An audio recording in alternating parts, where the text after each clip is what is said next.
see they have the exact same record. Not just that, the exact same number of KOs and submissions, identical records. The weight, 204 versus 199. Throw that out the window. Christian Mpoumbu actually stepped on the scale, 199. That's his walk-around weight. Hale walks as heavy as 230, 240. Fighters gone over the rules in the back. There are no final questions from you, Blue. No final questions from you, Red. Touch gloves, come out ready to fight. This fight is for Bellator's light heavyweight world champion and his championship, and is thus scheduled for 5 5-minute rounds. It is under the unified rules of MMA, so elbows to First the round, fight, you ready? Standing and on the ground. The bell in round number 1. This first round's gonna tell us a lot. How sharp is Rich Hale's boxing as compared to Mpoumbu's? Christian Mpoumbu is in the black trunks. Rich Hale is in the blue trunks. $100,000 in the Bellator 205-pound world title is what the winner of this fight will receive. Mpoumbu has to figure out the range of Rich Hale. I think Hale's doing the right thing. Use that lead hand. He's the taller guy. Jason Herzog is the referee. Chopping kick by Hale. Hale still staying very busy on the outside. Again, Rich Hale walks between 230 and 240 pounds. In MMA, he has fought as a heavyweight and a super heavyweight. Again, that is over 265 pounds. Weighed in at 204.5 pounds. He told me yesterday at weigh-ins, and he weighed in about 1:15 local time, Central Time in the afternoon, that he would probably be 220 in the cage tonight. Christian Mpoumbu always walks at about 200 pounds, weighed in at 199.5. That's basically his weight for this fight. He said, like so many European-based fighters, weight cuts, I just don't understand it. It's an odd concept to me. It's virtually unheard of for an American or a Canadian MMA fighter who walks at 200 pounds to fight at 205. They would be fighting at 185 or even 170. I've had guys, when Mpoumbu stepped off the scale, some of the guys with Bellator said, man, does he know this isn't a middleweight fight? He doesn't cut anything at all. Jimmy, this is the 7th fight of Christian Mpoumbu's that we've called. Far and away, it's the most relaxed, the most confident, the most calm that I've ever seen him. We asked him in our fighter meeting, what do you think Rich Hale's strengths are as an opponent? And through his French translator with a big smile on his face, he said, well, he's tall.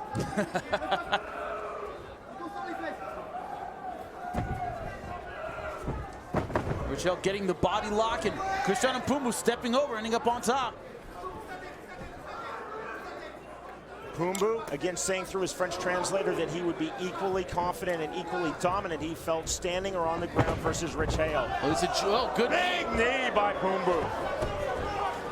Oh, left hand. Hale is in trouble. Mpoumbu looking for the quick finish in round number 1. Hale's trying to use those long legs to keep him at bay, keep him at distance. Oh, Huge good right shots. hands. A right, then a hammer fist. He needs to set his weight down, really sag down onto Rich Hale, then he can land strikes. Hale still trying to get separation. He got hurt. Looks like he's in Darce choke position. Will he get it? Mpoumbu going for the Darce choke and looking to finish. He's got to put his hips in, turn his hips. Face them toward Rich Hale. Can he do it? Hale trying to use his size, what he perceives as his strength advantage, and he escapes the Darce choke attempt from Christian Mpoumbu. Still looks like he might switch to the guillotine. And Mpoumbu allows Hale to stand. Hale, very interestingly, Jimmy, told us that he felt he had a bigger advantage on the ground, but he wanted to keep this fight standing. When I asked him why, he said, I'm stubborn. I like the knockouts. Well, he almost got knocked out himself right there, a little ground and pound. I think going for that submission gave Hale the room he needed to get out, gave him the time he needed to clear his head. There's an abrasion on the forehead over the left eye of Rich Hale.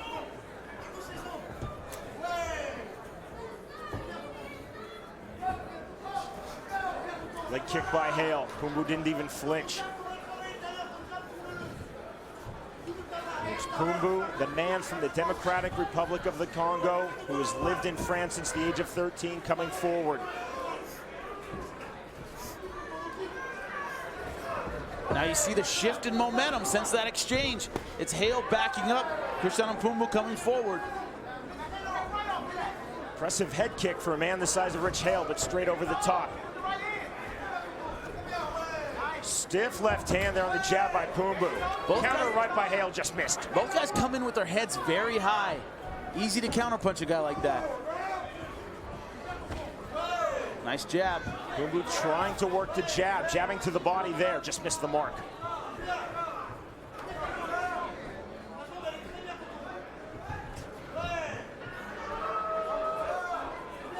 That abrasion on the forehead over the left eye of Hale is looking worse and worse as this round goes deeper and deeper. The winner of this bout becomes Bellator's 205-pound world champion. You see here, running in, caught a knee right to the chin, and that's when Pumbu pounced on him. That left hook right across the jaw, and another good right hand. Some good ground and pound by Pumbu, but for the Darce choke, and Hale was able to get back to his feet. Round number 2 of this light heavyweight tournament championship, and this is also for Bellator's 205-pound world champion. Thus, we are scheduled for 5 5-minute rounds. 3 judges scoring cage side for the state of Louisiana. Jimmy, on your unofficial scorecard. 10-9, Christian and Pumbu based mostly on that left hand. And the knee dropped Hale, did more damage, and was the aggressor in the latter half of that fight, of that round. Christian Pumbu is in the black trunks. Rich Hale is in the blue trunks. See Hale coming out with a little more sense of urgency in this round. Hale told us quite emphatically, Jimmy, that he thought that he would have a big advantage in strength, and he really wanted to use his perceived strength advantage as well as the size advantage, which is not perceived. It's at least 20 pounds in the cage right now. Now winging his shots a little bit harder. Again, these two fighters weighed in at 1:15 in the afternoon, approximately yesterday Central Time, local time. You see Hale really drops that right hand when he's coming in, really loads it. Got to worry about the counter shot. Hale coming forward. Hale has been a professional boxer in his life. He has 3 pro fights. He's also been a bodybuilder.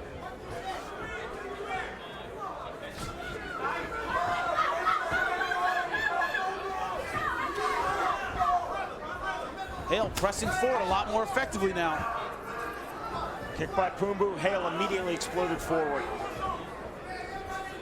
See Pumbu still trying to pump that jab. Kick by Hale, just didn't quite get through. Hale's got to have the more effective jab. He's the taller fighter. He needs to use that lead hand effectively in order to be successful in this fight. Left hand by Pumbu.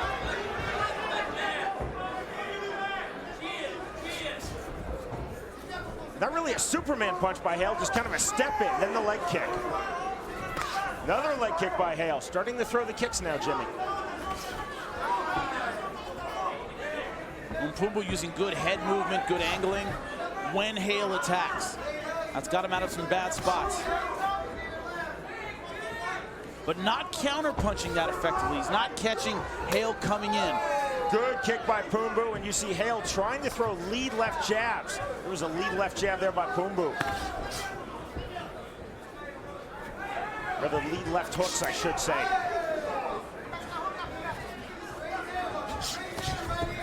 It's a big left hook there by Hale.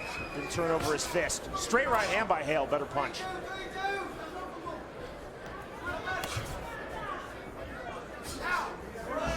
Once again, there's that head movement by Pumbu. Keeps him just out of range, but not counter-punching that effectively, not throwing that lead right. Bellator Fighting Championships will return to MTV2 live Saturday night, June 25th for the start of Bellator's Summer Series, which will feature the opening of the 4th ever featherweight tournament. Officially, it is Bellator 46 from the Seminole Hard Rock Hotel and Casino in Hollywood, Florida.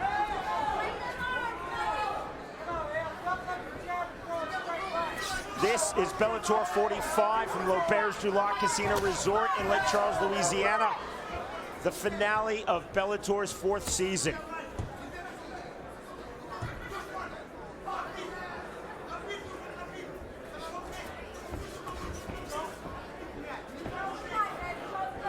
Both men perhaps a bit more cautious with their stand-up here in round 2, Jimmy, than what we saw in round 1. Yeah, but and another flip has been Hale moving forward. I think sense of urgency from getting knocked down in that first round. He wants to win back the second. It's been Hale initiating throughout this round. Hale sticking out the right hand, trying to let go with a straight left. From the southpaw stance, moving forward. That's a nice side kick there by Hale. And chopping outside thigh kick. Hale definitely busier here in round 2 than what we saw from the American in round 1. Busier, he's initiating. You see Mpumbu trying to maybe counter punch, but not throwing a lot of hands as Hale comes in. Moving a lot, but not throwing a lot of hands.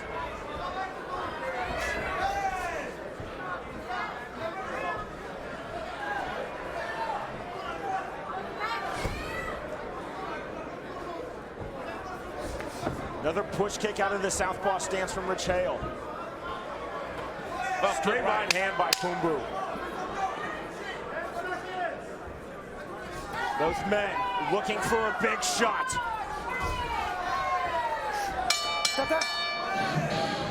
205-pound world title to the winner.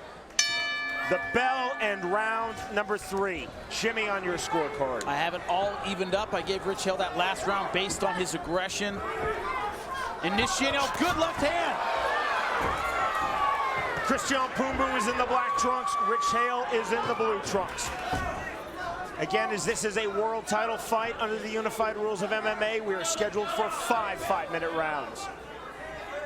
Our tournament championship earlier tonight at 145 pounds was not for a title, it was for a tournament championship. That is why it was scheduled for 3 5-minute rounds. Right to the body by Mpumbu. Hale throwing the left hook.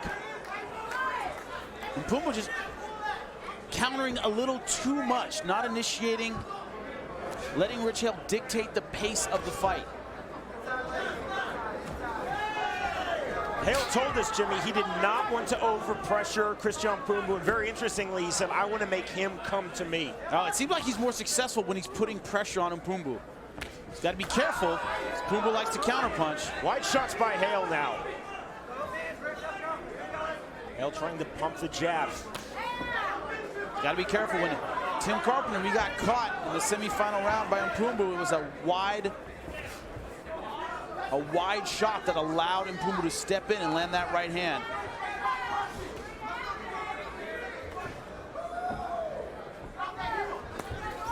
It's a nice step in left by Mpumbu.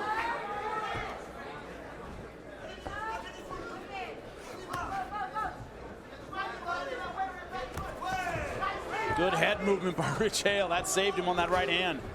Flick jab there with the right hand by Hale. Again, 3 pro boxing fights for Hale. That flick jab is really what you see in pro boxing. Just kind of a rangefinder. Hale missing wide with those shots. But see, even when he misses wide, you see Mpumbu not stepping in and landing a right hand over the top, which Hale was totally vulnerable for after that left.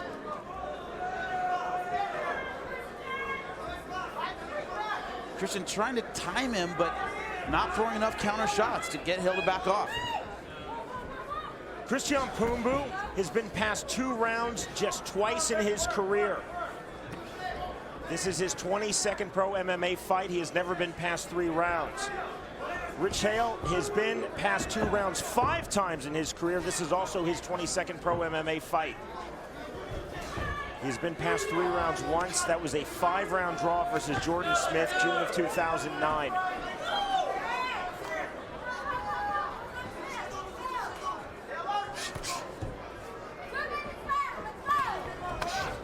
Uppercut there by Hale. Mpumbu just not staying busy enough, throwing out that little pawing jab, but not staying busy enough, not throwing enough punches. Hale's the one initiating. Hale trying to throw a step-in uppercut there. He's changing it up now. Body kick by Mpumbu, then caught with the counter straight right by Hale.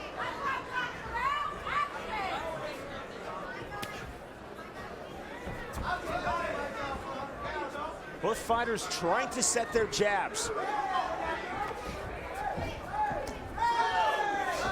Hale trying to step in with the knee. Now Mpumbu stepping in a little bit. That's a good chopping leg kick by Mpumbu. Pumbu trying to steal this round. Oh, here, right hand! Oh, he got in all sorts of trouble. Referee Jason Herzog taking a really close look. Man, he took a step back. He should have pounced. He really had him hurt, still has him hurt. Big right hand. Pumbu looking to finish. Keep moving, fighter. Hale is still trying to move, but he's taking a lot of shots. Hammer fist by Pumbu. Big shots. The end could be near it. That is it. Game, set, match. Christian Pumbu. He is Bellator's light heavyweight world champion. He turned it on when he needed to. He was starting to become the aggressor, and as soon as he did, as soon as he had Hale walking backwards, he finished him. An excellent job. Here it is. And that right hand, bang, right on the jaw. You see he backs off, he just hesitates for a second. He thought it might have been over.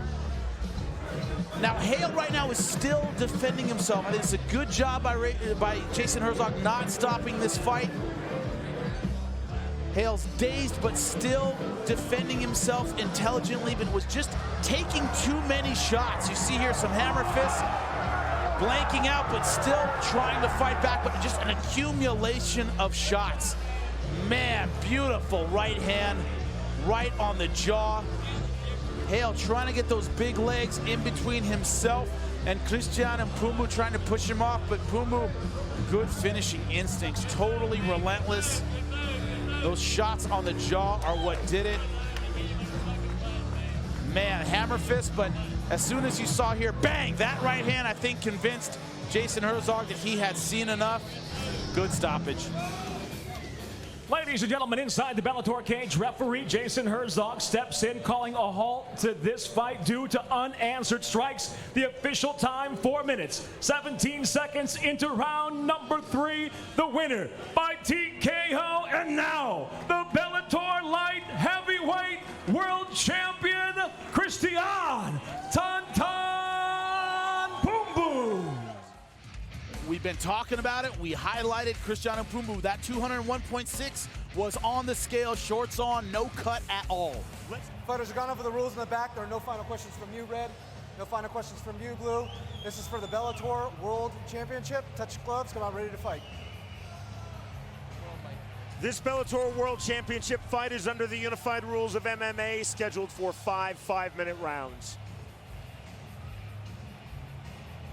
Will Christian Pumbu retain his title, or will the Slovak Attila Vegh be Bellator's new light heavyweight world champion? Round number 1. Tonight's fight clock is brought to you by Miller Lite, the official beer of Bellator. It's not just a good time, it's Miller time. Both guys coming out in the southpaw stance. A lot of karate fighters, they like the power hand forward, the power leg forward. Vegh in the black trunks, the champion Pumbu in the blue trunks. If you've not done so already, download the new and spectacular, fully interactive Bellator MMA app. Real-time stats, and you become the 4th judge. You see both guys very respectful of one another's power. I don't expect either fighter to rush it. Vegh coming forward. This Albuquerque crowd very spoiled by the fights they've seen so far in Bellator. They're booing already. Vegh coming in overhand right. He circles out. It's the punch that knocked out Travis View. He has a sneaky right hand, turns it over well. Inside kick.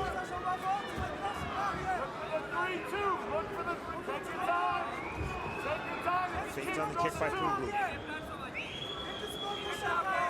Pumbu switching back to orthodox. That means watch that power hand, that right hand straight down the pipe. Oh, the other right hand! Man, good turnaround from Pumbu, getting the takedown. Vegh throwing those elbows from the bottom. Pumbu drop, but now holding top position as Vegh closes guard. Question is, does he have his wits about him? Is he still rocked? Almost the body triangle. There's the body triangle held by Attila Vegh. body triangle from the bottom is good at keeping an opponent close and tight. It's not good for submission, Sean. And the body triangle from the bottom from the guard. Now he's opening up. Now he can look for some submissions. Pumbu hooking the leg right back in. Man, good pressure by him, Pumbu.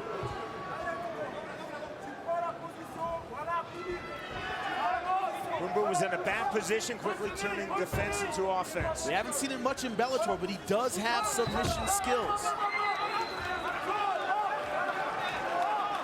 Hanging on to the guillotine from here. Standing guillotine attempt indeed. You see it there from Christian Pumbu.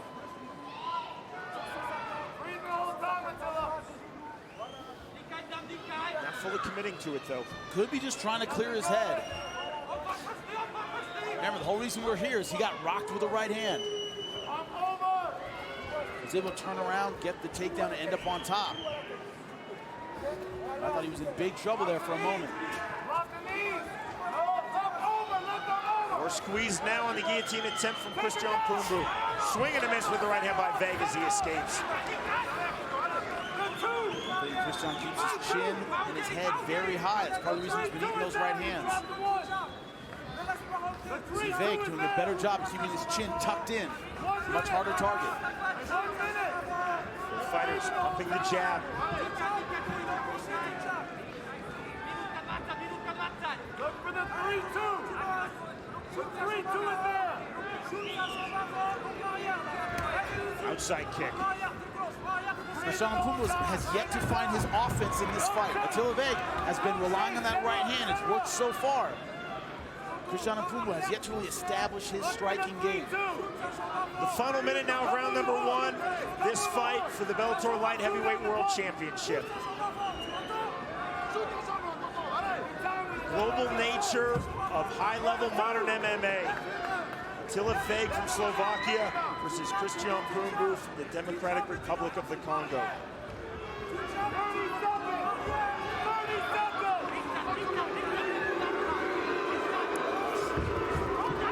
Trying to land the overhand right again. It's been working so far. Wants to go back to it again. Oh, nice throw. Fitting in with the hip toss. Gorgeous judo indeed, Jimmy. I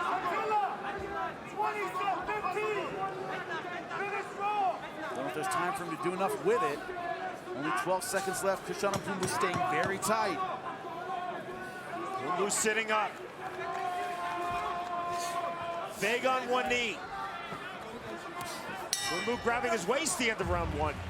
You see here, Vegh aggressive with the right hand. Look at it here, bang, right over the top on the chin. And then here's the one that put him down. Once again, rushing forward, finding a home for the right hand, right over the top. Buddy, you ready? Buddy, you ready? Let's fight. Jimmy's Scorecard tonight is brought to you by Dead Man Down, the explosive new action thriller in theaters March 8th. Jimmy, how did you see round 1? Well, you fans at home scored it 10-9. Attila Vegh, I agree completely. 10-9 Vegh, based on those right hands.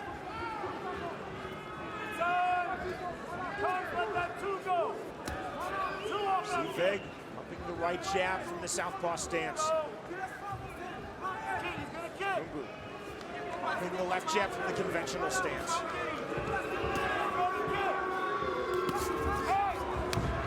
Vegh stepping in. Again, it's the brand new fully interactive Bellator MMA app. It's a free download. iPad, iPhone, iPod Touch. Real-time stats, and again, you're the 4th judge at home. Let us know what you think. Vegh being almost recklessly aggressive there, chasing Christian Pumbu across the cage. So far, you know, Pumbu hasn't landed that big counter shot to make Vegh think twice. Step in right hand by Pumbu. Got to give your opponent a reason to back off. Right now, Pumbu has not done that. He keeps flicking that jab, pawing with it, but not sticking Vegh with it. Pumbu's hands are noticeably lower here in round 2 than they were throughout much of round 1. It's not a good sign because he had some big shots in round 1. Again, there's that step in right by Vegh, but just missing the mark. He's running in, throwing almost fainting short punches to set up that right hand. That's the shot he's looking for. Might need to change it up. Throw something else at him, Pumbu. Get him guessing about other strikes. See the knees to the thigh from the clinch by Christian Pumbu. Great coach once told me, goes, you got a great right hand, throw everything but the right hand. Vegh creates that separation. I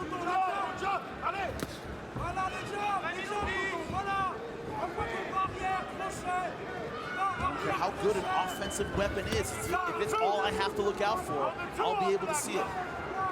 Vegh's got to change it up a little bit here. The fighter's very methodical at the moment. And also that straightforward aggression is not good. He does have knockout power.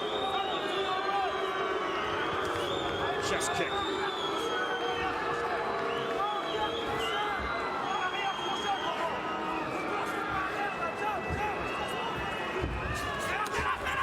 Uppercut. See Vegh trying to finish the combination with the kick. Slipping out of striking distance though when Vegh runs forward with those strikes. And moving his head just enough. They're changing level.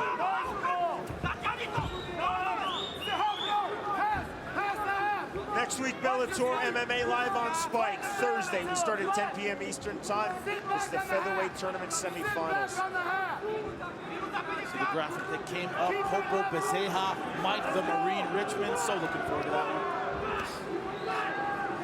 Of course, Marlon Sandro, Frodo Haspalayev. Featherweight's always deliver for Bellator. Watch them break the grip on the wrist. Break the grip. Break the grip. Break the grip. I said we haven't seen a lot of it, but Christian Pumbu does have submission skills. Vegh cannot afford to be reckless on the ground. Don't let him hold your wrist. This is a guy who once submitted Stefan Struve. You want to talk about discrepancies in size. Prior to Christian Pumbu, you and me coming to Bellator, we did a lot of Pumbu's fights in Europe and we saw his submission game. Going for the knee bar. He's got to really put his hips into it. Christian Pumbu posting that foot, now coming out the back door. Keeping his cool. Easiest leg lock defense is keeping that foot on the ground. Put all your weight on it. If it's posted, very hard to submit it. Good left hand from that post. Vegh missing with that right. No panic from the champion, and he has full mount. But running out of time, only 25 seconds left. What can he do with it? Vegh rolls, gives his back.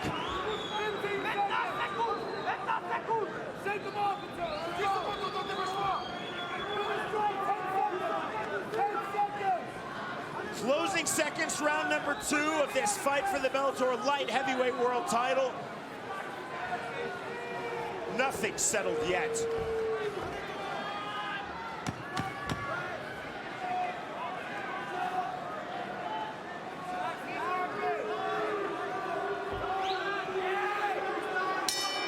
And that's the end of the round.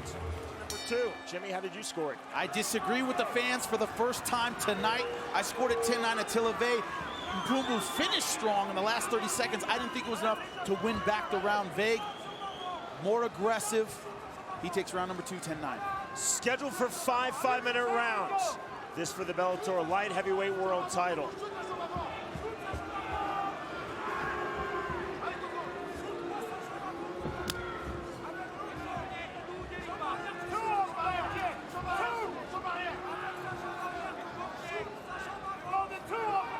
See Pumbu. His hands active, just flicking that jab. This has been the story of the fight. Attila Vegh, the aggressor.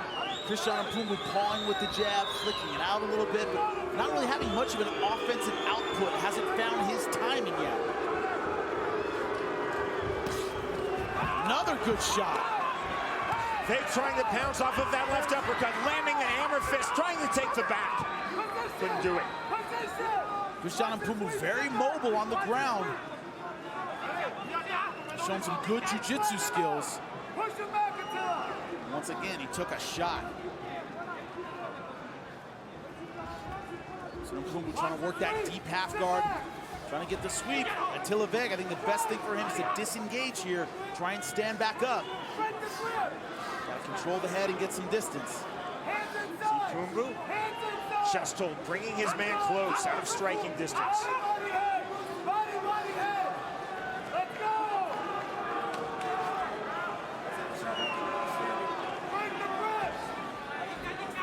And Kumbu in triangle position. Vegh pulling his left arm free. Good posture. Kumbu working from his back, crossing his ankles. Awkward position here. Just a modified north-south. Vegh trying to work the side control. Once again, might be smarter for Attila Vegh to disengage and stand up. Still playing on the ground. Christian Kumbu has showed so far in this fight he has good submission skills. See Vegh now stacking Kumbu, but what can he do with it? Throws the short right hand. Also next week, it is the middleweight tournament semifinal round. Bellator MMA live Thursday night, 10 p.m. Eastern time on Spike.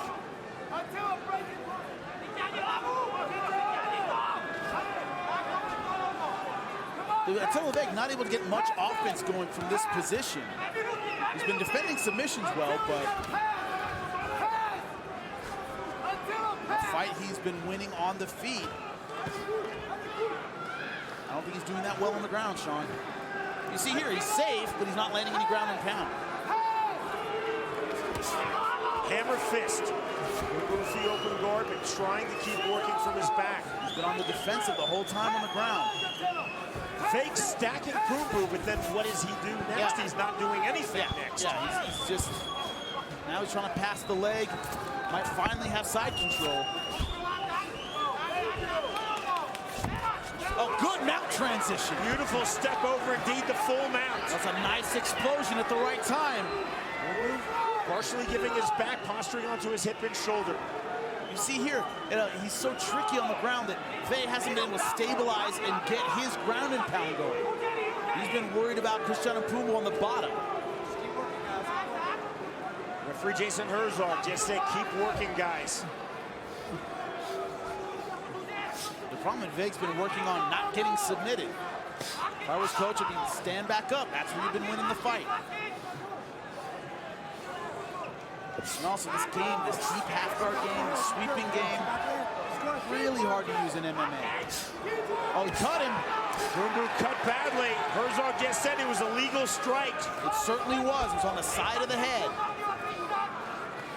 That's a bad one. Blood's flowing now from the head of Christian Kumbu. Good news for Christian Kumbu. It's not in a bad spot. It's bleeding a lot, but it's not over the eyes.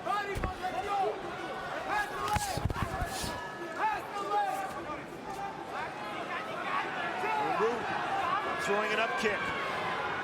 Vegh cautiously waiting and throws the right hand and dives in. Hammer fist now from Attila Vegh. Kumbu bleeding badly here in the closing stages of round 3. Here come the championship rounds. This for the Bellator Light Heavyweight World Championship. Jimmy, how do you have it scored thus far? Well, the fans, you guys at home, have it 10-9 Attila Vegh in the third round. I totally agree. 10-9 Attila Vegh. I thought it was his round once again.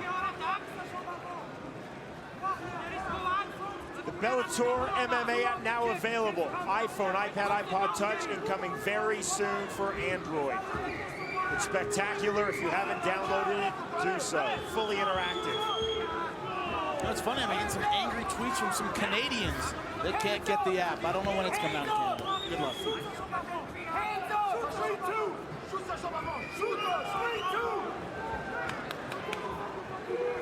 They're upset like I'm teasing them. I'm like, whoa, I didn't write the code, people. Not up to me. This is the 35th pro MMA fight for Attila Vegh, his first time past 3 rounds. For Christian Kumbu, this is his 24th pro MMA fight, his first time past 3 rounds. In fact, Kumbu previously had only gone a full 3 rounds twice in his career. is a finisher. We saw that in the Bellator cage. How does he handle the deep water? Fighters will always tell you, I trained for 5 rounds, I trained for 10, I trained for 20. Let's see it in action. Training and doing are two entirely different things.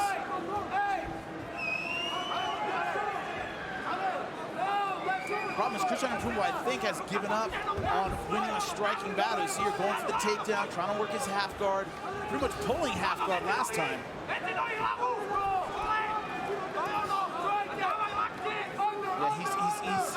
Yeah, he's thinking that this is where the win's going to happen for him, is on the ground.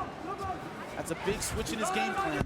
Next Thursday night, Impact Wrestling. Jeff Hardy and Bully Ray team up as they face Bobby Roode and Austin Aries. The road to lockdown goes through Impact. 8 p.m. Eastern time, only on Spike. Now, this is where that physical disparity comes into play.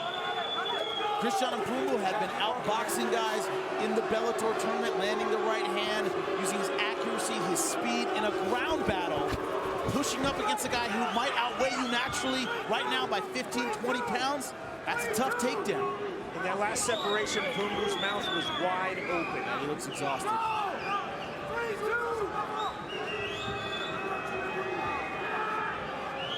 Vegh now coming forward ever so slightly. Big right hand by Vegh, got the better of that. He's just been the harder hitter. Good right hand again. Just missed with the knee, but pouncing with the right hand. Mpungu again circling. Left hand lands from Vegh. Vegh's found his range now. Jackhammer rights. Vegh landing the knee. Mpungu closing distance. Mpungu looking for the double leg.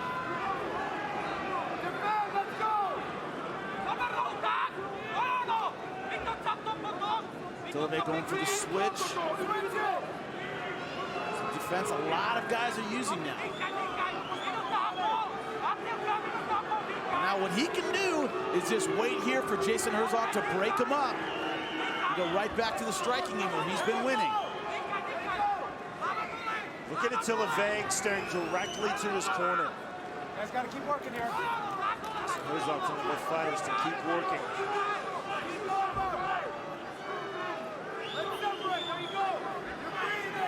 What Attila Vegh needs here is separation. The fact that Vegh just took that long look at his corner, does that tell you maybe he's a little bit out of ideas? No, not necessarily out of ideas. I think he's got the better gas tank. A lot of times you're stopping a takedown, you have the awareness to look at your corner and go, hey, where do I go from here? Looking at him right now, because he's got a lot of strategy choices here. Do I fight the takedown? Do I hold on for a stand-up? It's a smart fighter. Look at his corner at that moment. Big ovation for referee Jason Herzog on that restart. That's good. Underappreciated, referees. Good restart. Attila Vegh's been winning the stand-up battle. He's been heavier handed, he's been more aggressive. Christian Mpungu's changing level, but doesn't have that American, wrestling background. He didn't grow up wrestling. He didn't wrestle Division I. So he changes levels, but he doesn't drive through on the takedown like a guy with a wrestling background would. We'll go to the 5th and final round. You see here that running forward right hand. That's been Vegh's strategy throughout this fight, landing that right over and over. Followed up by the knee, Christian Mpungu pushing the fight up against the fence. That's been his only defense so far, has been clinch up, put it against the fence, but not able to get a takedown of his own. A maximum of 5 minutes remains in this fight for the Bellator light heavyweight world title. Final round, fighter, you ready? This is it, final round, you ready? Fighter, you ready? Let's fight! Nice bit of sportsmanship there. And the crowd boos him. Very fickle crowd. Jimmy's Scorecard tonight is brought to you by Dead Man Down, the explosive new action thriller. It's in theaters March 8th. I have it 4 rounds to none, 10-9 Attila Vegh in the last round. The fans at home, you guys agree with me, 10-9 Attila Vegh. Only round number 2 has gone to Christian Mpungu. To the fans, I have it a wipeout so far. The question looming large. Will Christian Mpungu retain his Bellator light heavyweight world title? Or will Attila Vegh become Bellator's newest world champion? Mpungu has to fight with some urgency in this 5th round. He has to know he's behind. Will he come out, look for the knockout? Will he change up his strategy? Jimmy, would you be shocked right now, and we are not privy to our 3 state of New Mexico judges, but would you be shocked if you learned that 1, 2, or 3 of the judges say had it 3 rounds to 1 for Mpungu right now? Yes, I'd be shocked. If you had Christian Mpungu ahead right now, I would be shocked. What about 2-2? I wouldn't have it 2-2 either. I would find that extremely unlikely. And you never know. True. 2 rounds would be hard to give. I'd say the 2nd round was the closest. That's why you fans at home voted it for Christian Mpungu, but I disagree. But I don't see how you could give Christian Mpungu 2 rounds.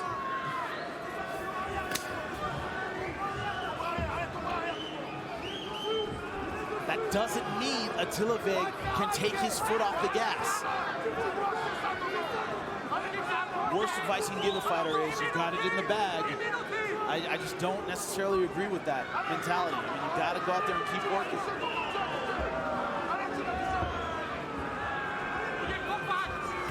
MMA scoring sometimes is an art, sometimes it's a science, sometimes it's an absolute disaster. That's a great way to put it. Sometimes it's an embarrassment. Let it go, Attila! Keep moving! Side kick from Mpungu. Mpungu standing his ground a little bit more in this 5th round. Once again, still not throwing hands. Pawing, flicking. Right hand from Mpungu. Now uncorking the right hand. Attila Vegh, good defense throughout this fight. Never really lets his hands drop. Chin always low. Both men talked about getting the knockout as Mpungu lands the uppercut. Both have fought a very safe, methodical fight. I think Attila Vegh's been pushing it harder, looking for that finish. Mpungu has to look for it now, though. Turning up the volume. He's coming forward.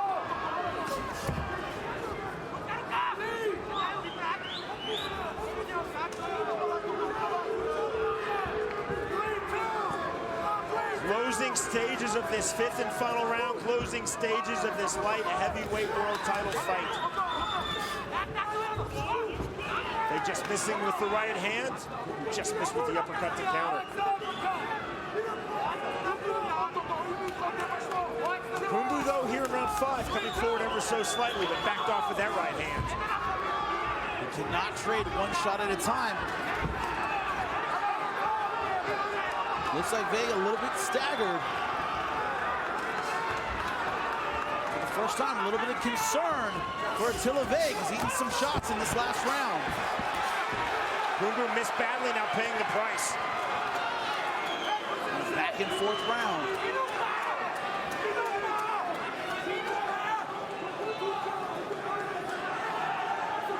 The 25th and final minute of this fight. Will Christian Mpungu retain his world title, or will Attila Vegh be Bellator's new light heavyweight world champion?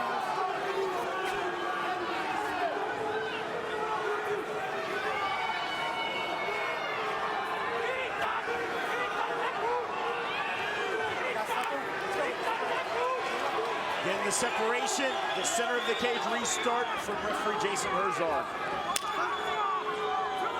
Final seconds now. Will either man turn up the volume, turn up the heat? This round very much up for grabs.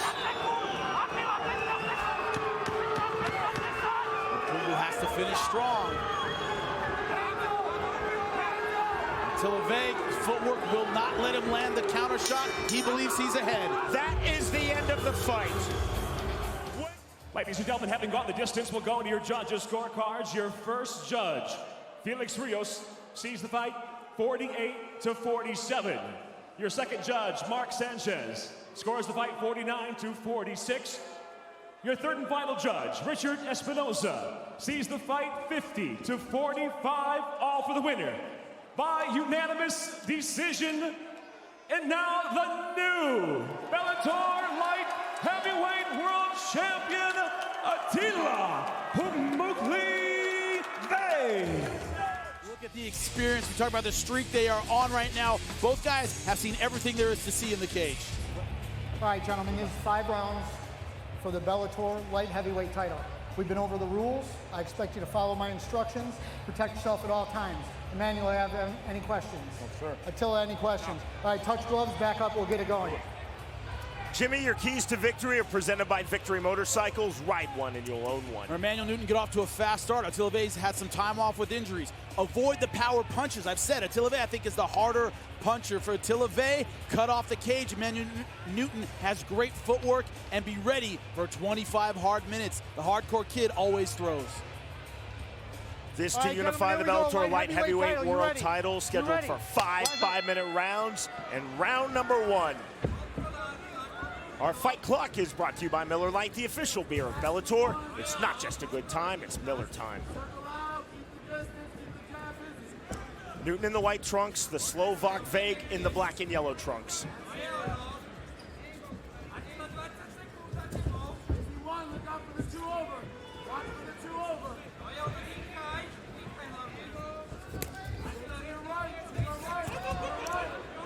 Straight punches from Newton.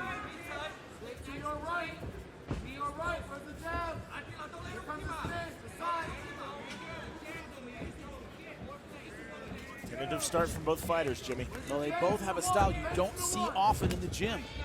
It's going to take a while for them to read each other and get comfortable. That's what happened the first time. Spinning back kick landed on the thigh, thrown by Newton.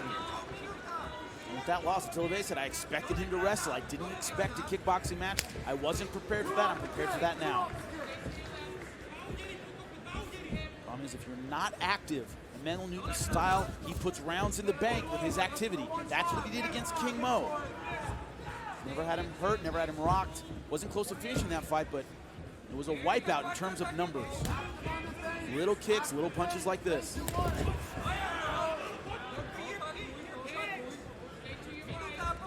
Things like switch stances.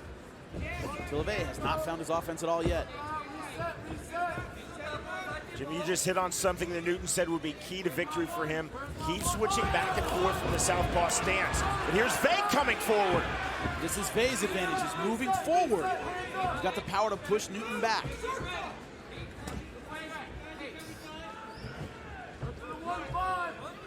Newton controls range with his kicks and his movement. Attila Vegh controls range with his power. He gets you to back off and respect it. The 1-5 is there. He's walking through with the 2. He's walking forward.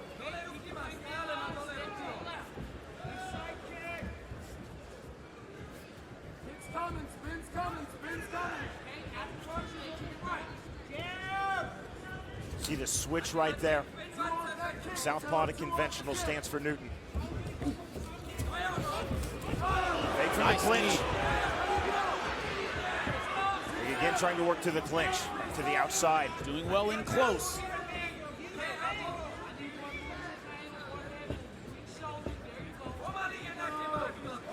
There was a stand switch right there from Vegh.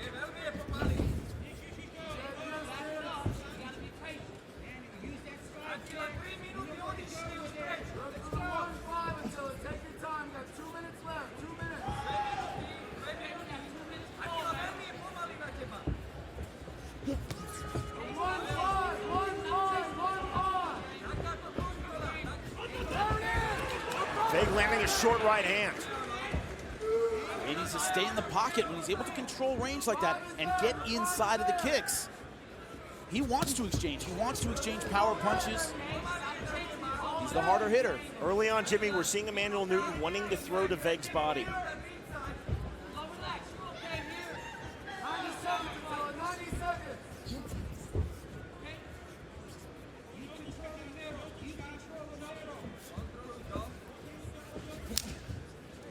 Slapping kick from Newton. Emmanuel Newton gives a lot of MMA fighters trouble. Attila Vegh, a karate world champion himself, he's seen this kind of style more often than other fighters. Vegh has that Kyokushin base.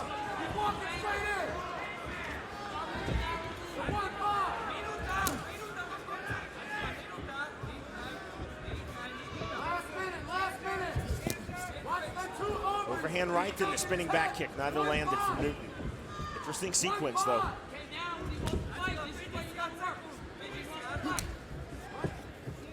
Vegh not checking those kicks. That's exactly what I expected from Emmanuel Newton. Not so much what I expected from Attila Vegh. He's taking his time a little bit more. Not willing to wade in and throw power shots like I thought he might. Right hand by Newton. Vegh comes forward.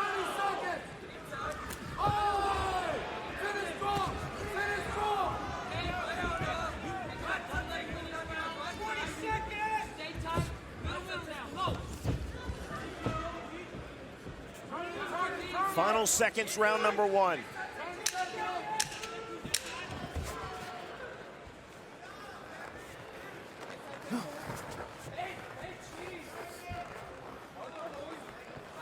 The bell in the end of the opening round. All right, second round. You ready? Ready. Rise up. Rob Hines starts round number 2. Jimmy, how did you score round 1? 10-9 for Emmanuel Newton, just busier. Threw twice as many, landed twice as many. None of them had a lot of power on it. This is Newton's kind of fight. Death of 1,000 cuts. He just keeps throwing. Fans at home, you completely disagree with me. I'm okay with that.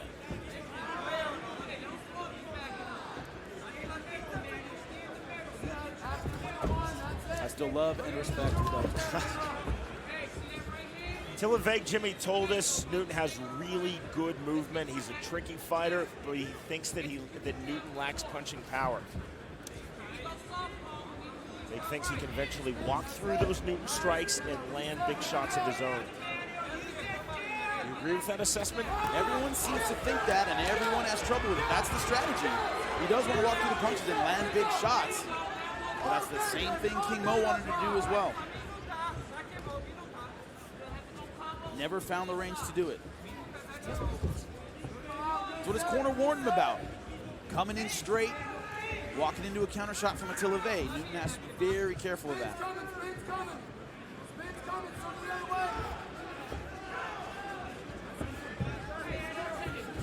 Vegh circling to his left. Vegh blamed his tentative start in their last fight on the fact that I didn't expect a stand-up battle. I wasn't prepared for it. He was prepared for it this time, yet he's still tentative. That July 2012 semifinal round, Summer Series 2012. Vegh defeated Newton by split decision. And Jimmy, on your scorecard on that summer night, you gave the fight to Emmanuel Newton. I thought he won it. Newton agrees with that assessment. I am not surprised.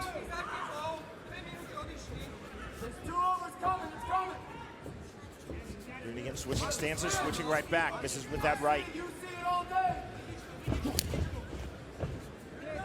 Jimmy, Vegh not checking those kicks. We are already up. Going to the Bellator app, 27 strikes thrown by Emmanuel Newton in this round, 9 thrown by Attila Vegh. You're not going to win a decision with those numbers. Hines telling both fighters, watch their heads on the inside. Ooh, Knee right to the cup, time called. My time. Emmanuel, I'm going to have you go right over here, sir. Over here. So let's stay right here for me. How you doing? All right, you got up to 5 minutes to recover. You take your time, you let me know when you're ready, okay? Yeah. You're good? Can't see sure? from that angle how low it was. Okay, stay right there. Yep, All right right, into the Marshall, cup. we're ready? Gentlemen ready? Emmanuel, fight. Vegh given 5 minutes. Took what, 20 seconds? Time in. Round 2 continues. Vegh right back to his feet. Newton looking for the throw. The way 6.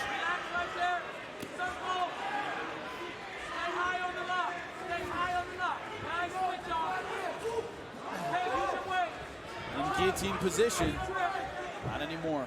Popping his head free just like that. Next week, another world title fight. This in the middleweight division. The champion Alexander Shlemenko versus tournament winner Brennan Ward. We will begin the night live on Spike, 9 p.m. Eastern. Kendall Grove versus Brett Cooper. That's a fight you do not want to miss.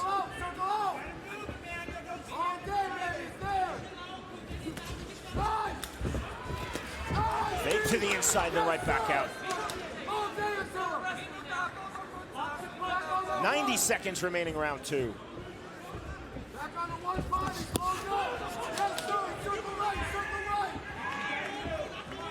So far, strikes thrown more than 2-1 for Emmanuel Newton. This is how he likes to fight. Some swelling under the left eye of Emmanuel Newton.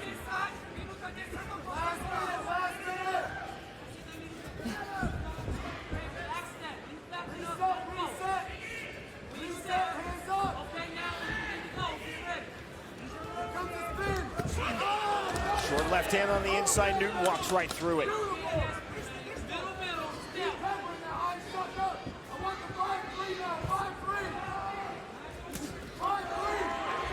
Trickle of blood now from that swelling under Newton's left eye. Comes in with the body lock. Look at that swelling. Looks like a little swelling on the right forearm of Attila Vegh. See the knot right there. Yeah, you could have blocked a kick with that. You see it, it's discolored. That's not a problem you want in the middle of this fight. Vegh trying to step forward aggressively. Coming right back forward with the right hand. Closing seconds, round number 2.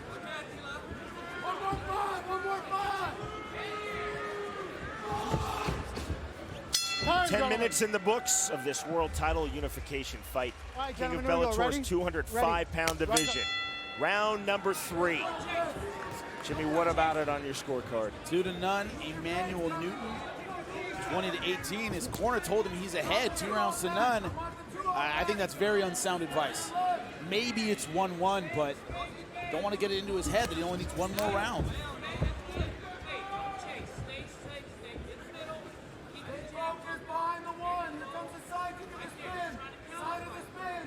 Next up for the winner of this fight, after claiming the world title, they will have a date with the winner of King Mo versus Rampage Jackson. That fight, King Mo versus Rampage Jackson, Saturday, May 17th on pay-per-view. You know, what Emmanuel Newton is showing here, bigger names, bigger personalities at light heavyweight, but Emmanuel Newton is dangerous.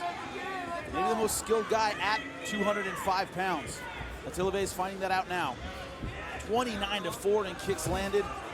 Attila Vegh just getting outworked. Stiff left jab from Newton.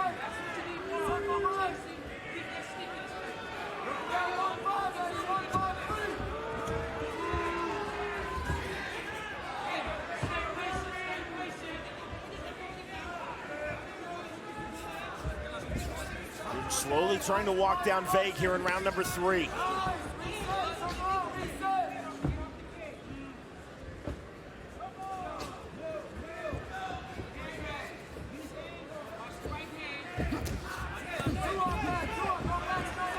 Again, that outside leg kick landing. And again, Vegh making no attempt to check it, Jimmy. See that lump on the right arm. It's going to start dropping. Opens up the left hook of Emmanuel Newton.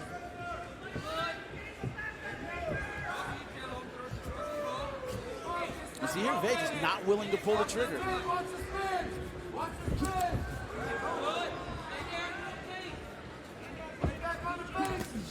Short right hand and the body kick didn't get through.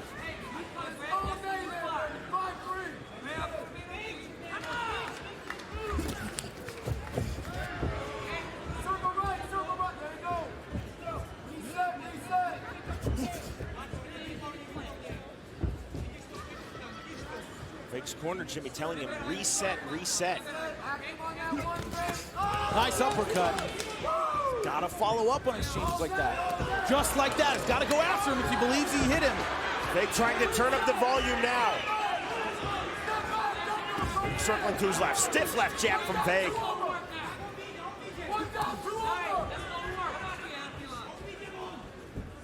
Vegh ever so slightly turning up the pressure. Firing right back. Problem is ever so slightly is not the pace he wants to go at.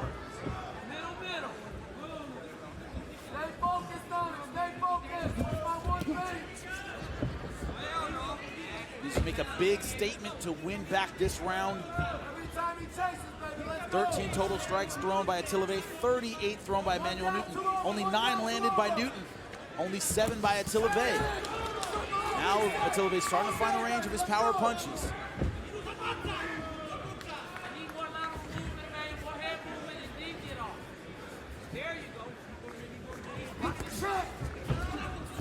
Lead left hook, just missed from Newton. Newton now cut on the bridge of his nose.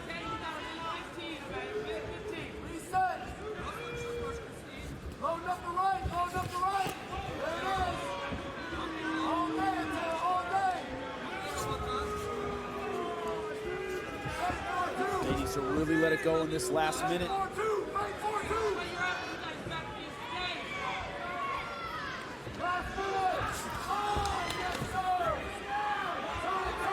For the level change, looking for the takedown. Lost his handhold. 45 seconds now remaining, round number 3. Scheduled for 5 in this world title unification fight at 205 pounds. To your right, to your right, to your right.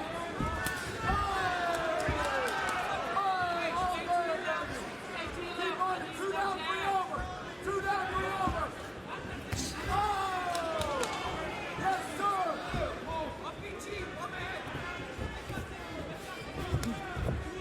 Circle, circle, circle, reset. Hands up, 10 seconds. 1, 5, 3, 1, 5, 3. Coming forward, closing seconds, round 3. Vegh missing with that body shot. The bell, and here come the championship rounds. One more deep breath. There it is again, that kick. Apparently starts swelling after that. Great job by our crew in the production truck. Jimmy, Attila Vegh's corner just telling him, beautiful, you're up 3 rounds to nothing. How do you see it? I disagree. I gave him that last round. I thought he started to find the range for his punches, and he landed a lot harder. Both guys landed 13 strikes, but Attila Vegh landed the more meaningful strikes. I have it 2-1 Emmanuel Newton. Jimmy, I know for a fact that when you corner fighters in MMA, your policy is be honest at all times. Maybe they think he is. I mean, maybe they are being honest, but to not at least say they're close, you know, I think you're up 3-0, but, you know, judges might not agree with me. Turn it up. This is just the 2nd time in Attila Vegh's career that he has gone past 3 rounds. The 5th time in Newton's career past 3. The last round, I mean, it was 55 strikes thrown by Emmanuel. They both landed 13. Vegh's throwing in the 20s. Emmanuel Newton's throwing in the 50s. Total strikes brought to you by CompuStrike.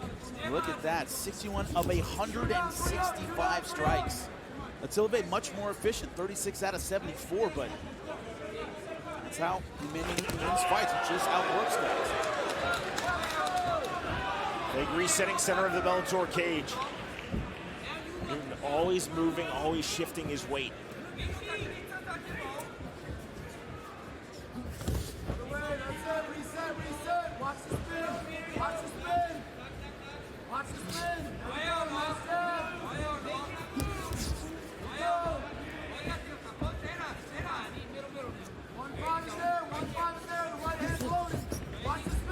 Look at his loading moments when he comes in straight at him with his hands down. That's when Vegh has to throw. He has to take advantage of those opportunities. And right now he's not.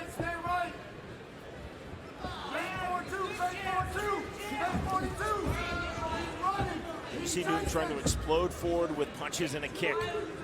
Nothing landing in that sequence. What's important to keep in mind is Emmanuel Newton outstruck Attila Vegh significantly in the first fight and still lost. I know he won it on my scorecard. It's just easier to see when Vegh hits him with confidence and authority than when Emmanuel Newton hits him with these, you know, pitter-pat punches and kicks. Newton giving up on a single leg attempt, knee to the body. Pulling out. We were talking to him before this fight. He talked all about finishing, not wanting it to go to the judges. That's not how he's fighting right now. This is his style of fight. He's not going to change his style at this point in his career. Jab from Vegh.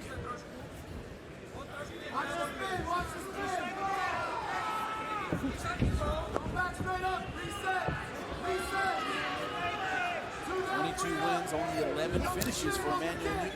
2 down, 3 up.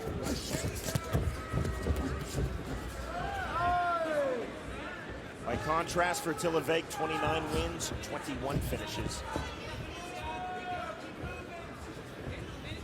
45, baby. Stay in. 153, 153, there it is. All day, ladies.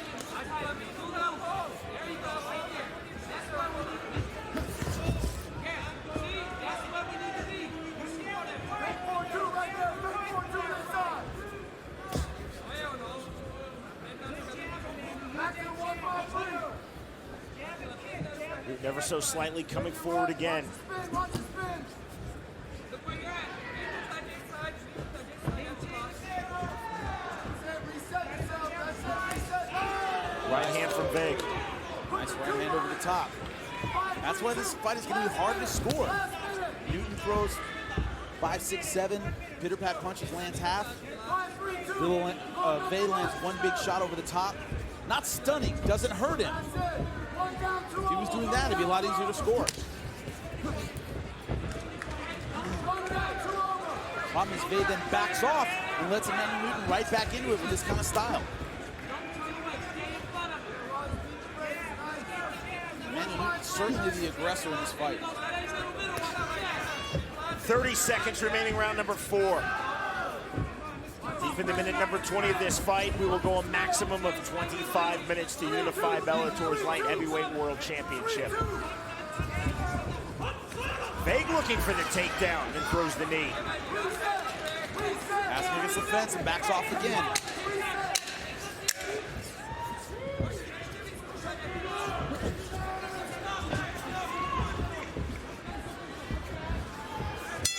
Deep water, we now move to the deepest of water. Kicks a huge factor in this fight. We knew they would be. Emmanuel Newton throws them early. He throws them often to set the range. Something Vegh has to respect throughout this fight. Ready? Rise up, let's go. Jimmy, how do you see it through 20 minutes and 4 rounds? 3 rounds to 1 for Emmanuel Newton. For the people that disagree with me, I get it. I understand completely. This fight very hard to score. All that matters is what the judges think, and Emmanuel Newton coming out like he wants to finish in this 5th round.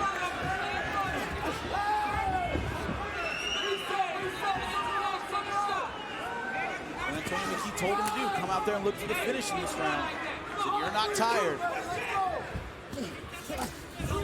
7 keys to victory. Vegh has to be ready for 25 hard minutes. Newton in search of the takedown. Vegh forced to play the defense. Don't worry about that. You can finish there. Okay. Stay tight. Stay tight now. Always put weight on the leg. Right there. Stay here.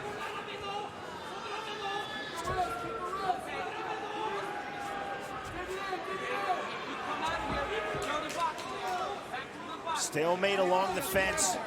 Good knee to the body from Newton.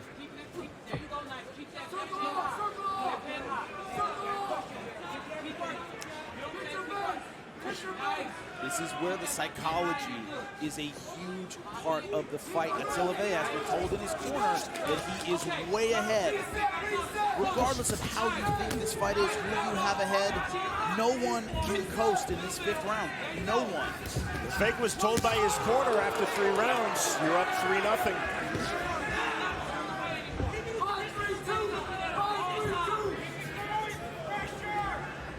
Blood streaming from the cut on the bridge of Newton's nose.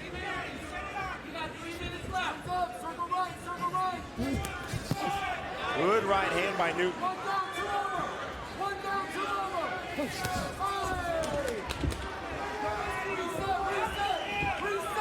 Reset. I need more middle.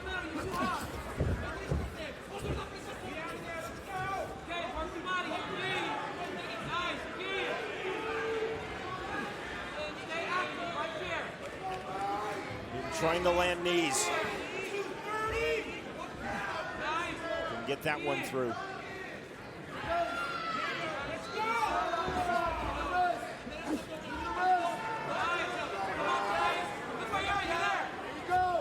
this fight would be about pacing and volume, and it's been Emmanuel Newton's pace and Emmanuel Newton's volume. Reset, reset.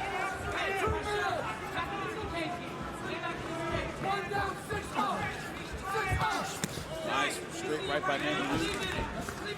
Jimmy Vegh told us he thought that Newton lacked punching power. Maybe punching power doesn't ultimately matter. At least not in deciding the winner of this fight. Plenty of fighters win without it. We shall see. They trying to turn up the heat. Having no success in that takedown attempt. The equation is how many light punches equal a strong punch in the eyes of the judges. With the unified rules, the scoring system is called effective striking.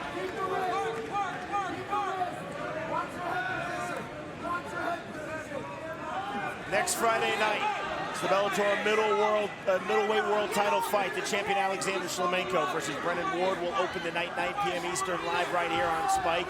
Kendall Grove versus Brett Cooper. One thing Emmanuel Newton is definitely showing is I want this belt, fighting with a lot of aggression in the 5th round. Final minute of this fight. He's looking away, he's looking tired. Jump knee now from Newton, swing and a miss from Vegh. His hands are low, he is running now. Step in knee from Vegh. Looking for the takedown. 40 seconds to go. Man, one thing this kid has is a gas tank. Throws in volume and still throwing in the 5th round.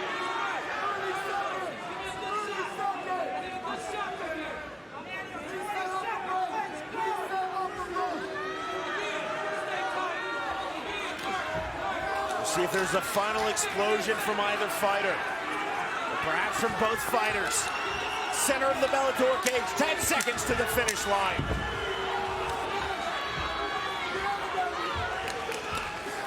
They can't land that knee. Time, gentlemen. 25 minutes up, 25 minutes down.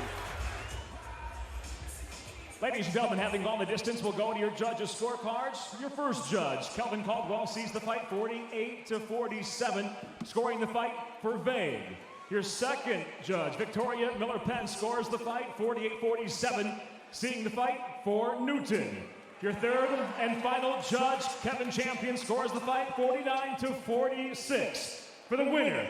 And now the undisputed Bellator light heavyweight world champion, Emmanuel, the Hardcore Kid Newton.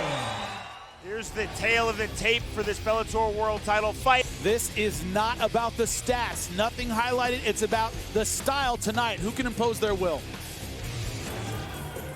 All right, gentlemen, light heavyweight title. You ready? You ready? Go The fight. bell in round number 1.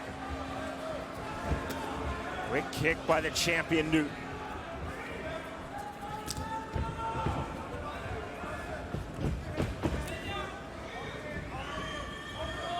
Beltran in the black trunks, Newton in the white trunks.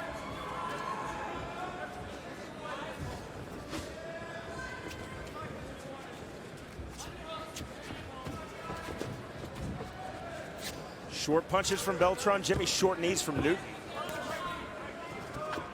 Pretty much what we expected. Beltran coming forward, trying to be the aggressor. Emmanuel Newton fanning him off with kicks. Fascinating comment to us from Joey Beltran. He said, if Newton tries to take me down in the first round, it will be a huge confidence boost for me because I know that Newton will not believe in his striking. Right now it's Beltran looking for the takedown.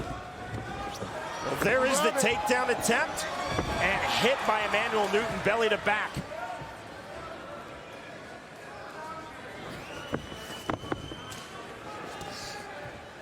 Do you think there's any validity in that prediction from Beltran? No, not in this case, because it's Beltran that clinched. Beltran wanted the takedown, and Emmanuel Newton successfully countered. Move to the thigh.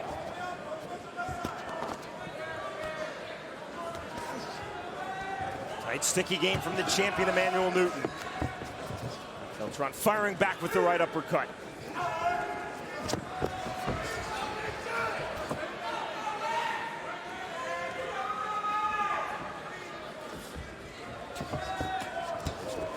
Throwing the right hand. This is Beltran's range for striking. When they break off, it's very hard for Emmanuel Newton to throw his kicks, but Beltran can unload with his punches against the fence.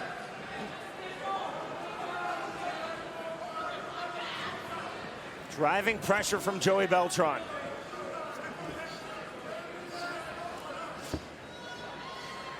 King Mo did not have much success taking down Emmanuel Newton. King Mo, of course, wrestling at the Division I level, Oklahoma State and All-American. Short knees from Joey Beltran. Fighters throwing uppercuts. Looking for another takedown. You see that Emmanuel Newton does have a lot of confidence in his takedown. So he could break off and get back to striking range, and he's not.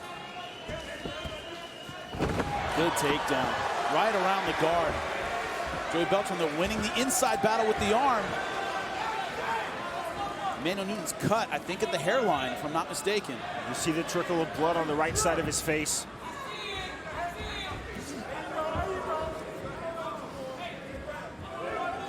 Back to the center of the cage. Very close first round. That's what I expected. There's a spinning back kick, draws a smile from Beltran. Newton right back in.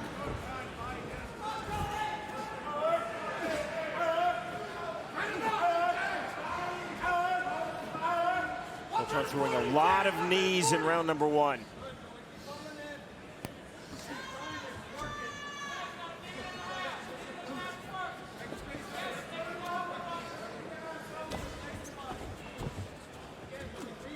Another knee, that lands from Beltran. Newton undeterred, coming back inside. Good right hand from Newton.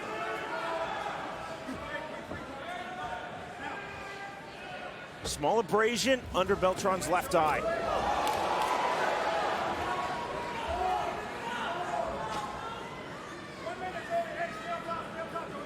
Very even round in this last minute.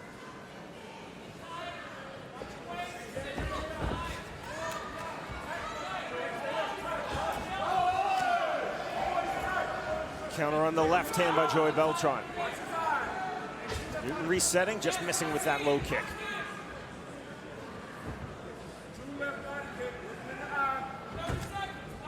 Now Emmanuel Newton starting to be the aggressor.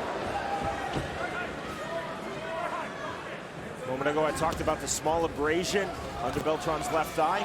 Turned into a mouse and it popped, thus you see the trickle of blood. Two spinning back kicks, two big smiles as a result from Joey Beltran.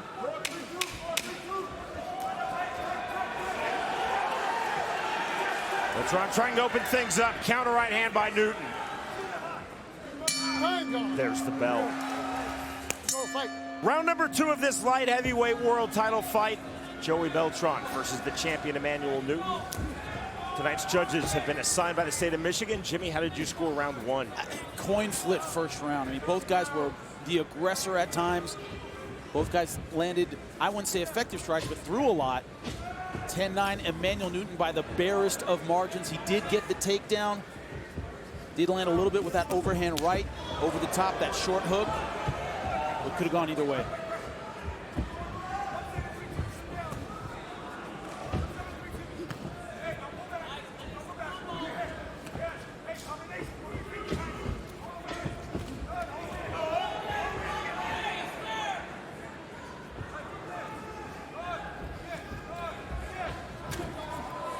Strikes landed, round number one.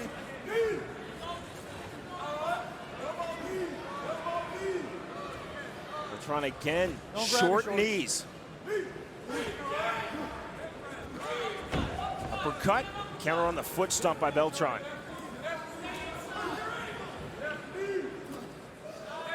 Uppercut again from Emmanuel Newton in close range. Nice knee. Opening up with the punches, then the kick, but didn't find its way through. Straight right hand by Beltran to counter. Now he comes forward. And Newton looking for the spinning strikes. There's a standing elbow strike from Beltran. Beltran Trying to open things up against the champion. That left hand lands. Starting to land with some punches up against the fence. Newton has not been able to keep this at kicking range. It's been right here at punching range in the pocket. Partially landed head kick. Looking for the level change. Now this is what Beltran was talking about, is in the middle of an exchange, he goes for a takedown. That means he doesn't like it. Hands low, spinning back fist misses the mark. Beltran in this second round has kept it at his range. You see the blood from that popped mouse under the left eye of Joey Beltran. Better to be cut under your eye than over your eye, Jimmy. I think we would agree.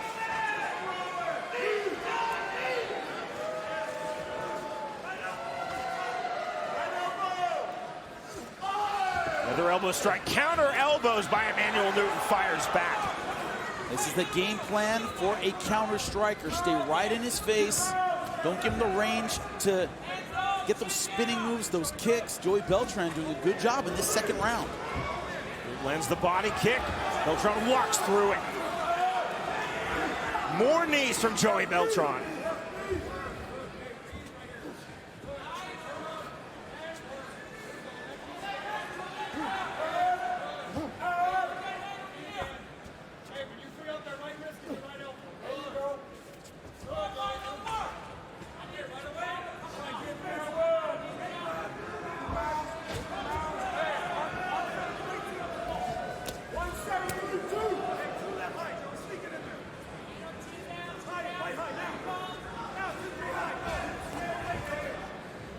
Trying to walk forward with straight punches. By and large, it's been Joey Beltran who's been coming forward. Body kick lands from Newton. Counter body kick lands from Beltran. Now that was a high kick. Hit him in the chest. All of them with both guys throwing strikes. No one landing anything big. It's who's the aggressor, who's moving forward. Right now, that's Joey Beltran.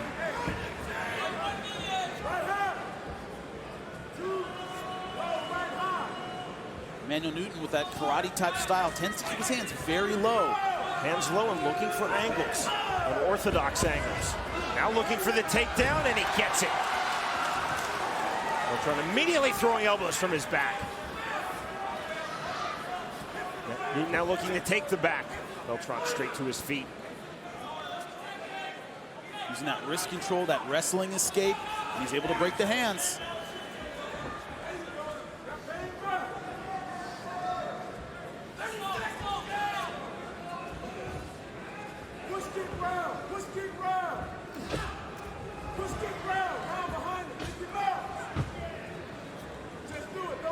Newton, hands low, walking away, again turning in some very unusual angles. Unusual for many fighters, not unusual for Emmanuel Newton. Final seconds, round number 2. Time, gentlemen.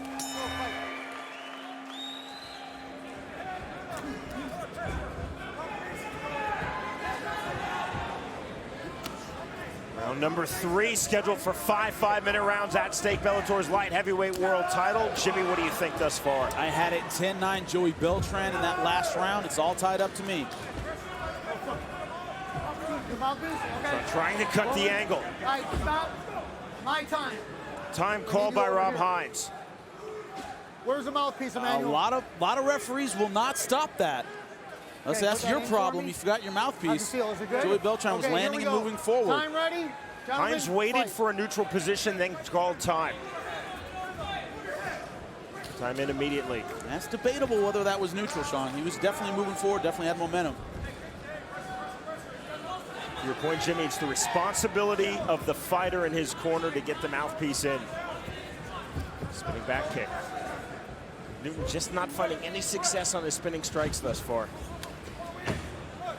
They require a lot of range. And right now, Joey Beltran has not given Emmanuel Newton any range.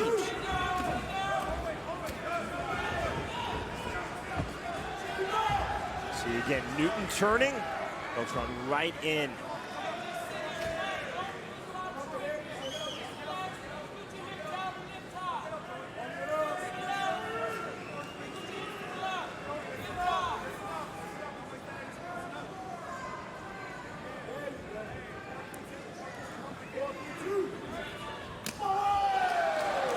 Again in the chest.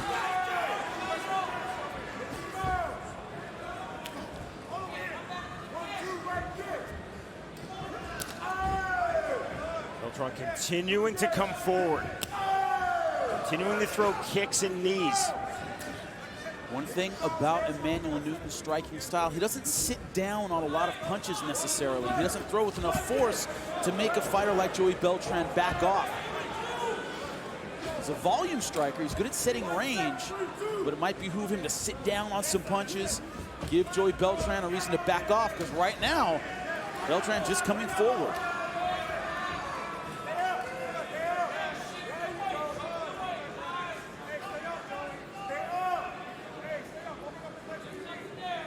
Talked at the beginning of this fight, Jimmy, what Beltran told us. Do not let Newton get into his rhythm and gain momentum.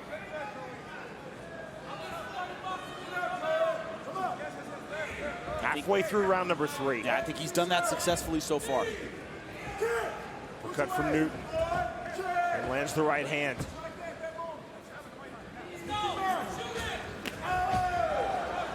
Nothing there on the spinning back kick from Emmanuel Newton. See Beltran trying to cut the angles, continuing to move forward.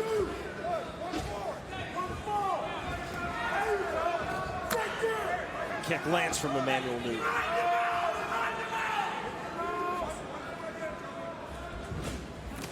Spinning back fist lands, and out cold is Joey Beltran.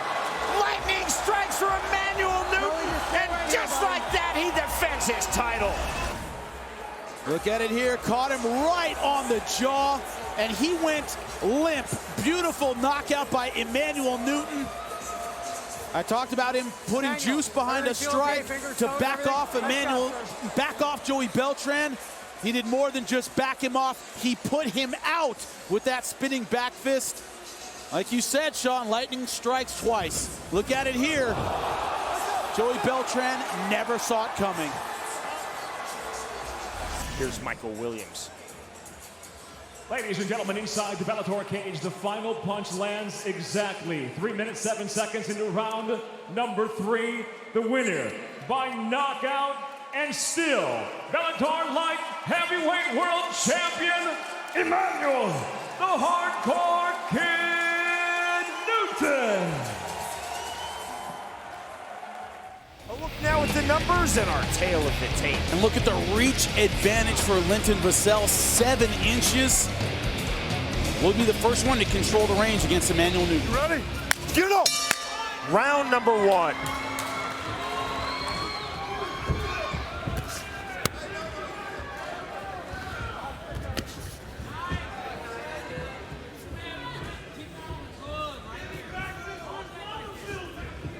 Both fighters you see seeking that range. Vassell in the green and white trunks. Newton looking for the flash early in the white trunks. Emmanuel switches stances a lot. Very confusing with his movement.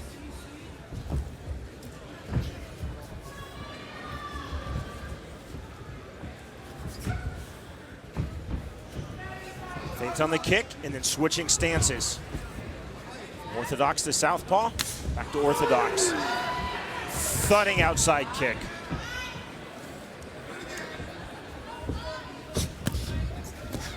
What Linton Vassell cannot afford to do is become a spectator. That's what happens a lot when a guy has an unorthodox style. You end up kind of watching and waiting rather than getting your own game going.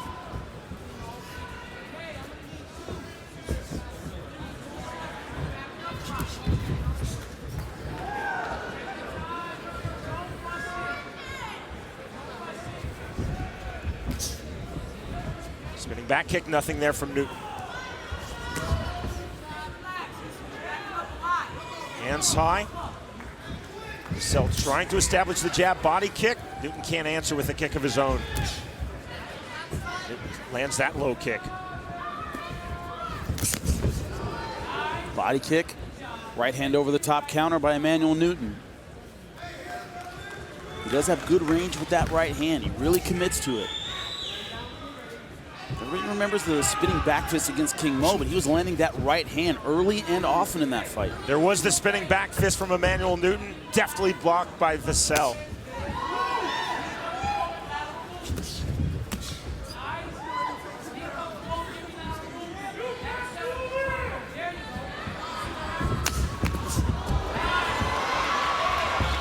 Holding the standing guillotine, Newton tries to hit the takedown.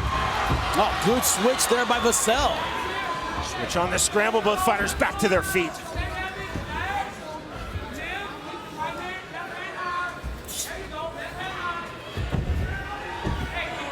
Vassell looking to collapse the legs with a takedown of his own. Now King Mo able to get the takedown on Emmanuel Newton in their second fight. Couldn't hold him down, couldn't put pressure on him. Good transition all the way to mount. Slick by Vassell. So we'll try to go to work from mount. Trying to take the backdoor escape is Newton, and he's given his back. Vassell thinking rear naked choke for the title. Switches arm positions. He has his leg wrapped around the body, but it's not locked. He's in body, now he locks it. Body triangle locked on from Vassell. A lot of time remaining, round number one.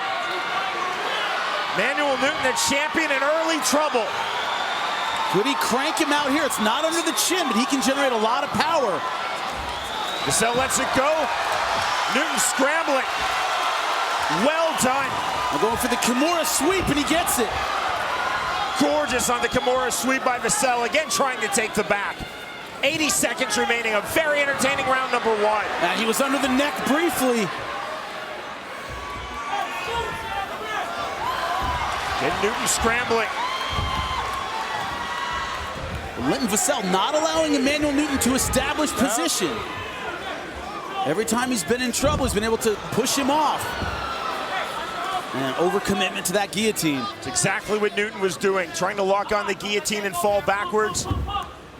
Now holding half guard of a very active Linton Vassell. Vassell nearly into full mount again. He's going for a crucifix instead. Now he's committing to mount. Man, good short elbow. Newton again giving up his back. Newton showing a willingness to give up his back rather than sit on his back, play the guard and half guard game. Again, Emmanuel Newton finds himself defending the rear naked choke attempt of Linton Vassell. Vassell momentarily in mount, too high. Backdoor escape again from Emmanuel Newton. Now taking the back of Vassell is Newton. Looking for a choke of his own. Closing seconds of round number one. Only in a crank position. Newton lets his hands go. Excellent start to this fight. Good job, both. Great job, baby. Linton Vassell dominant on the ground in that first round. Working hard for the rear naked choke, trying to get the finish. You see here, Kimura sweep. Just a step ahead of Emmanuel Newton on the ground throughout that first round. Jimmy, your scorecard? Very close, but 10-9, Linton Vassell. Get up!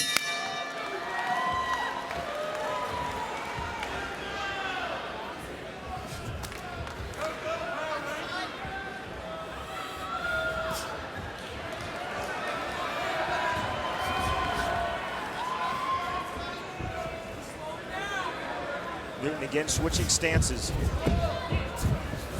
Little Stances, here. the angles. Emmanuel Newton going for the takedown. A lot of energy expended and nothing there.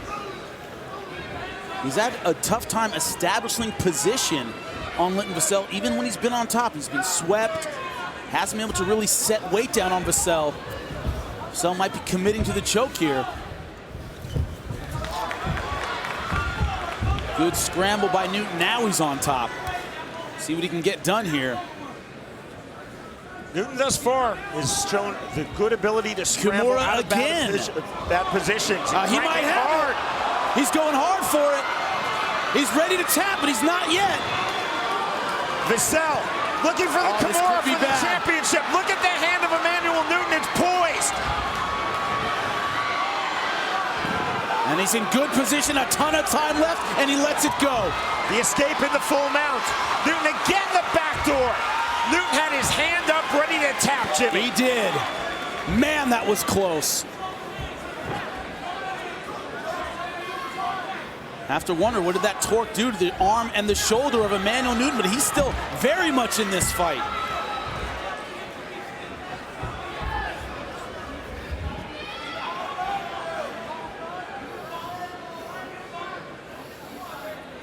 A rare moment of rest for these two fighters, Linton Vassell and the champion Emmanuel Newton. Man, Vassell had a lot of confidence in his ground game going in. You see why now.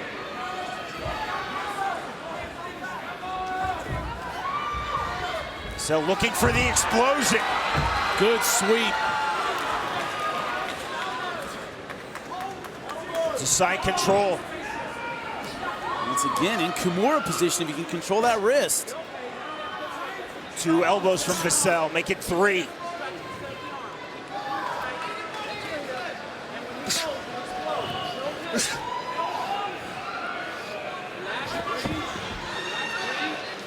What Vassell has done is he's made little tiny tactical mistakes. You see the arm inside right now for Emmanuel Newton that has allowed him to explode. When he's gone to the mount, it's been triangle mount, which can be really hard to hold if your opponent explodes and really uses that arm you have trapped.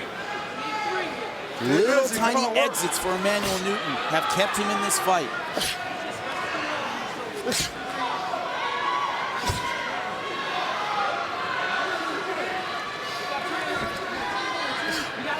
Look for him to explode toward Linton Vassell.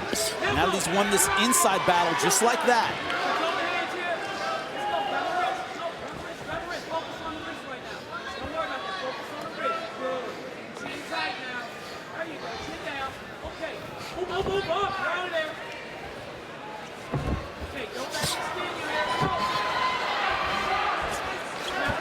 Once again, taking the back.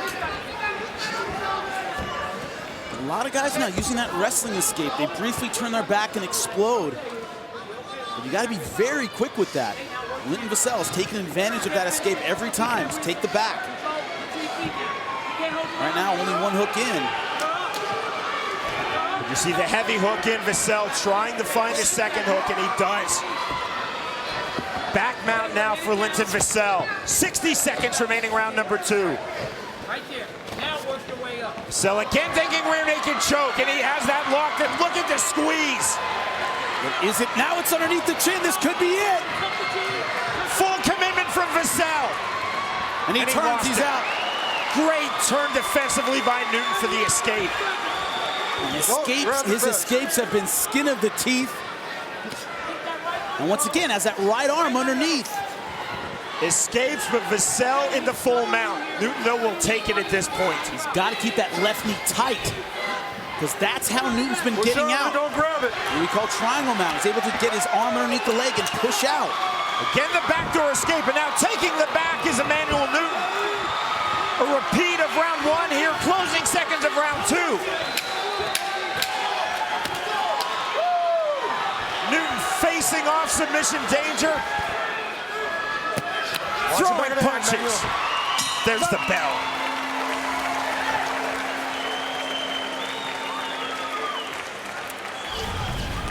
Emmanuel Newton barely escaping again in the second round. He's just finding a little bit of space, just enough to turn this Kimura. The right hand of Emmanuel Newton was ready to tap.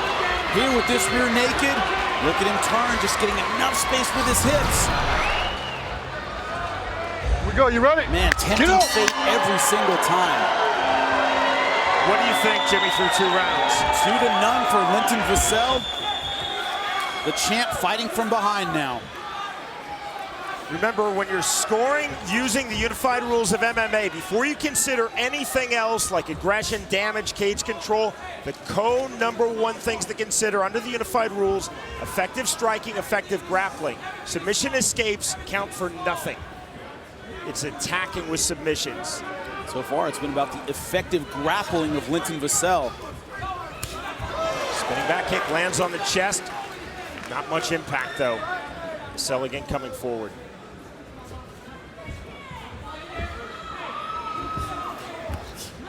If you're defending submissions, Jimmy, it means that you're in danger of being submitted. Newton doing a great job with submission defense, but a lot of attacks on the ground from Vassell. Watch where it's going. Watch where. Stop. Stick to the cup. Right Time there. called by John McCarthy. Time. Come here. Come here. Come here. That's okay. I heard it. I saw it. Manuel, get back over there now. Take your time. See here with the left kick. Okay. Bang, right to the cup. Toes caught it. Just in case you want to see it again.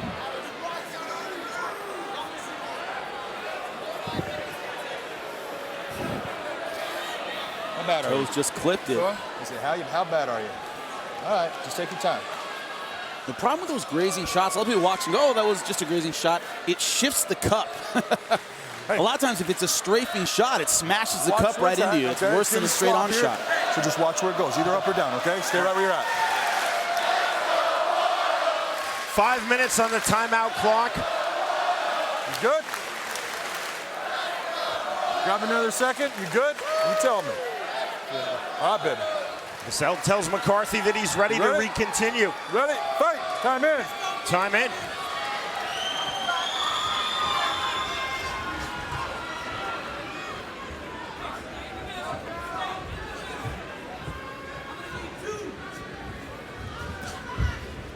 Spinning back kick. Misses the mark.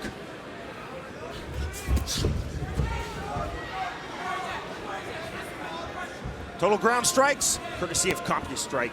Vassell 18 out of 26, Newton 10 out of 10. But it's been the submission attacks of Linton Vassell that have impressed me in these first 2 rounds. Oh, nice right hand. Over the top, lands flush. First time we've seen sustained action on the feet. And on cue, as you say that, Newton looks for the takedown. I just don't understand this strategy. He's doing well on the feet. He's been losing on the ground, yet he's going for a takedown. The waist cinch, now trying to take the back. Very high in the ride right now, needs to settle down a little bit. You see neither hook in for Emmanuel Newton.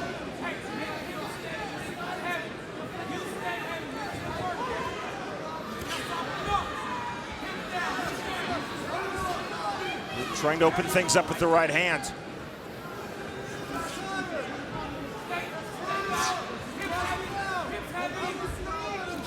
Emmanuel Newton has gone 5 rounds 4 times. Vassell's never been past the 3rd. Vassell has to keep the pressure on, cannot take any breaks, and right now it's Emmanuel Newton on top. 2:20 remaining, round number 3. Nothing decided yet. Linton Vassell versus the champion Emmanuel Newton for Bellator's light heavyweight world title. Certain confidence that comes from having been here before.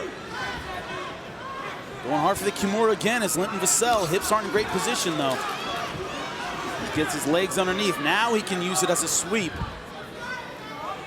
Very hard to finish the submission from half guard, but can use it as a sweep.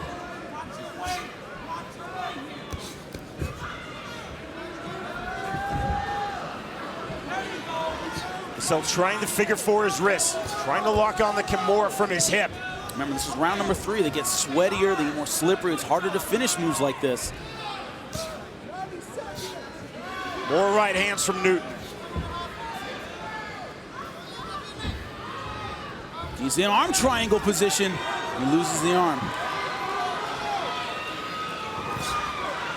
Just missed with that elbow, but holding heavy top position.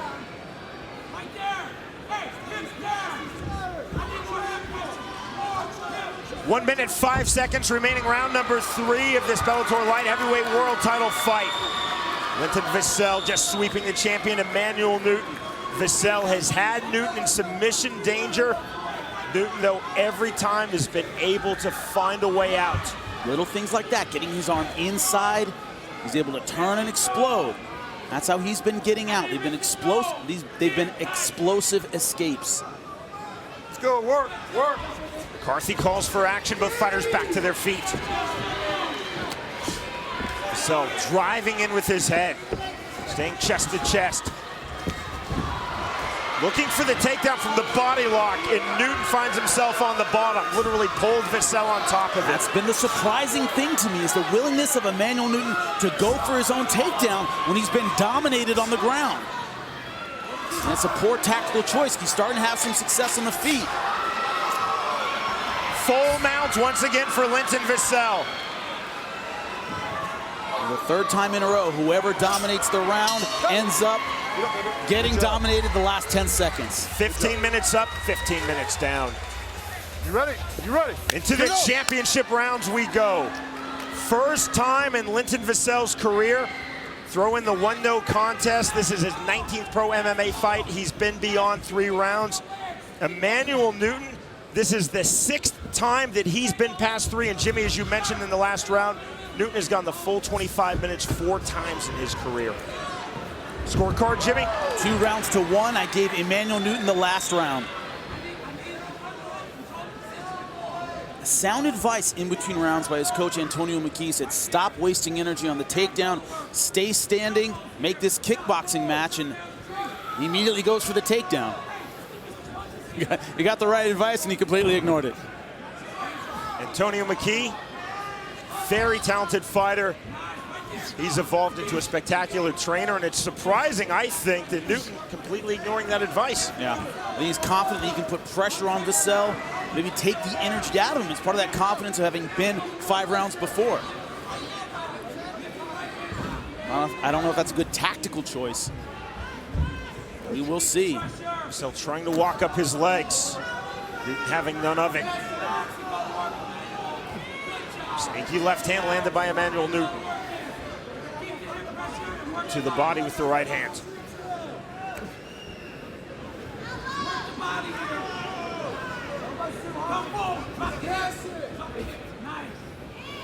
And this is what Emmanuel Newton talked about. He says all his length, his size, makes it hard for him to scramble in positions when I put weight on him. There's a lot of confidence in that. That he can keep Linton Vassell here, watch where it's at. continue to do damage, and basically out-scramble him. Vassell still out of half guard, now closes his half guard, opens it, and closes it once more. He believes that if Vassell starts moving from here, he can stay ahead of him. Forearm lands hard, and another.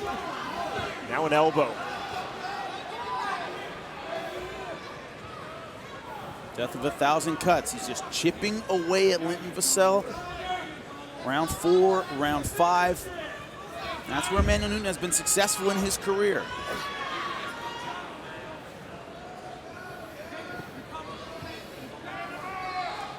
Those explosive sweeps that were, one after another in rounds 1 and 2 aren't happening in rounds 3 and 4. Linton Vassell not putting power behind these movements. Starting to slow down, starting to wear down. Vassell out of open half guard, you see, trying to posture on his hip. Come on, let's work. Here we go. Murphy calling for action again. Newton staying very heavy.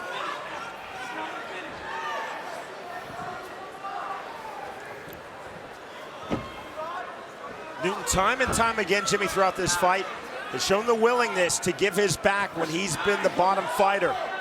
You see Vassell much more conservative, just posturing to his hip. Yeah, but he has to get something done here, has to get a sweep going. Because if Newton takes this round, which it looks like he's doing, I have it all even. Now in full guard, what can he get done?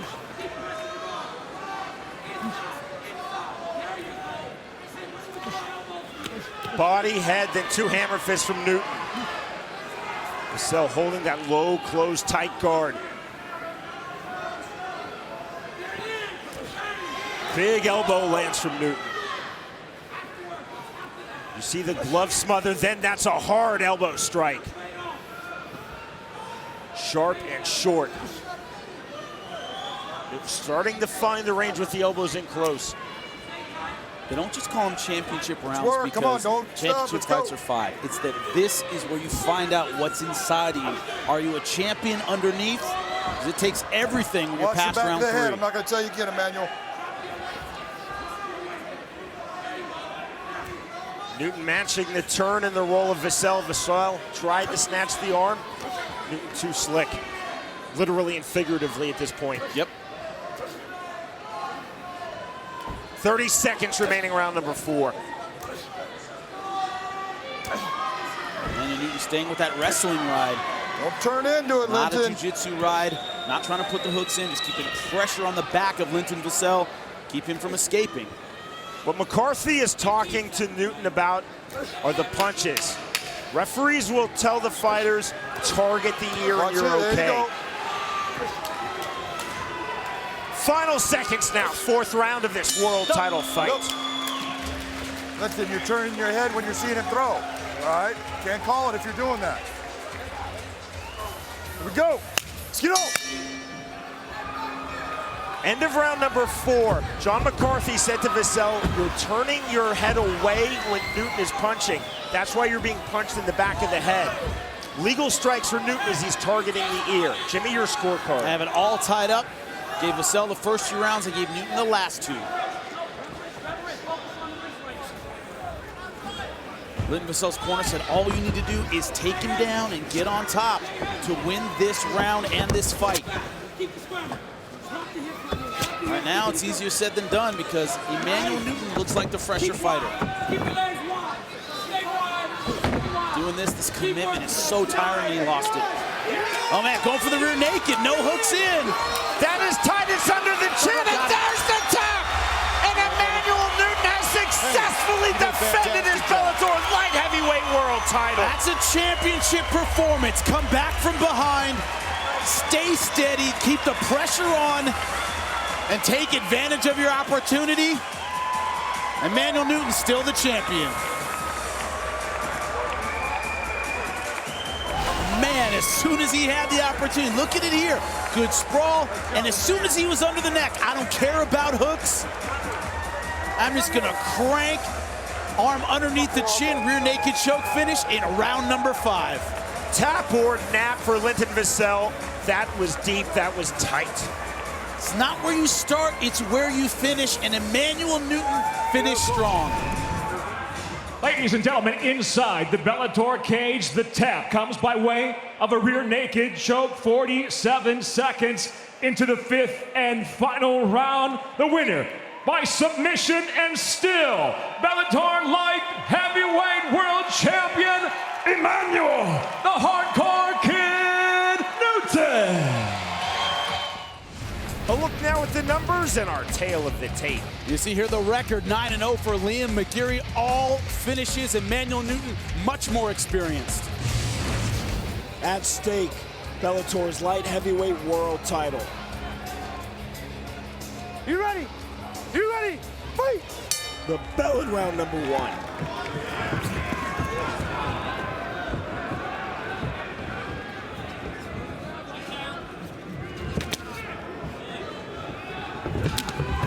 Chopping kick from McGary. He's in the blue gloves. The champion Emmanuel Newton in the red gloves. Newton being way more aggressive than we're used to seeing him. He's trying to get inside that range, inside the effective punches of Liam McGary. That kick blocked.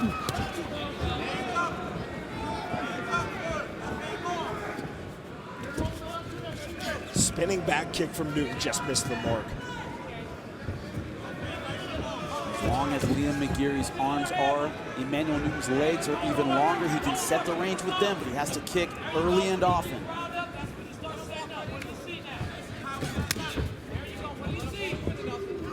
Already Jimmy Newton targeting the low kicks.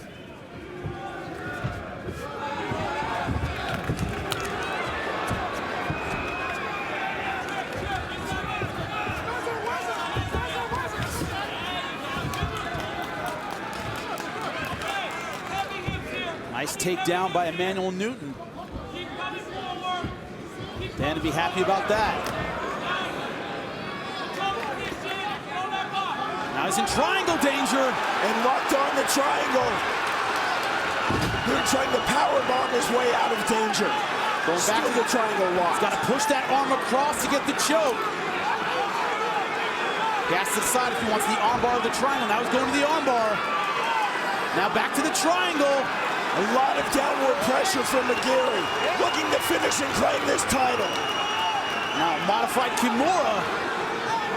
And he's really cranking on it.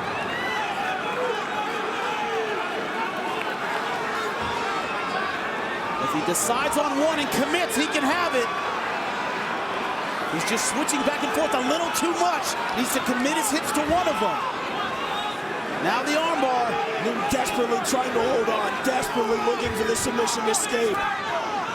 Still caught in the triangle. He's out. Beautiful escape from the champion, Emmanuel Newton. He dives right back into the guard. Then McGary looking for the triangle. Look how actively McGary is from the bottom position. Good hammer fist, big hammer fist landing from Newton. Now in the side control. Saw what he did to Kelly Anderson from the bottom. He likes that Americana position, stepping over for the inverted triangle. In briefly north-south. But Newton committed to the ground game. He could have stood up there and he goes back into the guard. That's risky.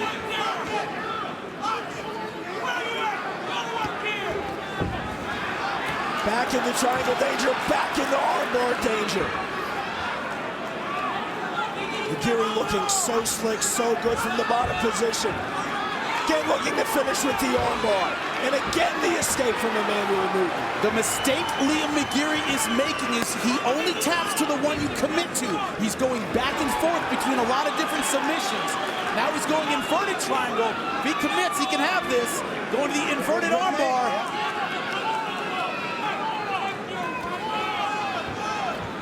McGary punching and landing from the inverted triangle. This is a lot of torque. He's got to commit to one and finish. See Todd Anderson looking right in the eyes of Emmanuel Newton. So much squeeze, so much pressure. Key lock now. He might have it. Full-on key lock. That is so tight. And again, the escape from Newton. He's still in triangle position, though. Until he can free his head and his arm, he's in deep trouble. Key lock escape, Jimmy, to your point, not triangle escape. Exactly. Now he's out. An amazing opening round to this world title fight, and now Newton takes McGary's back. McGary rolling out of danger beneath the right hand. Now an arm triangle position. He might get a submission of his own here, but needs to throw that right in, that right arm under a lot deeper.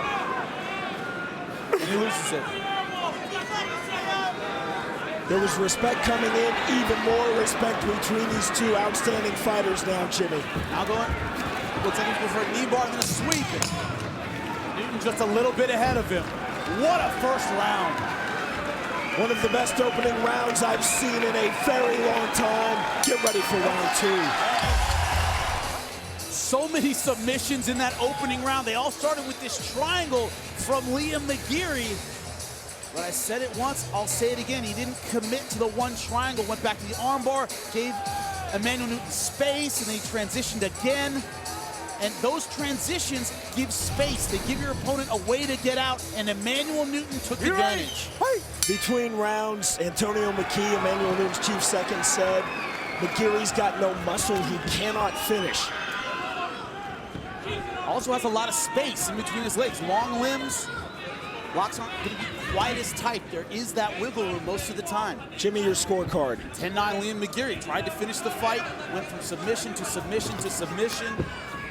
10-9 for the challenger.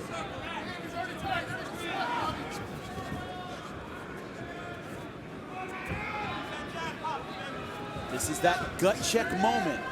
You threw everything you had at him in the first round, and he's still standing in front of you. Liam McGary is not used to this. Spinning back kick from Newton. Emmanuel, this is where he lives. 7th fight in Bellator for McGary. The first time he has seen round number 2. In his 10th pro MMA fight, this is now just the 3rd time he's gone past the opening round. Such has been the dominance of Liam McGary. But remember what I said in the keys to victory. He can't overthink it. Look at here. He's trying to set range. He's trying to set everything up. In previous fights, he went at the guy throwing combinations.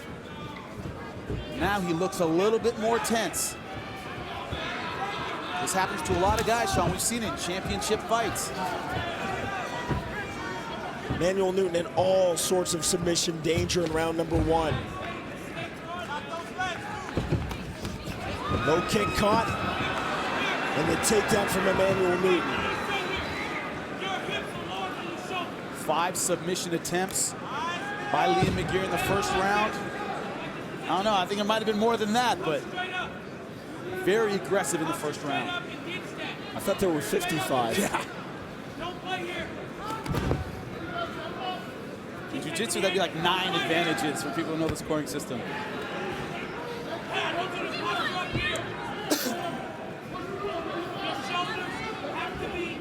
The question you have to ask is, does it get easier as the rounds go on to submit a guy?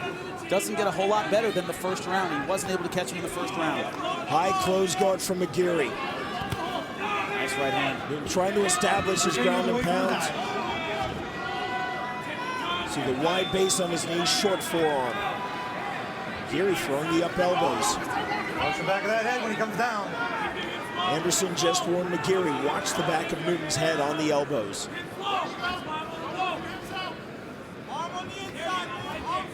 I love jiu-jitsu. I'm a jiu-jitsu guy myself, but the problem with the jiu-jitsu style is as long as the guy makes it out, it's like a reset button. He's not hurt. You didn't bruise him up. Unless you submit him when he goes back to the stool at the end of the round, he's okay. He comes back fresh. See McGary again trying to be extremely active with his guard. Looking for a triangle again. Felt and well defended by Newton. Now taking the back of Liam McGary is Emmanuel Newton. Too high over the top. Too aggressive. Both fighters almost back to their feet. That's how he caught Linton Vassell. Didn't put the hooks in, just got underneath the neck. But remember, that was round 5. Linton Vassell was a lot more tired than Liam McGary is now. 1 minute 30 seconds remaining, round number 2. Scheduled for 5 5-minute rounds. At stake, Bellator's light heavyweight world title.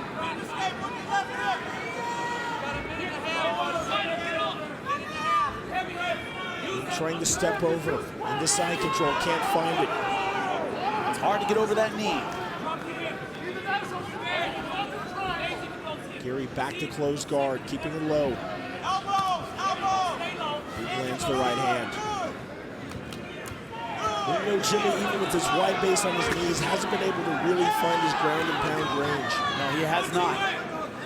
So it's hard to get posture when their legs that long wrapped around you. It's easy for Liam McGary to draw him in and break his posture. Nice up kick. We'll see now how Emmanuel Newton plays this.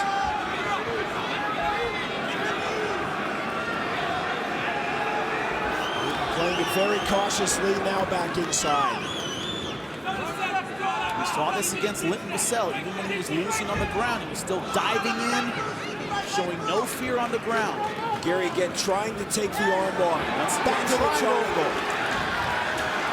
Well, once again, he goes to the armbar. I don't think that's a good idea. I think he needs to commit to the triangle, but we'll see if he can get it this time. Now he's elbowing. Final seconds, round number 2. Unfettered elbows landed by McGary. Still holding the triangle. There's the escape from Newton, and there is the bell. There we go, boys. You ready? Hey! Round number 3.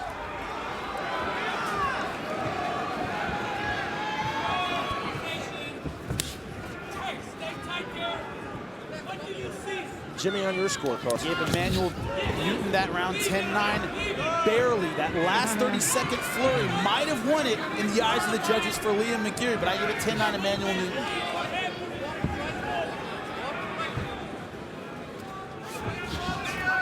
Newton spinning back kick, that landed. McGary's strikes have been virtually a non-factor in this fight so far. Very aggressive on the ground, not so much on the feet. McGary, with absolutely no hint of arrogance or disrespect, said, I'm amazed that Emmanuel Newton keeps winning and keeps winning the way he does, but I'm absolutely not going to underestimate him. I think Emmanuel Newton has thrived and will continue to thrive on being underestimated. He looks beatable. People think they can beat him, and he's a much tougher customer than they realize.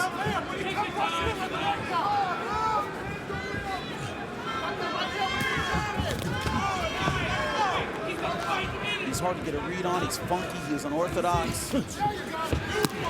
Hard got to figure out. A kick nicely blocked by Newton. Good left hand in the right. Nice right hand. Beautiful right hand. He needs combinations like that.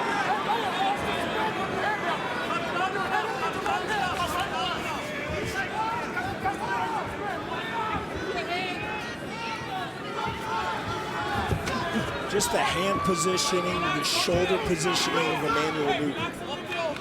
Just footwork that makes him hard to hit. He likes to keep his hands low, keeps his chin pretty high, but he's constantly switching stances. He's constantly moving.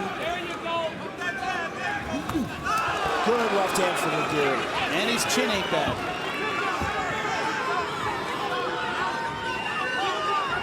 Newton changing angles, changing stances, landing that side kick. Much more measured tempo to round number 3.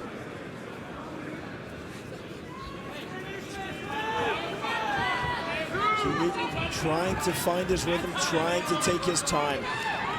One thing you have to wonder, how much is Liam McGary thinking about Joey Beltran and the spinning back fist? He might get Emmanuel Newton hurt, but he's not charging in like we've seen him do in previous fights.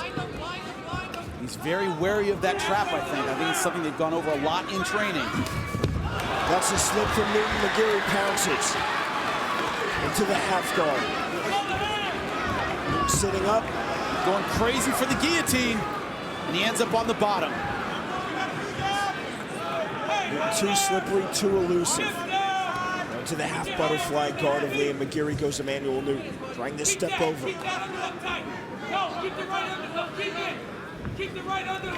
1 minute 45 seconds remaining, round number 3 of our main event. The fight for Bellator's light heavyweight world title. The undefeated Liam McGary versus the champion Emmanuel Newton. With Jimmy Smith, I'm Sean Wheelock.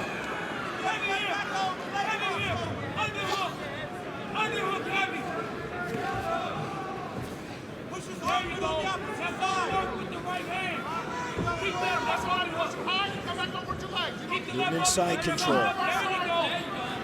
These guys seem to present a similar problem in different situations. Emmanuel Newton, funky, hard to figure out, unorthodox on the feet. Liam McGary, hard to figure out, funky, unorthodox on the ground. Does a lot of things other people don't do.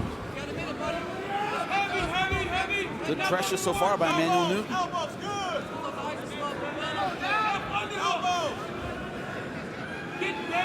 Step by McGary, raising up his leg, Newton trying to step over.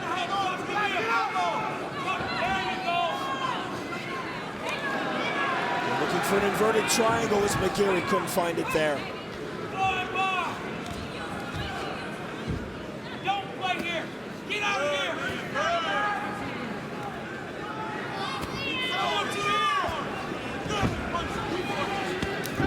Newton being methodical, taking his time, Jimmy.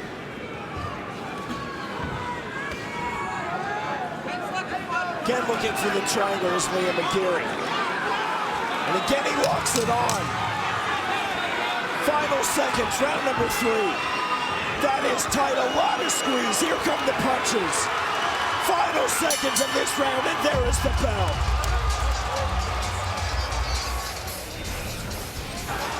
Round 1, Liam McGary, submission after submission after submission, transitioning, but not getting the position to finish anyone's submission and end the fight.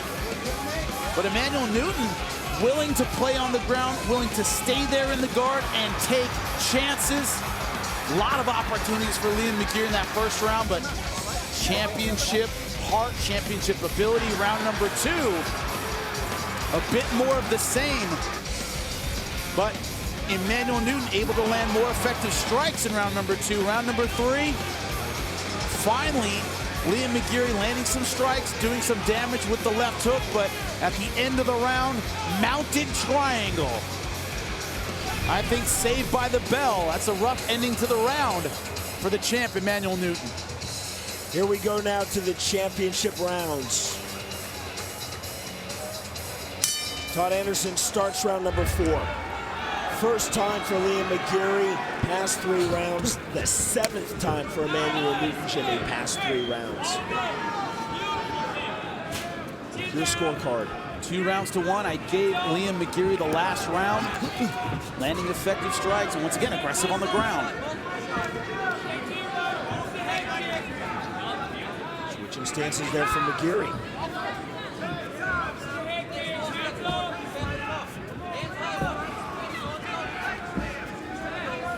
McGary just pawing out the jab. Newton switches stances, just misses with the overhand right. He's committing to that overhand right because he has to. He has to overcome that reach advantage of Liam McGary.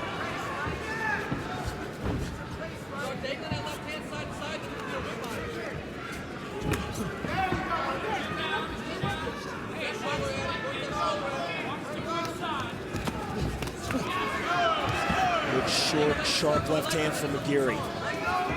You see 10 submission attempts, ties a Bellator record. Ooh. All right?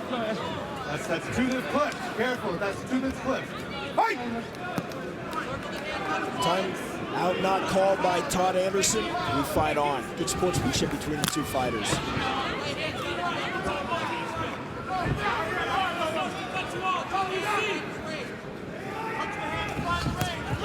Spinning back kick lands.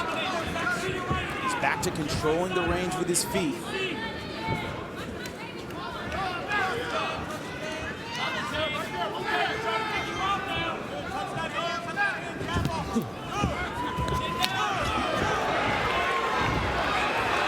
Newton almost slipped, now circles out. McGary trying to turn up the volume. One thing is, McGary's usually able to hit someone almost at will with the jab, but Emmanuel Newton, good head movement, good use of the feet. He's got to throw 2-3 punches to get inside and land.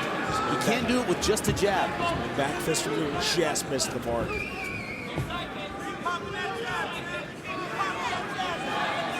Newton moving forward up on his toes. Getting a side kick. Trademark Emmanuel Newton, how he walks away almost to the 3/4 stance.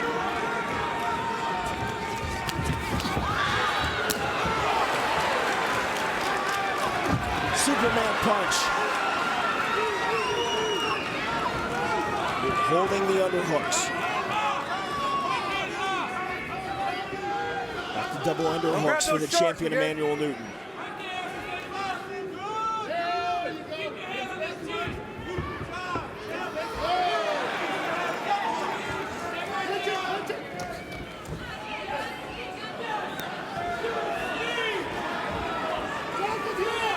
Newton landing these effectively. Looking for the takedown, moving to the back, and he hits it. As much trouble as he's been in on the ground, he has no fear of the takedown. We saw that against Linton Vassell in rounds 3, 4, and 5. He'd been beaten in rounds 1 and 2, but still going for the takedown, still has faith in his top game. That's rare. To the open guard now of McGary goes Newton. McGary again walking up the guard, again looking for a triangle. Wrist control, set up triangle, elbow control, generally set up arm bars. Nice job getting into half guard by Emmanuel Newton.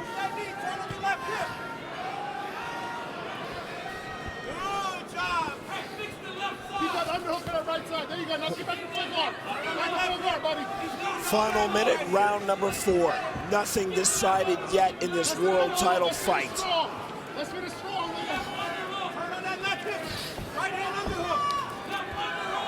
Newton looking for ground and pound from the half guard of McGary. Oh, arm triangle position, beautiful transition. He's got to get around that knee to finish, and he goes back into guard. Saw the explosiveness, though, as well as the skill of Emmanuel Newton, stepping over. Watch the back of that head. Anderson again warning McGary. Watch the back of the head on the elbows from the bottom. Those strikes right there. Touch that ear. Fighters are told in the pre-fight meeting, target the ears of your opponent. Looking for an armbar again is Liam McGary. Closing seconds, round number 4. We will now move to the deepest of deep water. At stake, Bellator's light heavyweight world title. Liam McGary versus the champion Emmanuel Newton. Jimmy, your scorecard. I have it all tied up. I think it all comes down to this round. 10-9 Newton in round number 4. I think this is how it should be. Whoever gets this 5th round wins it. Outside trip, nicely hit by Newton. Easy takedown. Into the half guard of McGary.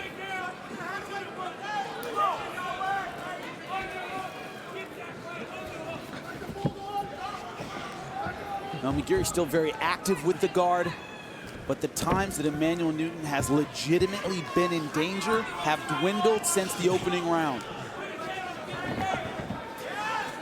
McGary now looking the cage walk. Now to the body triangle.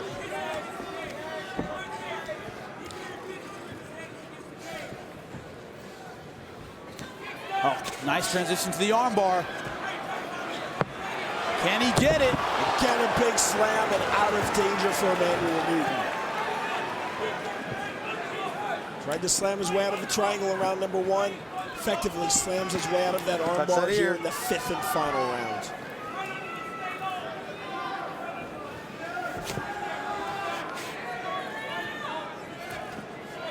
From side control. He just went for an armbar and broke the record for submission attempts. That'll be cold comfort if he doesn't win this round or win this fight. Those elbows landing flush into the face of McGary. Short but effective from Emmanuel Newton.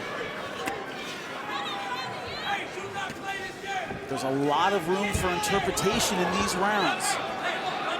It wouldn't surprise me, Sean, if these judges' scorecards are all over the place. Neither guy can feel great about going to a decision after this round, no matter what happens.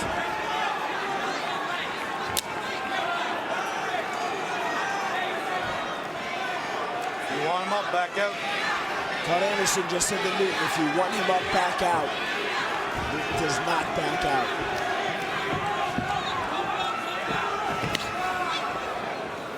Newton right back in, missed with that right hand. Chest to chest on Liam McGary. Halfway through this 5th and final round. Touch that ear. Still anybody's fight. Liam McGary versus the champion Emmanuel Newton. Level at 2 rounds apiece on Jimmy's scorecard. Loose body triangle held by McGary. Heavy top pressure from Newton. We're not seeing those big thudding shots from the champion from the top, Jimmy. And you see how Emmanuel Newton's just sliding out of submission attempts now? 5th round, both guys very sweaty. Much harder to finish. Omoplata position here. Doesn't matter. Emmanuel Newton able to pull right out. Newton trying to control the legs, trying to stack McGary. McGary still being active in open guard. Get later, Newton. Let's move.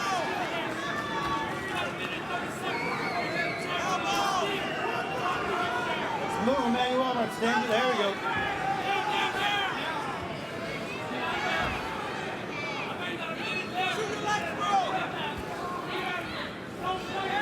Back to the triangle, arm in. Will he commit to it? And he can't.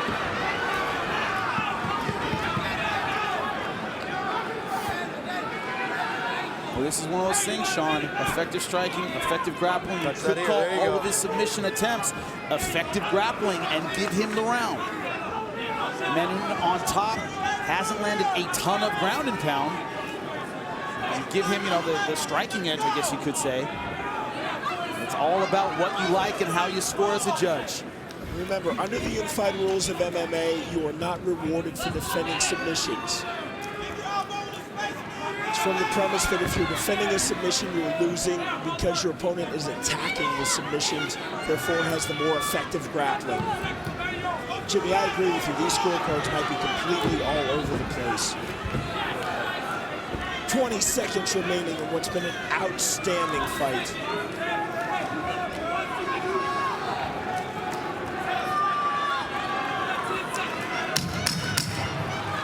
McGary still trying to be active from the bottom. One more triangle attempt.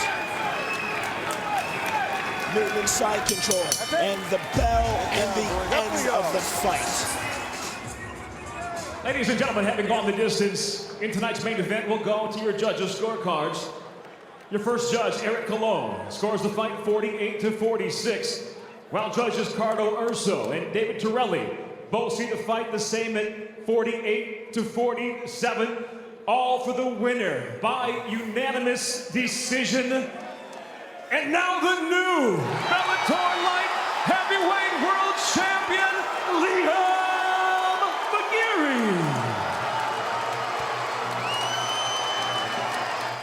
Time now to check out the tail of the tape. 6'6" jumps off the page. So does an 81-inch reach. The only similarity they have is the weight they had to make. But what I have highlighted, the age. 40 years old for Tito Ortiz. He knows this is his last legitimate shot at a major title. And keep in mind those 11 losses, those 30 fights for Tito Ortiz, every single one of them at the highest level in the history of this sport.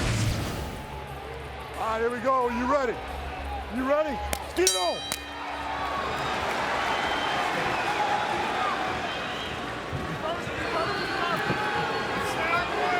Let's enjoy round one. This is the danger zone for Tito. Right here at range early in the fight.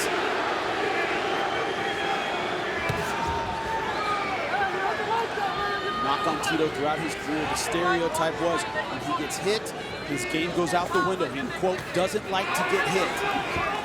No one should like to get hit, but it shouldn't change your game plan. I asked him the last time he felt this healthy. I couldn't finish the question before he said 2006. His first fight with Forrest Griffin. Last time he felt great. He feels great coming into this fight. Mentally as well, his life has changed so much for the better. He goes for the first takedown and he's stuffed by Liam McGary, who grabs a guillotine. Arm in guillotine. His hands are not locked. Tito Ortiz keeping control of McGary's left ankle. That's what we always wondered about Liam McGary. Can he stay on the feet? We know he has a great submission game, but Tito Ortiz is so hard to submit. Hasn't been submitted since Guy Mesger.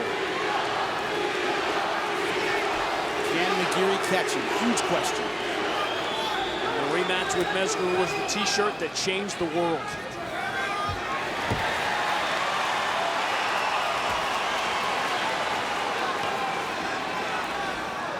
Try and trap the hand and feed it to his right hand. This would be bad news for Liam McGary, and he's got it. That seatbelt hold. If he can free up his hand, he's going to land some vicious ground and pound from here. There it is. Hall of Fame ground and pound from Tito Ortiz is Liam McGary's worst nightmare.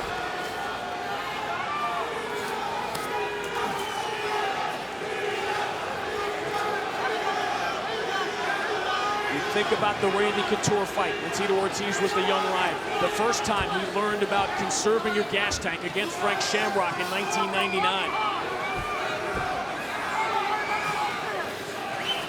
Is there enough in that 40-year-old body to make all of those lessons learned pay off?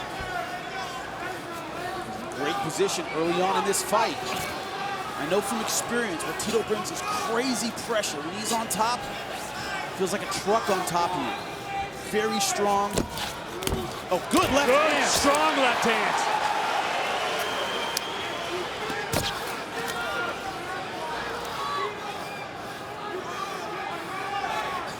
This was the question for Liam McGary with the ground and pound. Are you going to do something? Or are you going to just lay there and bleed? Can he push him off? Can he get space? Can he change the script? Because right now, it's all about the ground and pound and Tito Ortiz. You knew at some point in this fight, and maybe it's now, Liam McGary is going to be under pressure that he has never seen before.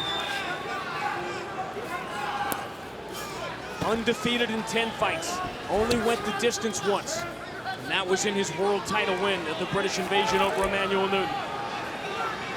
Tito, I talked about little veteran things, little tricky moves. That seatbelt going around the back, controlling the wrist, popular wrestling move. It's these kind of things that allow him to do damage in his world without expending a lot of energy. McGary has pulled off some spectacular submissions from this spot, but not against athletes and fighters the caliber of Tito Ortiz. In omoplata position. Going to the triangle, can't get it. That's the problem with having long legs against the pressure of Tito Ortiz. Can't get extension. It's hard to pull a lot of those submissions off when he's crushing down on you, and that's what he's doing. Only twice in 18 years has Tito Ortiz been submitted. Crowd here in San Jose has made their choice. Let's go, let's work. Throwing up his legs, trying to get submissions going. He likes the inverted triangle. A lot of unorthodox submissions. Also looking for the arm. See Tito's right arm. He might have it, and he doesn't. Tito knew he had to get out of there quickly, and that first second from the escape of the submission is the most dangerous when you're on the bottom. Now inverted triangle. Got it! It's over! It's over! Liam McGary has done it! Everything going Tito Ortiz's way, a mental mistake. And Liam McGary finishes the legend on the ground. Heartbreaking ending for Tito Ortiz. A great performance by the champ. Went from the arm, almost looked like a tap on the leg. But Tito Ortiz very much in this fight. Look at the inverted triangle. So difficult to pull off, and he got it. Right off the escape, look at it here. Clamping down on the head, locking his foot. A handful of guys in the world have the build and the jiu-jitsu to pull off this move. He gets it, and look at the speed of the tap. A guy like Tito Ortiz, who did not want to give up, had no choice. Great job by the champ, Liam McGary. See the frustration on the face of Tito Ortiz. He wanted this so bad. Ladies and gentlemen, inside the Bellator cage, the tap comes by way of an inverted triangle. Official time, 4 minutes, 41 seconds into round number 1. The winner by submission and still Bellator light heavyweight world champion, Liam McGary. The tail of tape in the main event. Look at the height advantage, 4 inches taller for Liam McGary, but the reach, only 2 inches. Phil Davis, very, very, very long arms.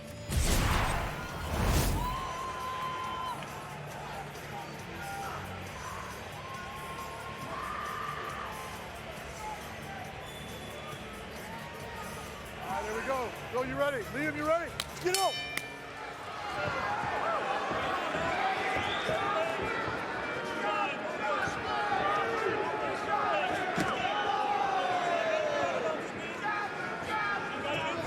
Liam McGary does not want to do is give up on his footwork. He always wants to be angling. He doesn't want to stand in front of the wrestler and give him an easy target for that takedown. Yeah, Liam came out with a kick right off the bat. That's a great way to create space. You know, if you can't touch a guy, he's too far away. Phil Davis cannot use any wrestling right now. The first rule of wrestling, you must stick your hand out straight. If it doesn't touch your opponent, he's too far away. Phil's going to need to figure out this distance and step in a little bit before he's going to get any action going. Chael Sonnen joining us here for this main event. It's been 535 days for Liam McGary. A lot of potential for cage rush. Remember, that fight was just a 4-minute fight that he had. I think it's easy to forget when you look at him for his build. Liam McGary is 6'6", but fast, athletic, quick. He's not an awkward, gangly kind of guy. He's fast. Yeah, absolutely. Phil Davis is known for that rear power kick. I will remind everybody, Liam McGary just had a knee injury. I don't actually know which knee it was, but Phil is attacking the lead knee. If Phil wants to turn this again into any kind of a grappling contest, he is going to have to take a 6-inch step forward. He's just simply out of range right here. Now, my question for you, Chael, is does he have to get Liam McGary to bite, to think he's going to actually strike with him before that takedown will work? Yeah, most definitely. That's what he did. So that's what Phil Davis did so well in the King Mo bout, is he mixed in punches. When Mo started to defend the punches, he changed elevation and went for the tackle. Right here, He is too far out. I trust that Phil knows that. He's made a couple of shot attempts. They were a little bit half-hearted. McGary had no problem stopping them, but I don't believe that Phil is quite mixing it up the way he intends to. Remember, Phil Davis had a slow start against Nice left. That's the best shot in the first round. Wow. Phil Davis, the left that landed. McGary's trying to clinch it up. That hurt him. Not bad either. Not a bad takedown attempt by McGary. That's a bad sign when the striker goes in for a takedown against the wrestler. I think that hurt him. And it gets to the ground. Now, Jimmy, that's what you were talking about earlier.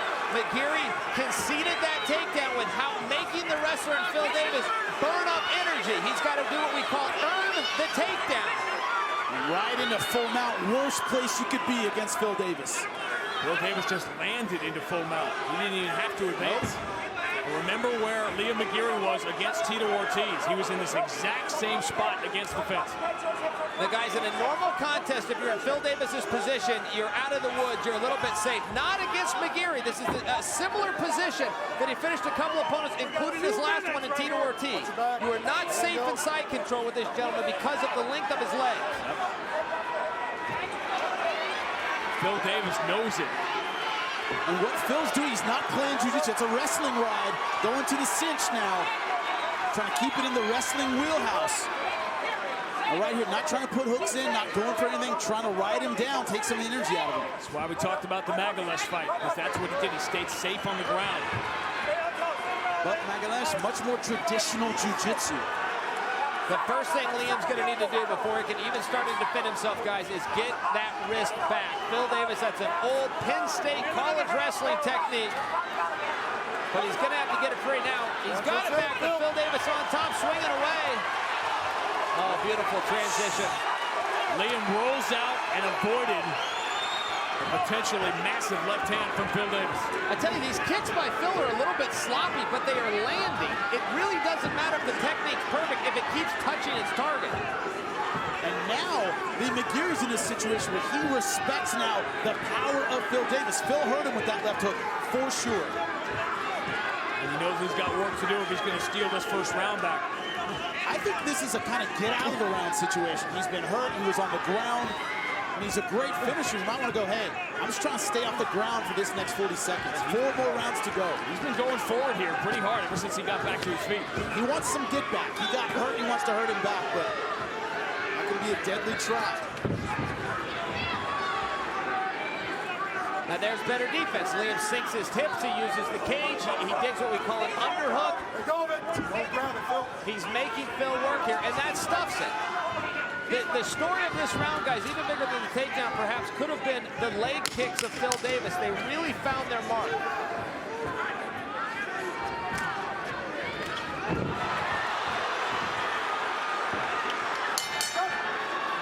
In a first round that swung towards Phil Davis, this was the big moment that started. That left hook, wide, but landed right on the jaw. That hurt Liam McGary, and that's what set up the takedown, the mount, the ground and pound, all that left hook. Round 1, gentlemen, to Phil Davis. 10-9 Phil, that's where I saw it. Definitely. The takedown was the story of fighting. Went right into good position with the mount. But Liam is marching forward, and that can be a very frustrating thing for any fighter. Phil's dealing with it well, but he's still not finding his range if he wants to make this a grappling contest, which is his strength. Careful with the shots. Get him up. Get him up. Nope. Preemptive from John McCarthy. Anytime as a fighter, when you think you have a serious advantage, a particular position, man, I'm the better kickboxer, I'm the better wrestler, I have better jiu-jitsu, it can be disheartening when you're shown, oh my God, this guy has skills too. I thought Liam McGary thought, well, I've got the definite advantage on the feet. That punch kind of turned the fight around, at least that round around for sure. I think it really surprised him. That mixed in with Phil Davis putting in these kicks. And they're really finding them. I'll tell you, from a technical standpoint, I got a couple of problems with those kicks, but boy, they are landing every time. He's not throwing an air ball yet. What's your problem with kicks? He's not turning his hips. He's not stepping offline. His hands are in a little bit of the wrong position, which takes the power away. That said, nothing trumps the kick landing. They're slappy kicks, but they're finding the mark. Meanwhile, ladies and gentlemen, takedown defense from Liam McGary. Much better than we anticipated. Part of that, like you said, shows the range. He's shooting from a little further outside than he would like. Liam McGary can see it coming a little better than I thought. That, you know, if these were closer takedowns, you might not be able to see him coming. Yeah, that's right. The reach of Liam is causing Phil a little bit of a problem. That's why he's using his legs instead of his hands. They're just not quite finding their mark. Until he can land solid punches, he can't change elevation and go for the tackle like he did in the King Mo fight. So a lot of people thought he lost. Those first 2 rounds were very close. Easily could have gone to King Mo. Big 3rd round for Phil Davis. Knee kick, beautiful.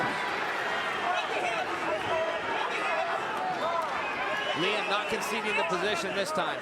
Liam looking to get that leg and knee in there, keep the space, and eventually he's going to use that fence to walk his back up it. Phil looking to pass. Where Phil Davis has won so many fights, just grinding it out. Now here's Liam McGary trying to use those long legs. Could go on the right for a leg lock if he could get the weight off of that leg, but Phil Davis put a lot of pressure on him.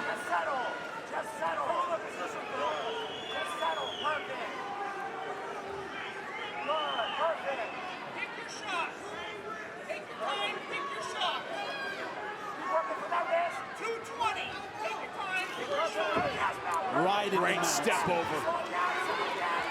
Right through the legs. Phil Davis, remember, loves that Kimura. That's where those long arms help him out. He's able to get it from a lot of positions you wouldn't expect. Now you see that leg he's keeping across the legs of Liam McGary. That's to prevent that triangle step over that he got Kelly Anderson with. That was from side control, but if he can block the legs, he doesn't have to worry about it now in the mount. Looking for an arm triangle. I don't know how much jeopardy Liam is in of Phil submitting him here, but he's getting led. If this is a dance, guys, only one person can lead at a time. If Phil is the one doing the offense, whether it's good technique that's going to be effective or not, the opponent must respond. And if Liam is on the response, he's not on the attack. And he's banking minutes, he's banking rounds. Can you be, if you're Liam McGary, too comfortable? Yeah, completely. That was one of the problems leading into this fight. He talked about his guard and who's going to catch him. He's very comfortable in the back. I've seen a lot of fighters lose rounds and lose fights that way, relying on their guard.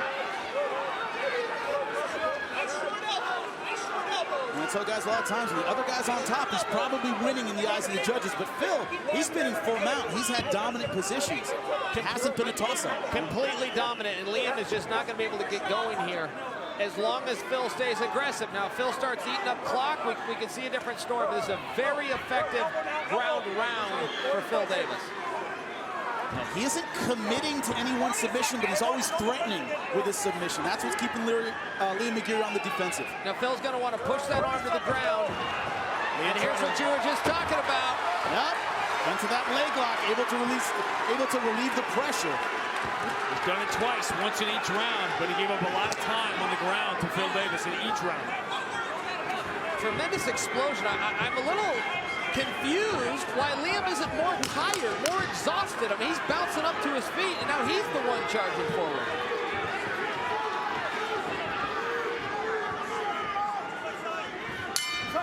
Through 2. Get up.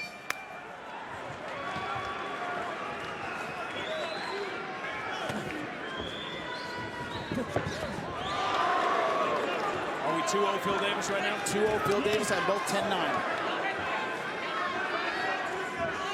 2-0 Phil Davis, but we got a champion in Liam McGary who is coming forward, pushing the pace. He needs to keep this distance. He did a really good job of it in the first round. He needs to keep this space. Phil cannot touch him and cannot get to the grappling component from this range. A couple more kicks up the middle for Liam, lead with that jab. When you talk to Phil about this fight, he talks about his wrestling experience. I mentally break guys. I wear them down. They don't want me more. That hasn't happened yet with Liam McGary. I have him ahead, but Liam McGary is still mentally in the fight. Surprisingly, Jimmy, particularly when you look at the positions that Phil was able to get him in. Full mount, dropping elbows, looking for submissions, but all of a sudden Liam springs back up to his feet and he's ready to fight. He's newly energized. He should be exhausted from those positions, gentlemen. Yep. Liam in midair went for something, too, on the way to the ground, so he's always thinking. Very tricky. Now going for the leg lock again. Got to get that weight off the leg. That's the key. Phil desperate to keep the pressure on that left leg, and so far he's doing it. Right into mount. You have to make a fighter work harder than that to pass your guard. He hasn't made him work in each round. He has conceded that. It's the jiu-jitsu version of an easy takedown. You can't let a guy just easily pass your guard. It is stunning how easily he lets him go for that. It's as though he has a technique from this position, but as we've learned from rounds 1 and 2, he does not. He's just simply losing this position. Now, right here, Phil Davis is starting to trap this arm. He wants to get the arm down to the mat and pull to the side, and he goes to the opposite side for an arm triangle. He's threatening but not committing. That's correct. That's been the story of him on the ground so far. His offense is keeping Liam McGary on defense. Exactly.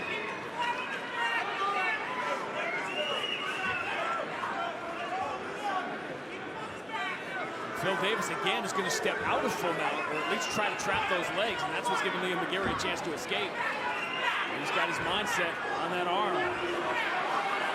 That's to keep him from turning and making this a scramble. That's what he's doing there.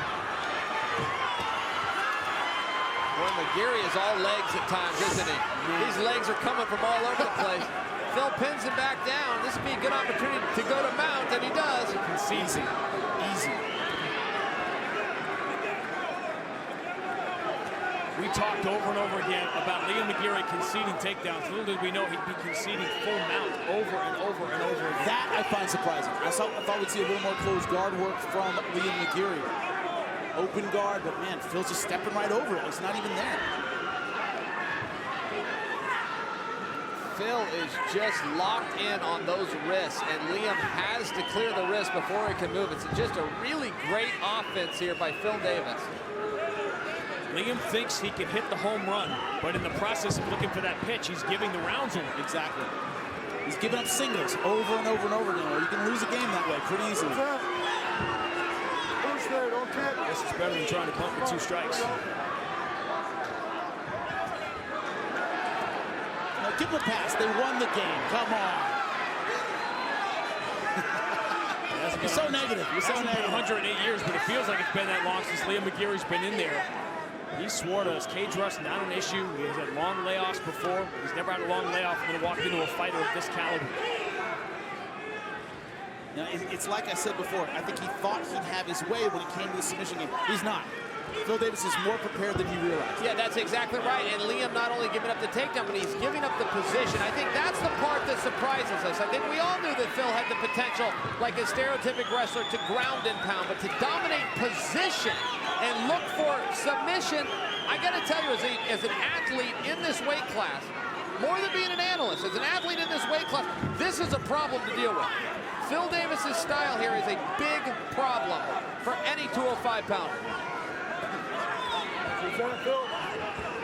Back to the wrestling ride, and he rolls for the knee bar, but not able to get the weight off the legs. Phil knows when to move and when to put pressure on his base. He has that mastered, and right now, Liam McGary hasn't found his own offense on the ground. He can heel kick, can't heel kick the head. He went right for the shoulder. You know, that's a risky game. I don't think I've seen a guy do that before. If you're off a couple inches, you lose a point real easily. And now Liam McGary, who spent the entire fight looking for the home run shot in the final 2 rounds, is going to need a home run shot. Davis, like most young kids who try wrestling, wanted to quit the first week. It was his mother who made him stick to it. And look how it's paid off. A national championship, and now perhaps just 2 rounds away from a world championship. 3-0, gentlemen? I have it 3-0. The only question is, that last round could have been a 10-8. It was that dominant. I didn't see that fight-ending moment that, you know, makes me say 10-8, but it certainly could be. That's exactly right. Ray Charles could see this is all Phil Davis thus far. Another left hook. Now the problem is you can be a great finisher, but it sucks to have to finish, and Liam McGary is getting in that I have to finish mode. Yeah, that's right. I'm not sure what Liam's going to change up here. He's got to stop the takedown. If he wants to do that, he needs to stay real busy with the jab, even that front kick that's coming up the middle, and try to get this on his feet. Look, I think we've seen thus far that he's not going to get it done on the ground.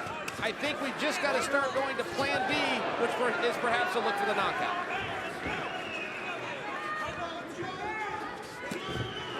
The rub at this point, the contradiction, is that to get the knockout, he's got to be more aggressive.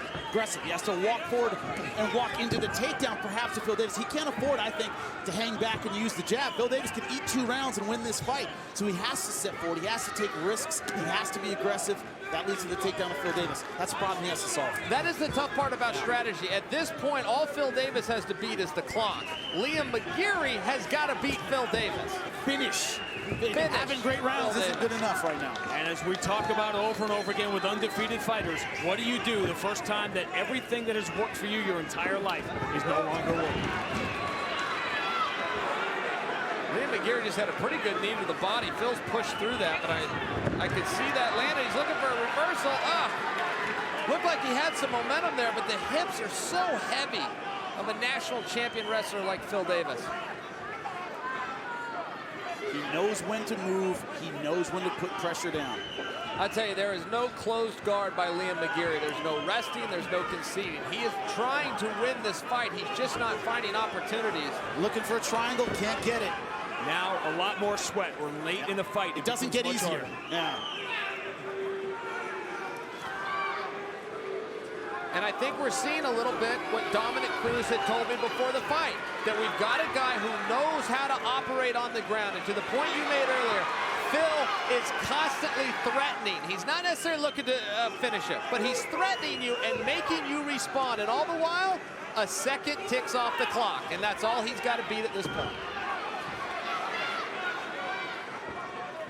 And it hasn't cut now. As if Liam McGary didn't have enough problems.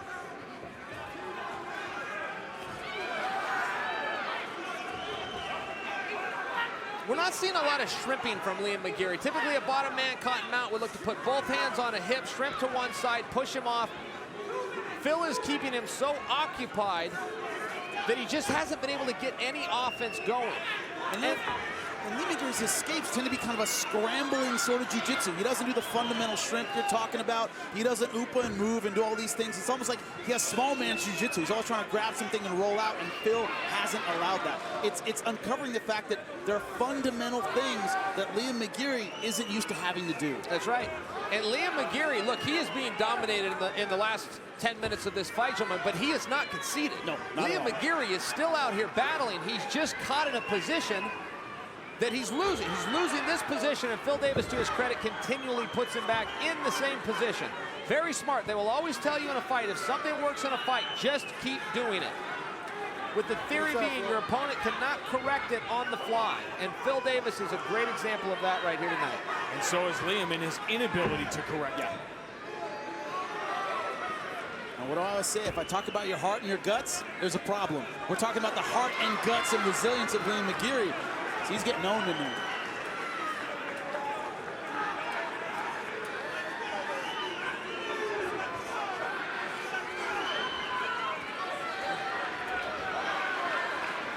We knew this fight would take place largely on the ground. The question was, could Phil Davis keep himself safe? And he has brilliantly for 4 full rounds.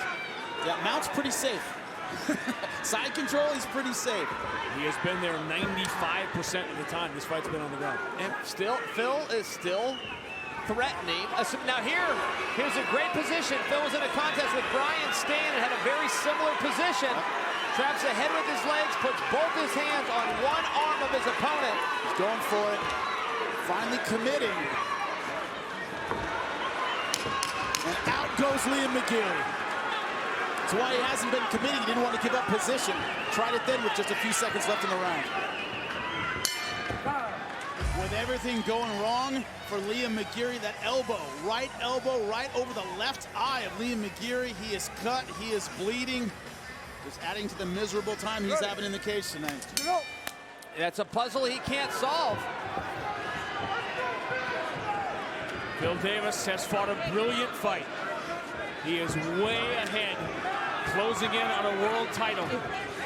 The Chael Sonnen, that doesn't mean it's necessarily going to happen for you. Listen, it's real simple, guys. He needs to dance with the one that brought him. He needs to close that distance, drag Liam down again, look for that mount, start attacking submissions, eat up that clock, and go home.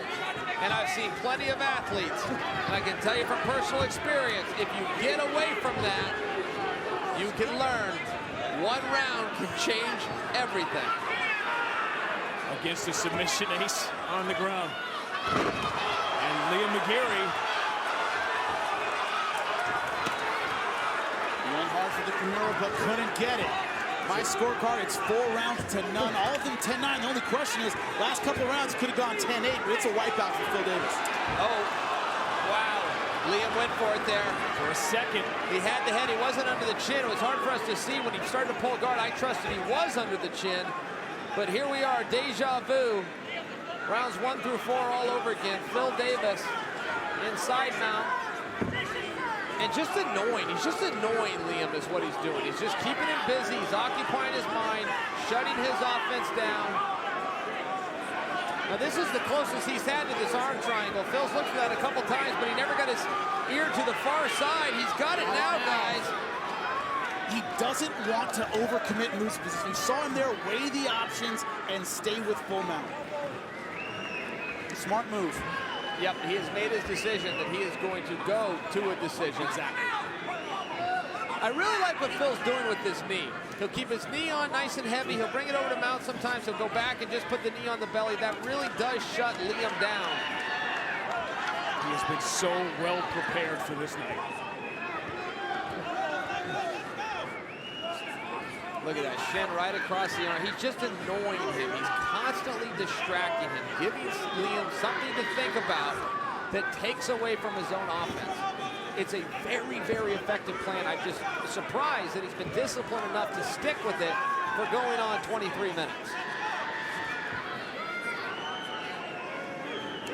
I'm going to respectfully disagree. Running out of hot water in a shower, that's annoying. This is hell. Phil Davis, as long as he's been underneath Phil Davis, that is pure misery. I will concede to your metaphor. Absolutely, Jimmy. But look at this. Look, he just keeps bugging him. He's not really doing it, but boy, he's bugging him. And now he's reaching under the head, grabbing the far armpit. He's just bothering him. What's really going to bother him is in 2 minutes when he puts his belt around his waist. Yep. Desperation time for Liam McGary. And Phil steps back over to full mount again. He's just camped right there on the chest of Liam McGary throughout this fight. He needs to keep this wrist as long as he can.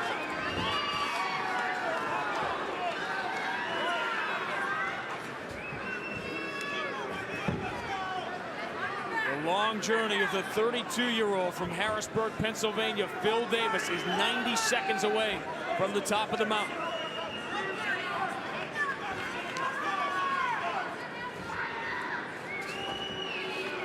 He has been king of the mountain all night in that spot.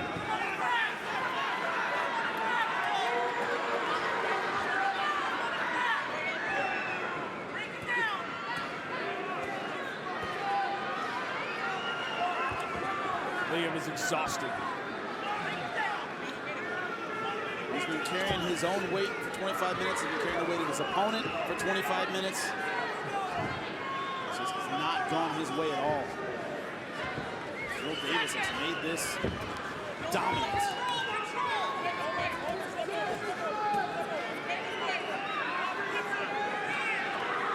You go back, and Liam McGary will watch these 25 minutes, and you wonder how many openings were there? How many true openings did Phil Davis even give it? From a jiu-jitsu perspective, not a lot. Not a lot. He tried to capitalize as much as he could have, but Phil Davis was excellent with the pressure, excellent with the pass. That's something he can say, is that I didn't let a lot of finishing opportunities go by. And there he comes right back up with this heavy knee, this shin that just pins Liam down. Effective enough to stop, and then he goes right back into the mount. For 25 minutes, Phil Davis paints the corners, pitches a perfect game, and is about to become the world champion. Easy for the guys in the truck to make this highlight, because the whole fight was a highlight for Phil Davis. Threw enough strikes to set up his takedown, and once he was on the ground, pure dominance. Not just with his takedown, not just with his wrestling. We knew he was good at that, but his groundwork, his ground and pound passing, getting dominant position, incredibly easy. Liam McGary could never capitalize in these moments when they were on the feet. This cut just added insult to injury. Let's make it official. Is Phil Davis the new light heavyweight champion? Ladies and gentlemen, having gone the distance, we'll go to your 3 cage-side judges. Your first judge, Eric Colon, scores the fight 50-43. Judge Sue Sanidad scores the fight 50-45. Your third and final judge, Brian Miner, scores the fight 50-44.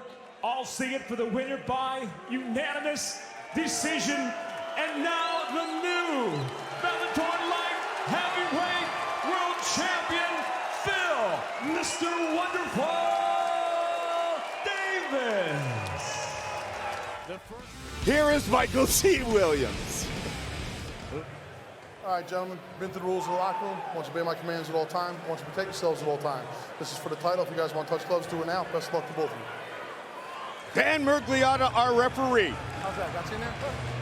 Championship fight scheduled for 5 5-minute rounds. Davis. Bader. Are you ready, sir? Are you ready, sir? Let's go, fight. Here we go. Tonight's fight clock brought to you by Miller Lite, the original light beer. Cheers. It's Miller time. Red gloves, the familiar pink shorts for Phil Davis, blue gloves, black trunks for Ryan Bader.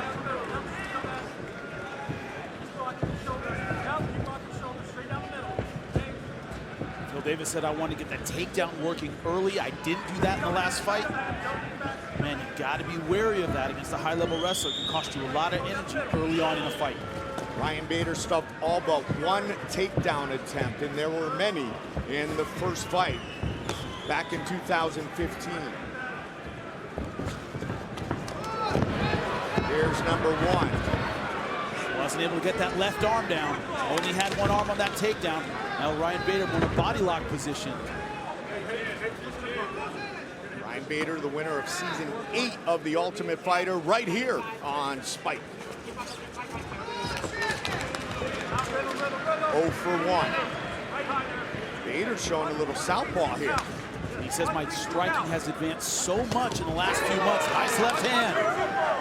In the first fight, he was at his best. He was pushing off his punches, using those strikes to clear a lot of distance and push Phil Davis back. He isn't great necessarily at cutting angles and setting traps. He's a forward kind of striker. Both men have serious power. Phil Davis is the kind to angle and throw a looping shot over the top. That's how their styles differ when it comes to the striking. Like that, loopy shots. Bader won his last 2 fights in the UFC before coming over to Bellator. Phil Davis 4-0 inside the Bellator cage.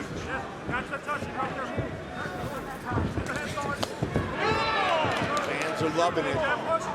We got a ton of great stuff still to come live on pay-per-view, top of the hour.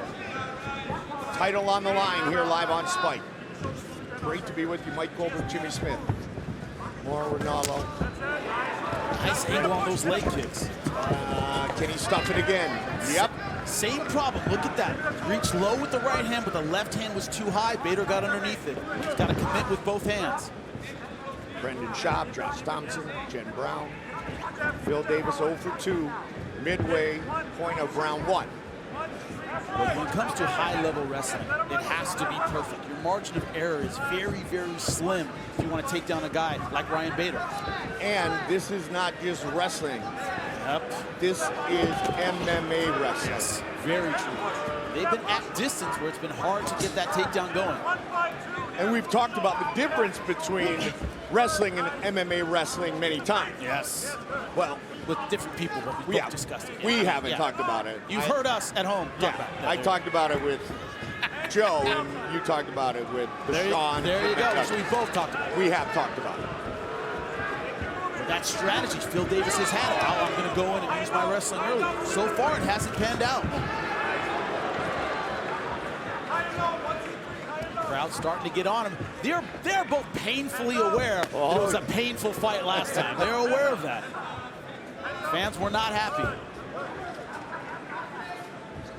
Phil ducked under there and almost delivered a good counter left. Again, Ryan Bader in the southpaw stance. Look at that. So far this round almost dead even. Phil Davis, I think, a little bit more active. He's gone for a couple takedowns. Ryan Bader a little bit more accurate, I think, with the strikes, but hasn't thrown much. Anytime you work your striking game with someone involved with Noble Unyao, that is a good thing. Fantastic team all the way around. Renan Barão was even in Phoenix training with Ryan Bader, CB Dalloway, and the crew there. I got to train with them when I was down in Brazil, just in jiu-jitsu, and it was a meat grinder. Good Unbelievable. idea. I'm sure that hurt, but good idea not standing up. I was on vacation. I'm not trading punches with those guys. Let Aldo kick you just once. Off the forearm, and a return by Davis. Quick jab by Bader. Reaching the end of round one.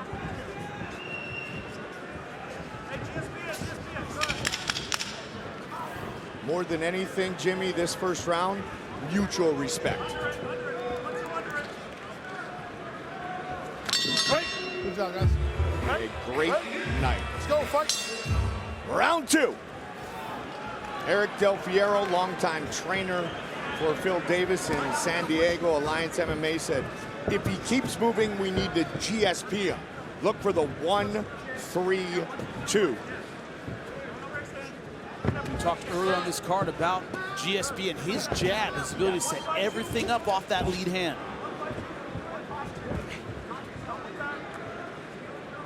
Problem with the takedown, I think partly in round one, is there weren't great setups. He wasn't getting Ryan Bader to bite on any of the strikes he was throwing, so he kind of had to dive in. Well, you're not going to take Ryan Bader down with that. You got to hurt him with something, pop him in the nose, then maybe you can set up that takedown.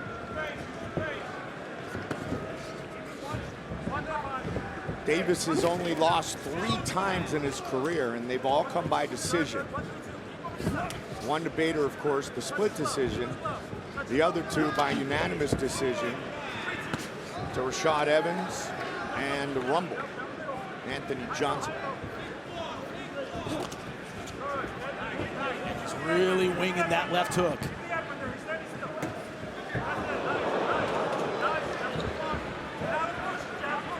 The reason I gave the first round 10-9 to Phil Davis, he was just more active. You see right now, he's just a little busier, throwing a little bit more. Neither guy has really landed anything significant, but Phil Davis has been leading it a little bit. He's been moving, he's been throwing a bit more. Activity levels why I gave him round one, but still a close round. So despite the fact he couldn't get a takedown in the first 5 minutes, you still thought still he going had a for little edge. Yeah, still going for it. Great point. Still trying to be the aggressor, still trying to get the fight to the ground. Yeah, a lot of people don't think that way, Jimmy. Like, you know, you are going for the takedown instead of you didn't succeed. Yeah, no credit for defense. It's who's trying to get it done. So far, it's Phil Davis. Not by a whole lot. Very close fight.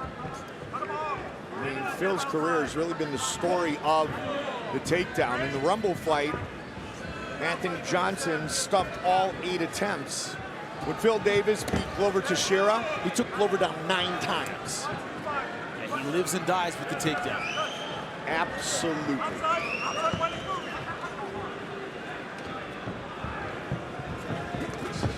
Both of these guys, high-level light heavyweights for years.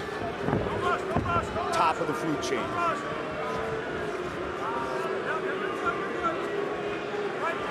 One's the Bellator champion, the other in his first championship fight. One thing about taking on a guy who moves as much as Phil Davis, you have to throw a lot of strikes. You're not going to catch him with the first one, the second one. Maybe the third or fourth will do it. And right now, Ryan Bader really stuck in a 2-punch mode. He hasn't thrown those long combinations you need to hit a guy who's moving a lot. Phil Davis really moving a lot. Over the top, Bader saw it coming. Still can't get him down. Yep. But he tried. He tried. He's going for it. Right. Points for aggression. Nice body kick. Papio Gomez also worked the striking in Bader's camp for this fight. He's worked with guys like Jose Aldo. Totally different vibe for Ryan Bader as he makes his Bellator debut. Right to the top. Originally it was supposed to be King Mo. Yep. Instead, it's a title fight, and that's good for everybody. That's an upgrade. That is an upgrade, and we love it. Love King Mo, great fighter. the belt being on the line, that adds something to this fight for sure. To a really cool night. Yes. And so far, it's looking a lot like the first fight. Not a whole lot of activity in terms of significant strikes. Both guys really trying to find their rhythm, but the target is elusive. So what does that lead to, Goldie? Tough rounds to score. Yes. Scorecards that could be all over the place. Which could lead to a very close split decision that the guy who lost really disagrees with. Which As I they think almost already always happened. do. Yeah, which I think already happened. 30. Heavy kick. Bader, I like, faked the shot, came over the top. If he can come back in his last 20 seconds and do some damage and maybe take this round. So far, I feel Davis ahead barely, basically based on activity.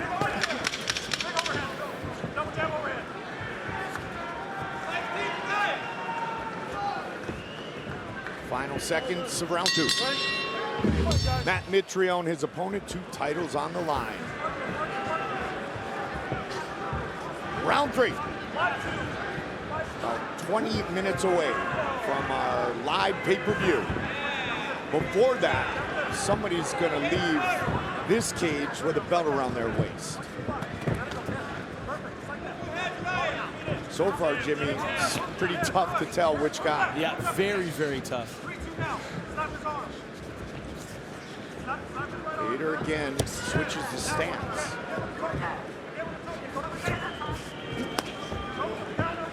And you wonder how much that feeling for Phil Davis of, you know, I didn't quite do enough last time. I didn't quite put my stamp on the rounds like I should have. How much that stays with him tonight? How much is he going to turn it up? Feeling that, man, I just didn't do enough last time. Will that motivate him? Because right now, this fight looks like the last fight, which could go either way. And both men said they didn't like the first fight.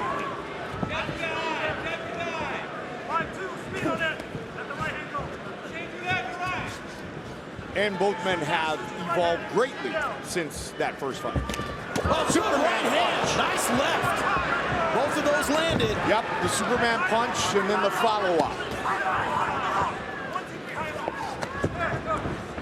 That was the best combination of the fight for Davis. Best so far.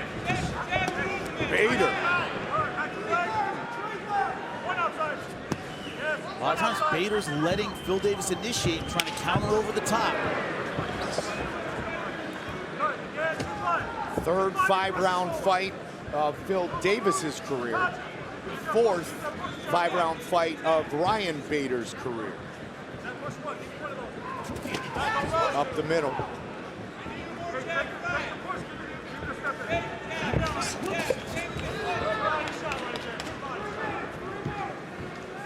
What's interesting is they both had little moments, but it's nothing they can easily replicate. It's like both guys are moving, they're throwing stuff. Sometimes stuff is landing, but neither guy has found like, okay, this is how I'm going to beat the other guy on the feet. Yep. They haven't found the path to success on the feet yet. On the feet is where this entire fight has taken place, too. No one's successful with the takedown yet. Davis has tried, it hasn't worked. Bader has to follow up on things like that. If he snaps the head back, got to come back with the right, the left, over the top, 3-4 punches. He's got that heavy overhand right. And he's hit him a couple times with the jab. But it's been one and done both times in this round. Had the highlight reel finish with that vicious knee in Germany on Alir Latifi. Perfectly timed.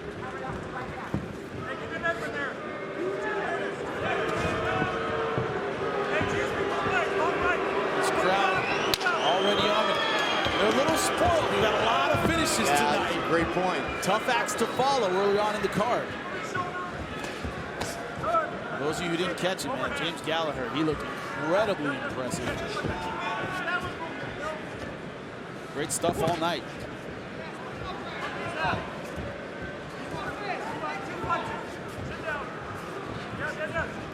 Bader opened his MMA career with 13 straight victories, 5 of those in the UFC. His first professional loss to some young dude named John Jones. Never heard of him. Me neither. Yeah, it's good. See, he's I've decent. heard stuff. Yeah.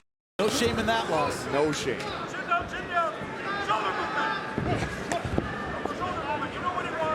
Lead uppercut. Phil Davis able to elude damage once again. Under a minute here in the third. Ryan Bader hasn't really found a home for his power punches. He's landed once or twice with the jab in this round. Hasn't been able to follow it up with the right hand, the left hook, any power kicks. Add that 2 or 3, he might be able to catch Phil Davis, but so far it's been 1s and 2s. That's not quite enough. Keep an eye on the kicks that are blocked by the forearm, because those will break a forearm. Oh, they suck. There's a takedown, first of the fight, and it's Bader. Look at the clock though, Jimmy, just 15 seconds remains here in the third, but a big takedown late for the guillotine. Bader. Not gonna get it. Davis on top. On the distance twice. The 5-round distance, he is 1-1 in those fights. Bader went the distance, 5 rounds in a non-title main event against Owen St. Preux, and won by unanimous decision. Jimmy, how do you have it? I have a 3-0 for Phil Davis. He landed the right hook, left combo is the best sequence of the fight so far. It's almost exclusively activity in the first 2 rounds. He's just been a little busier. He cannot feel good about the scorecard right now. I don't feel good about it. I'm not sure about the first 2 rounds. Even round number 3 maybe, but it's the fact that neither guy's landed much, has done much for the judges to score. That's the hard part. Looks a lot like their first fight.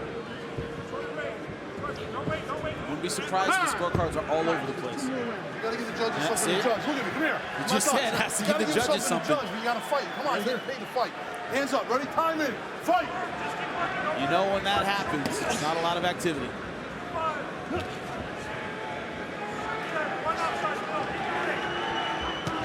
A lot of people right now giving Ryan Bader the first round. Sure, you certainly could. Depends on what you're looking at. My point is, neither guy has had that decisive round. Hasn't happened yet.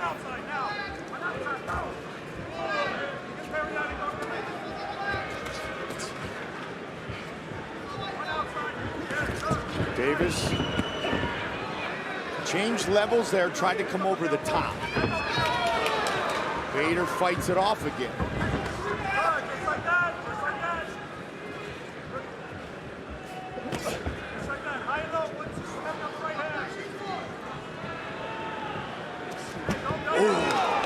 Nicely best punch of the fight for him. Absolutely. Counter uppercut.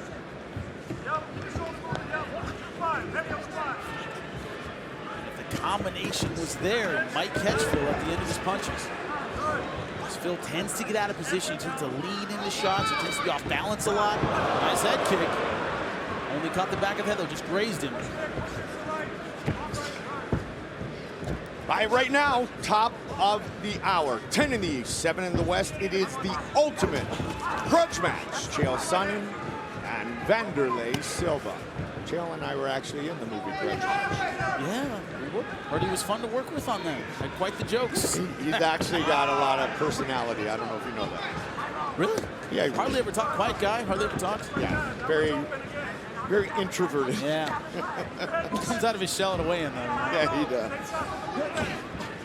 Man, Phil's really trying to wing that counter overhand right. Bader with the question mark kick.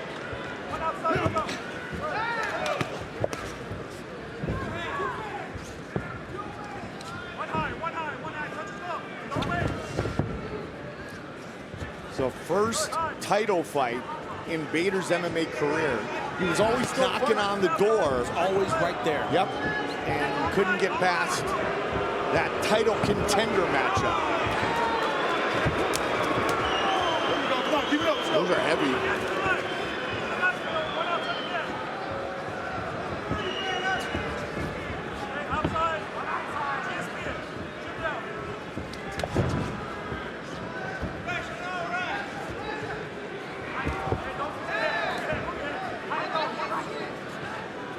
guys look like they're trying to counter punch, trying to catch the other guy off balance.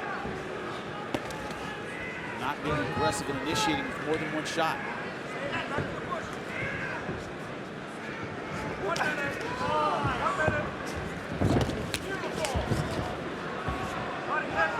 One minute.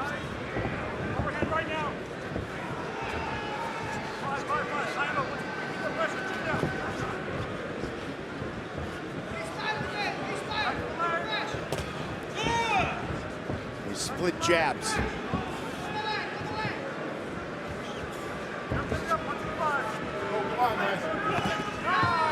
They talked about how much they improved, how much they didn't like the first fight, time in the morning and all this stuff. But I think this is what you get when you get these two guys together. They have a healthy respect for one another. They're both hard to take down.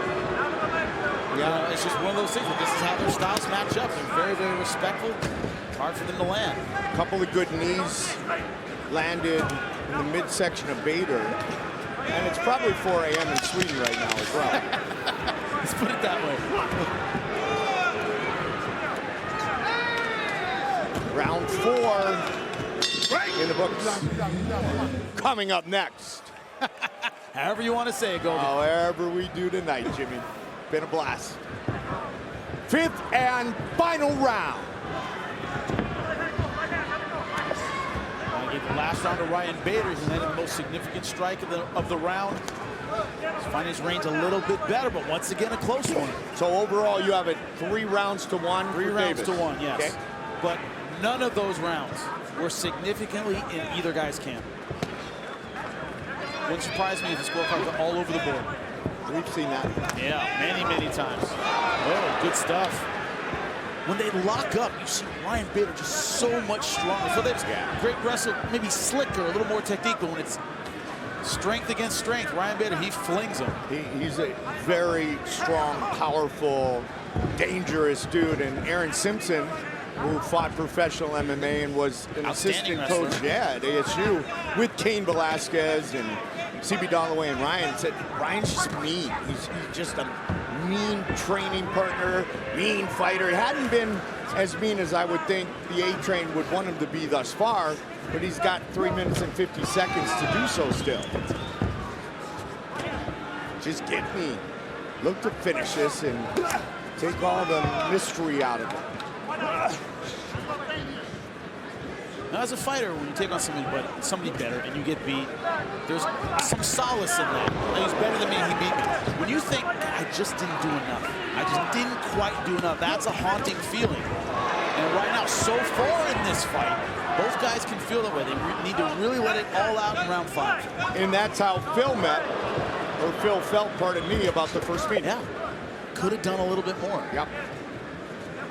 Because this could go either way to the judges, and either way would be appropriate. But it's, the guy who lost is going to go, man, if I just finished a little stronger, if I'd done a little bit more. If it's a Bader win, they go, okay. If it's a Davis win, I can argue that as well. Yeah.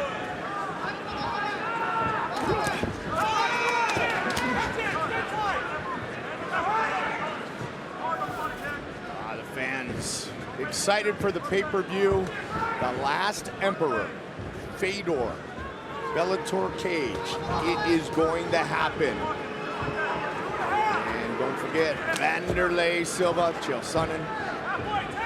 2 main events from here inside the Mecca. Past the midway point of the 5th and final round. Takedown number 2 for Bader. And so Phil Davis goes right to the wrestling escape. He doesn't try and turn and get guard. He hops right back to his feet, just like you would in a collegiate wrestling match. Bader can't keep him down.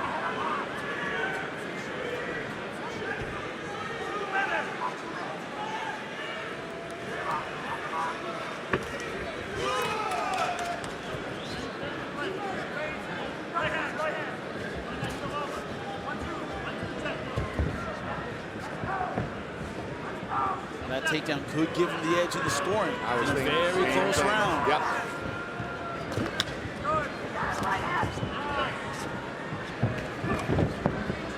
He's had some success with that counter uppercut, that counter right hand. 90 seconds. It's been his inability to really follow up on those strikes that he's been able to land. Bader southpaw back, orthodox. See if somebody really wings it. Phil Davis has been winging it a lot, but not able to connect. Nope. There's the overhand right from Bader. Bader has a big head, but it's been just out of line.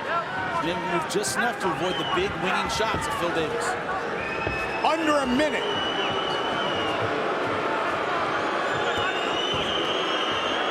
Bader with the counter. Ducks under.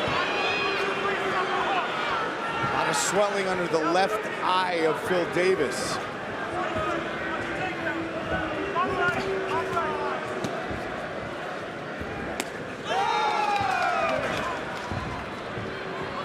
Bader turning it up here in the fifth. Come on, guys, finish strong. Let's go. Come on. Good timing on the takedown so far. Wasn't able to get that one. He hasn't lunged for them. He's waited for Phil Davis to come in. That's why he's been more successful with him.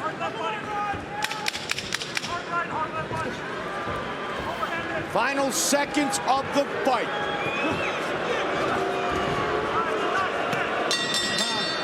They go the distance. Well, unfortunately, it looked a lot like the first fight. Both guys throwing, not landing a whole lot of significant strikes. Phil Davis trying to initiate. Ryan Bader taking his time, trying to land counter punches, getting a couple of takedowns. But a lot of back and forth rounds with no decisive winner. It's going to be interesting to see what the judges have to say. Ladies and gentlemen, having gone the distance, we'll go to your three judges at cage side. Your first judge, Sal D'Amato, scores the fight 49-46. He sees the fight for Bader. Your second judge, Jeff Mullen, scores the fight 48-47. He sees the fight for Davis. Your third and final judge, Derek Cleary, scores the fight 49-46 for the winner by split decision. And now the new Bellator Light Heavyweight World Champion, Ryan Bader. Ryan Bader is the new Bellator champion.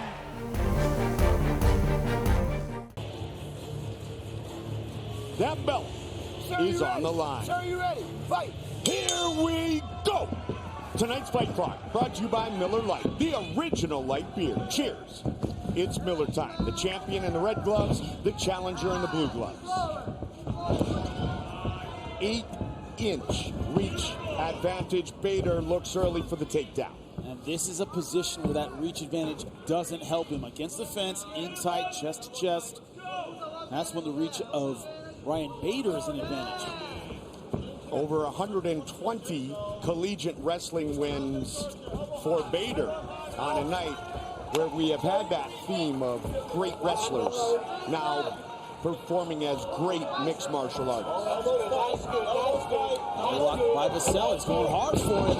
Great throw by Ryan Bader. Right in the side control. Shows you the strength of Bader. He just totally dropped him there. Half guard now.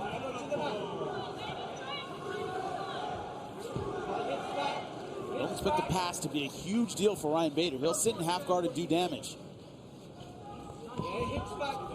Tito would sit in full guard and do damage. Yeah, that didn't matter to him. And Randy loved half guard. The Turk, if you're a wrestler. Yep. Randy Couture bobblehead night tonight. Did you get yours? I did not get one. I'm gonna get you one. Thanks, I appreciate that. I'm there for you, partner. Yeah, they don't hook me up here at Bellator. Goldie gets all the great stuff. They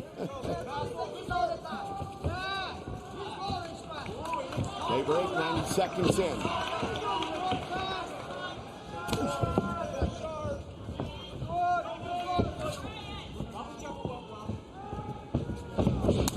Heavy kick. Yeah, Vassell has to be active with the jab, active with the kicks. Those long tools, good stuff. That was a very heavy kick there. Buckled the knee for a moment of Ryan Bader.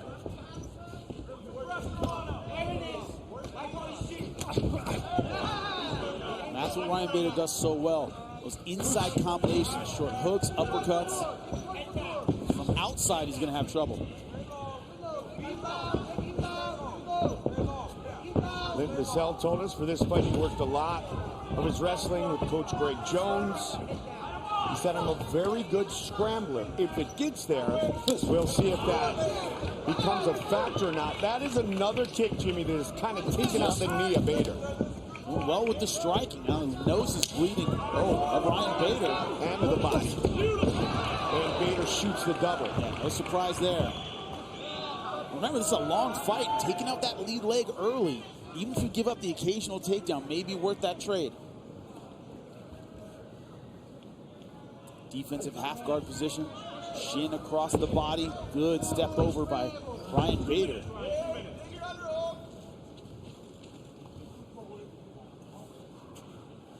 Then Vassell said it's very rare that I'm on my back.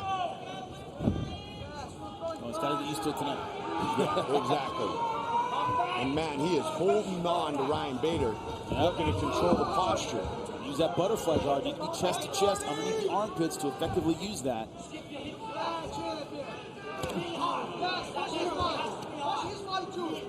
One thing about Ryan Bader, he doesn't need a lot of room to land devastating shots. Short build, compact. He can hurt you without raising up to really high posture. There's the scramble, they're back up. For a takedown of his own. I like the message this sends. Hey, I'm not afraid to go for a takedown of my own. You're going to have to think about that. Second time he's been in position for the takedown, and Ryan Bader has reversed him. Right as they're going to the ground. A lot of ebbs and flows to this fight already. Yeah, little lateral move.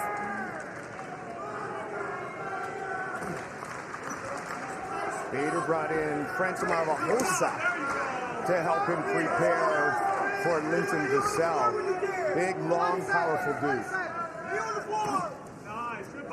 And we referenced his victory earlier in his career against Ovin St. Preux, who is the same type of athlete, strength and size. Yeah, funky build, same thing.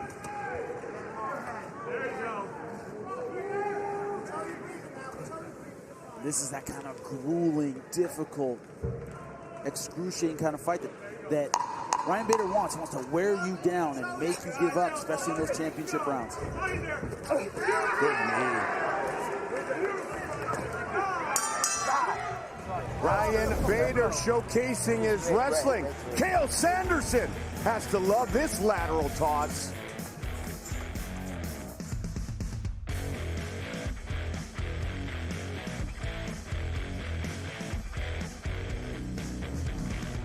Ryan's beautiful wife, Daisy Bader. She looks a bit nervous, and justifiably so. Son Cannon, daughter Hartley, son Rocket, all from Chandler, Arizona. Just had their anniversary. She's here to support her husband. Round two. Bader setting up that takedown beautifully. Yep.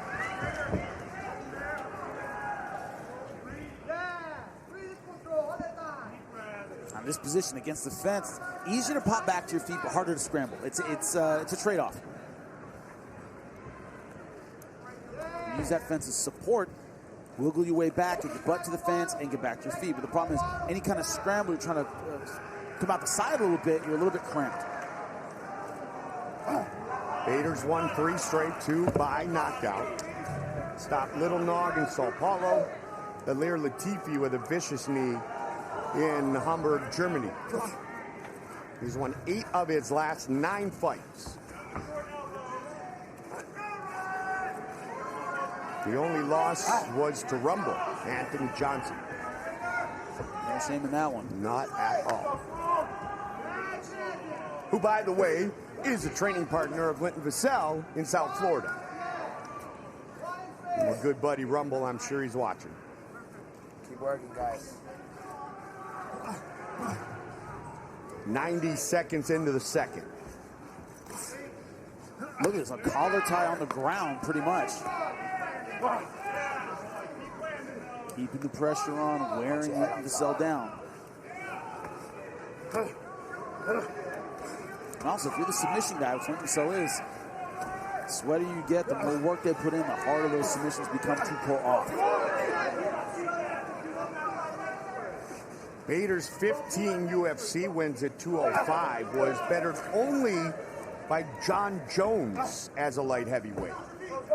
He opened his career 13-0, including winning season 8 of The Ultimate Fighter right here on Spike.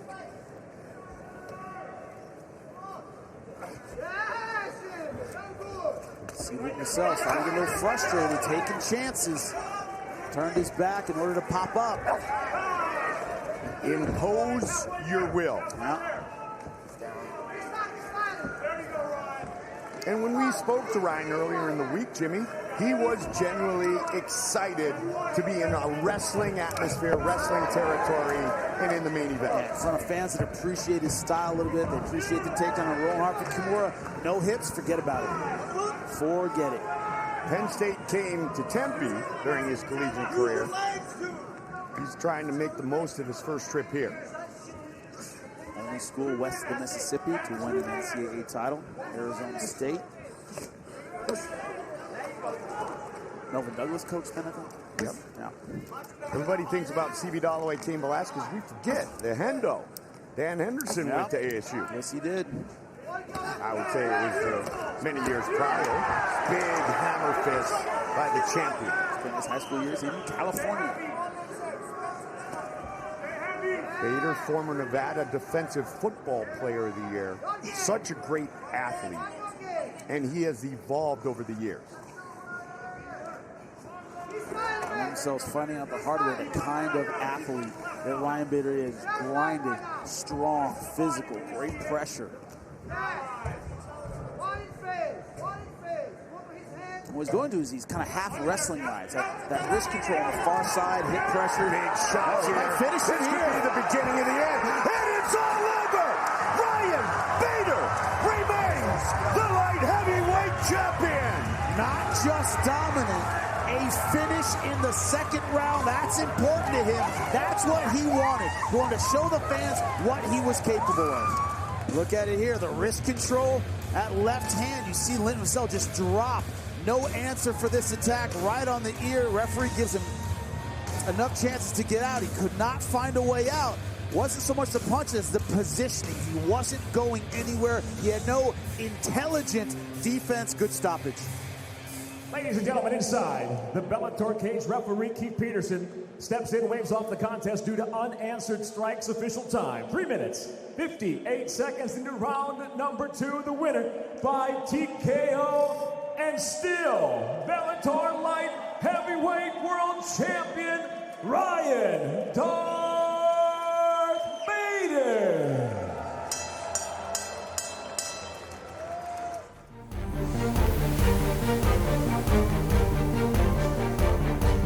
Say the 37-year-old version. No doubt about it, and he'd be right. Here we go! Tonight's Fight Clock brought to you by Geico, the champion in the red gloves, the challenger in the blue gloves. Fight scheduled for 5 5-minute rounds. Bader with the combination. John, you talked about in your keys that he cannot let Nemkov move him backwards, push him back. And that's what Nemkov talked about, taking like maybe a little bit of what Anthony Rumble Johnson did against Ryan Bader. Yeah, there's no doubt, if you watch Ryan Bader's fights, he is comfortable coming forward, but to fight going backwards, he just is, a lot of his offense just dissipates. So if Nemkov can force him backwards, that's going to take away a lot of the offensive attack from Ryan Bader. Early in his career, the knock on Bader was that anytime you were able to bully him around the cage, he had problems. He's remedied that with confidence in winning fights and winning world championships. But can he do that against someone like Nemkov?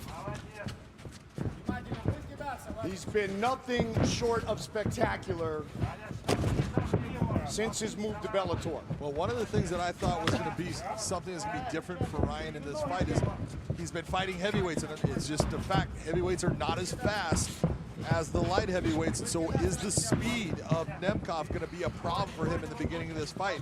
He's now facing off against a guy that has the speed that he has had the advantage of in all his prior heavyweight fights.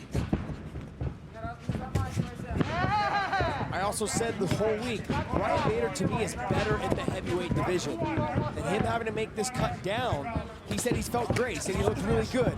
He felt good in camp. But this all doesn't translate sometimes in a fight against someone who is young, at 27 years old, reaching their prime. Nice combination landed by Nemkov. Josh, that brings us back to kind of the hybrid heavyweight conversation that we had earlier with Nemkov's teammate, Valentin Moldavsky. That said, don't forget, the majority of the career of Ryan Bader has been spent at 205. His first heavyweight fights were basically in the heavyweight world Grand Prix. But at heavyweight, he's just so much more athletic than everybody in that division. You know, so that he's able to utilize his speed with his stand-up. He's able to power double guys and get them down. And when he does get them down, they just can't get up. We saw that with Matt Mitrione. This is the problem he's having right now. John pointed to and alluded to this, is that it's the speed factor. He's not used to dealing with the guys that are back down at 205 that have speed. Well, he's dealing with the top contender in Vadim Nemkov. His toughest test at 205. But Ryan did point out throughout this whole week, the one thing he wants to do is drag this fight into the deep waters. He wants to get him into that third and fourth and fifth round and see where he fights there. Because like you said in the Phil Davis fight, he slowed down a lot in that third round. Well, he's absolutely right. Like I've been around Vadim Nemkov since he was an amateur. Did his amateur title fight in Russia.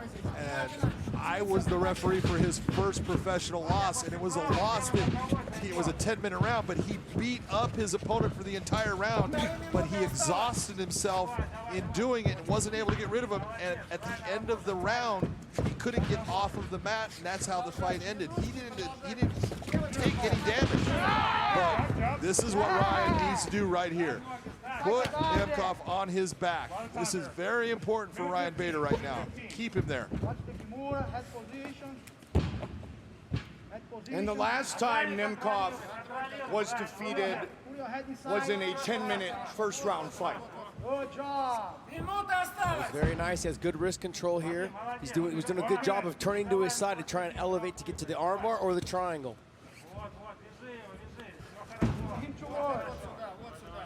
Vadim Nemkov told us that he spent some time training with the Russian national freestyle team at the Russian Olympic Training Center. He said it casted any doubts I had about my wrestling skills. Well, he just showed you on the ground. Everything he was doing was what you want to see out of something. You saw how he was turning to one side of his hips or to the other. He was creating positions that he was able to move his body easily and pushing Bader back, making it to where Bader's having to bring his arms over the top. Not an easy thing to do. Nemkov's shaking that one off. And you feel like this could end with one strike. He's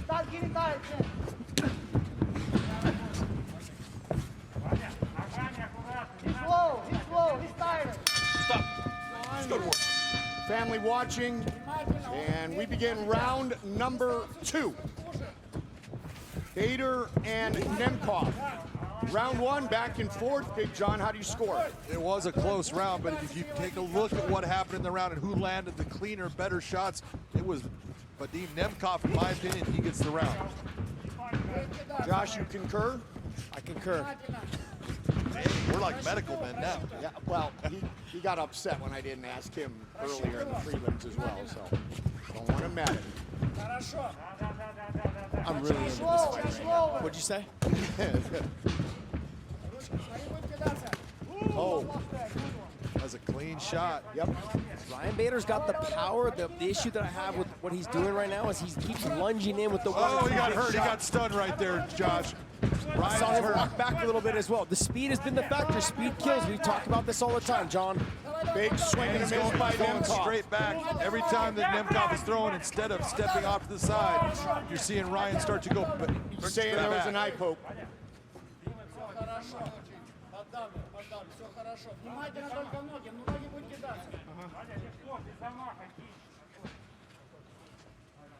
Ready?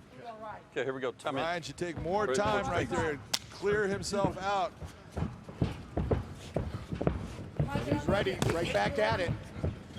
Looked like he caught just the edge of the glove. Might have been the glove itself, not an actual finger. Where the glove opens up into the finger, and sometimes there's a little tassel that's there, and sometimes it'll catch the eyes. Randy Couture knows all too well about that.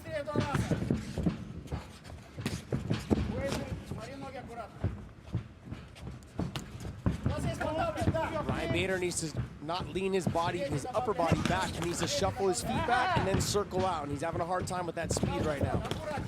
One of the things we talked about, Ryan cannot go backwards in this fight. He needs to force Nemkov to go backwards, and Nemkov is forcing Ryan to fight going backwards. Nemkov looking very good thus far.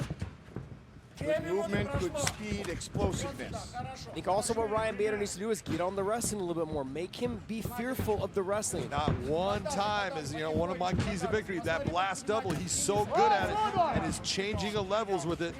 But, it's easy to say he needs to do it, but he's feeling something out of Nemkov. Oh, big impact kick. Oh, he's done. It's done. It's over.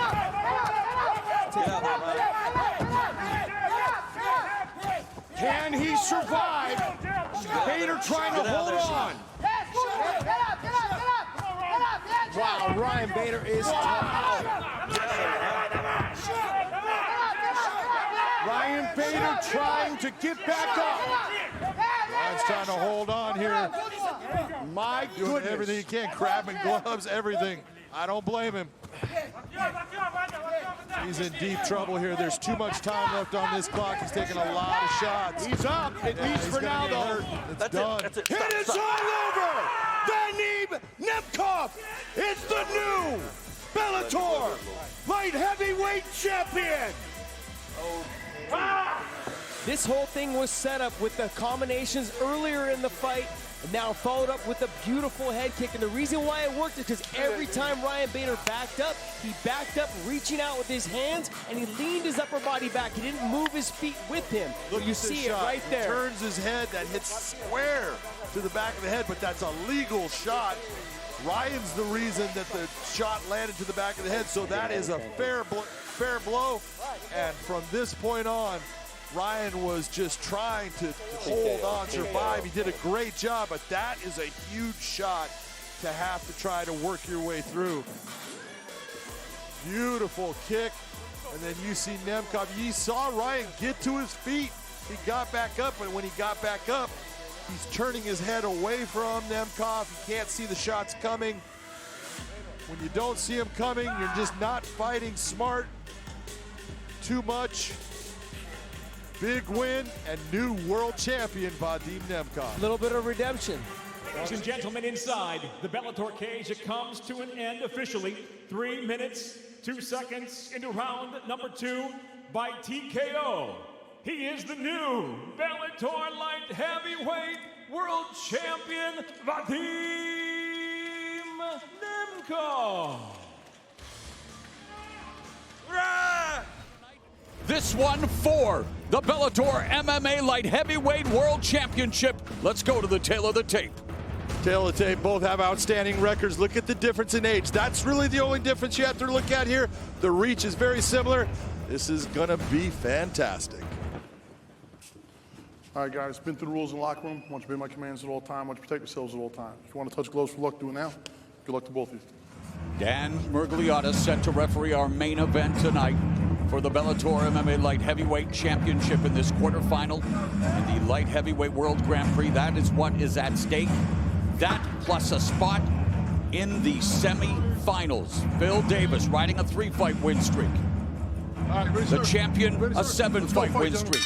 This is round number 4 between Davis and Nemkov, the champion with red tape around his Grand Prix gloves, and Davis with blue tape. And you alluded to the fact that both Davis and Bader were able to take Nemkov down in their previous meetings. We know that Davis is capable of grinding out wins, but John, we've mentioned this before, he's sometimes his own worst enemy with low offensive output. Yeah, I really want to see Phil start off just a little bit quicker than he normally does. Push the pace on Vadim. Make him work, make him be a little uncomfortable. Doesn't have to be for the whole round. Just in certain moments, make him have to just have that RPM going a little high. Calf kick lands for the champion on the lead leg of Davis, and the champion sticks Davis with a jab to the face. Nemkov, trained by the last emperor, the legendary Fyodor Emelianenko.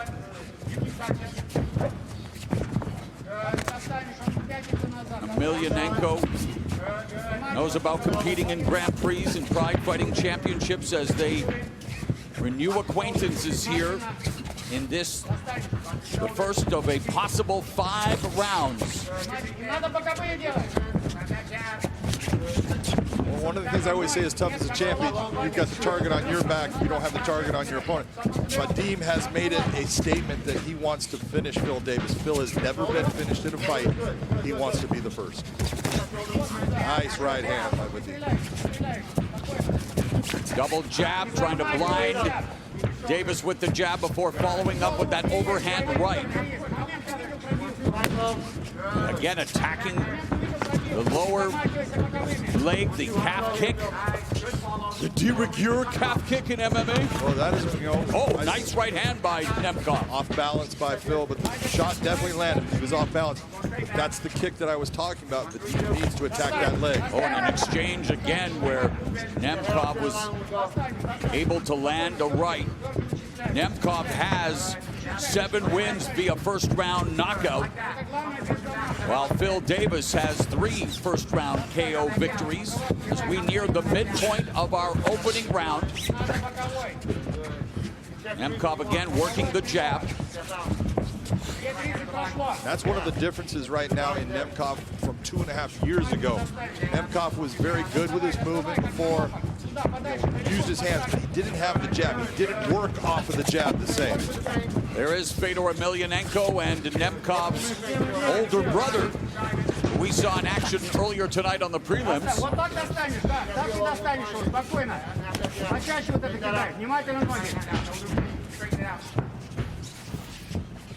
2 minutes remaining here in the first round.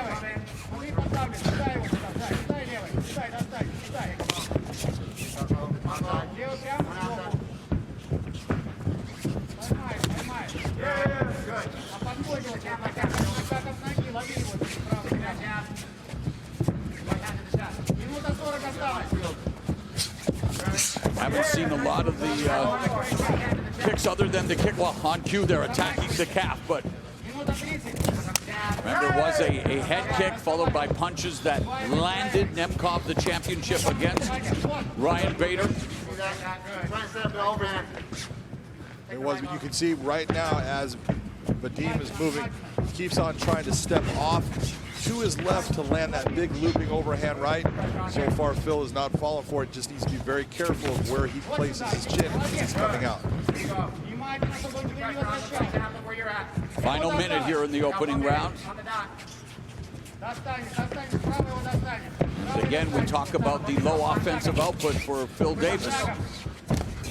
Seeing shades of that again here in the opening round, John. You know, it's you watch fighters for so long and they're so good, and we've had, you know, other fighters. Benson Henderson is a guy who usually starts a little slow, and even though he tries to just bring up that pace in the beginning, they have a normal flow. They like to look, you know, look at what their opponent's doing, and you've got to step on the gas at times in the beginning.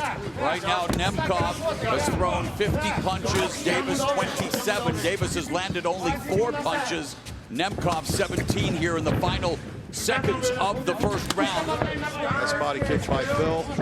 But a good start by the Bellator MMA light heavyweight champion, Vadim Nemkov, in his maiden voyage as the man with the gold.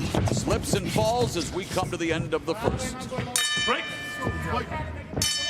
Round number 2 scheduled for 5 in the Bellator MMA Light Heavyweight World Grand Prix quarterfinals. What did you think of the advice cooked up by Phil Davis' corner in between rounds, John? I didn't quite agree with it right now because he's saying they're basically telling Phil he's having a hard time fighting you. No, that's just not true. You take a look at the punch stats, you look at what happened.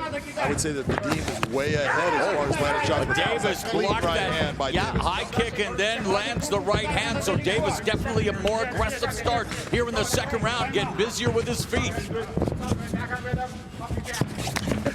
And there's a counter right hand over the top by Nemkov. What you just saw out of Phil, that's a left. Oh, a cut around the left eye of the champion Nemkov. I don't know if that was a punch or clash of heads. Phil likes to take a big step off to his left with his left and throw that lunging right, but he throws it flat. He doesn't overhand it. He likes to throw it flat. That might be what actually cut Nemkov.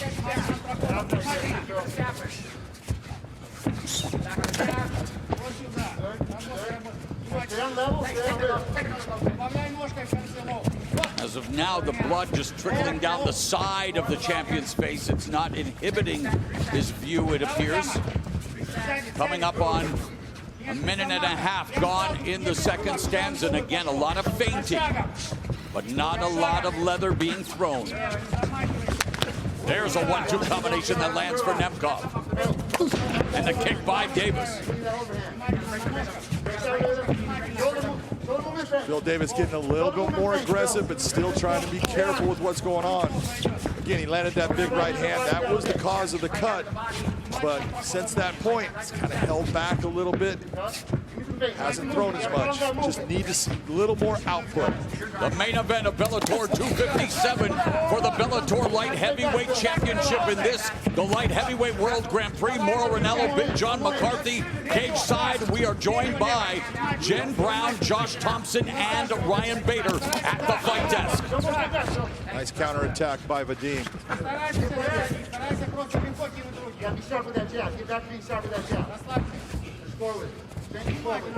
Midway point of the second round. Inside leg kick lands for Davis. That jab has found a home repeatedly for Nemkov. Phil needs to just get his head off that center line.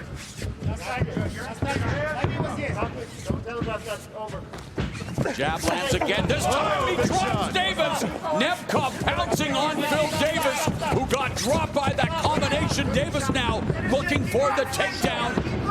Picking up the single leg. Wants to run that pipe, but it's being defended here by Nemkov. He's not just trying to wrestle. He's trying to close that gap and stop what Nemkov is able to do in hurting him at this point. He took a big shot. He needs to have this type of clinch to get his wits back in place, so we can continue in the fight. As Big John mentioned earlier, Phil Davis has never been stopped. This is his 29th professional fight as a mixed martial artist. A minute and a half left in the second. Davis trying to take Nemkov down here in round 2. And proving to be very difficult as Nemkov's looking for the guillotine. He's got that in place. Nice job by Phil backing out, but you could tell it was tight by the way that Phil reacted.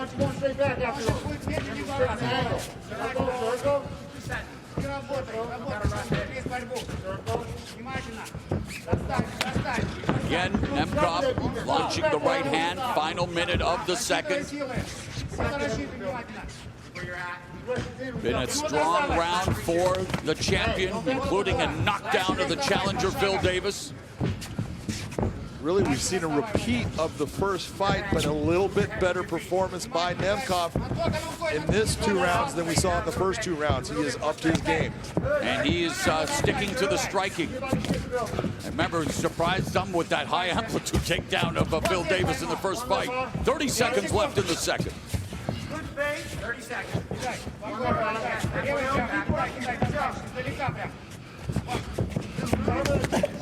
Wow, both guys swinging on right there. Swing and a miss. 15 seconds left, and again, Davis loading up, looking, fighting for the takedown. Nemkov with the knee up the middle as we come to the end of round 2. Great round for the champion, Nemkov. Good job, good job. Seeing the replay, this is what I'm talking about. Oh, yeah. There's that right hand right there. That's the one that caused the cut on the corner of the upper eyebrow of Vadim Nemkov. But these shots, you can see a little off balance. Coming back, a little bit off balance going back, but just a barrage of shots by Vadim, touching it. Actually, I almost think that it was more also the foot being stepped on. That's helped tripping. Nemkov debuted in May of 2013. They begin round number 3 here in the Bellator 257 main event. Nemkov's title and a spot in the Grand Prix semifinals at stake. It's the champion Nemkov in the red tape around the Grand Prix gloves, while the challenger Davis has the blue tape around his gloves. And continuously, we're seeing Vadim Nemkov get the better of the exchanges. When those exchanges take place, he's the one usually landing the better, cleaner shots. Phil needs to start working that jab. That kick was blocked by Davis, who was sticking out the jab. Front kick by Davis, a push kick that didn't land, and Nemkov really doing business with that jab, as you mentioned, John. Really effective. But one of the things he's really given up on is the kicks. He's that leg kick he's kind of gotten away from. Kicks to the body, could bring the kicks up high. He needs to bring that back into his game. There's a calf kick by Davis to the lead leg of Nemkov. That was a hard kick by Phil Davis. And again, it's a huge edge for the champion in terms of total strikes landed. We talk about that low offensive output for Phil Davis, and it continues to be the bane of his existence, John. Yeah, well, obviously in the first fight, the third round was the round that Phil Davis did really well in. And he needs to turn this fight around, because right now I have him down 2 rounds to none. He continues to get tagged upstairs by Nemkov. Nemkov again, blinding him with the jab, and then follows up with the right. The kick from Davis, off-balance kick. Off balance. Nemkov is starting to overextend a little bit too. Watch that big right hand that he's throwing. He's getting himself out of position. Double jab, follows up with the right. Under 3 minutes left in the third.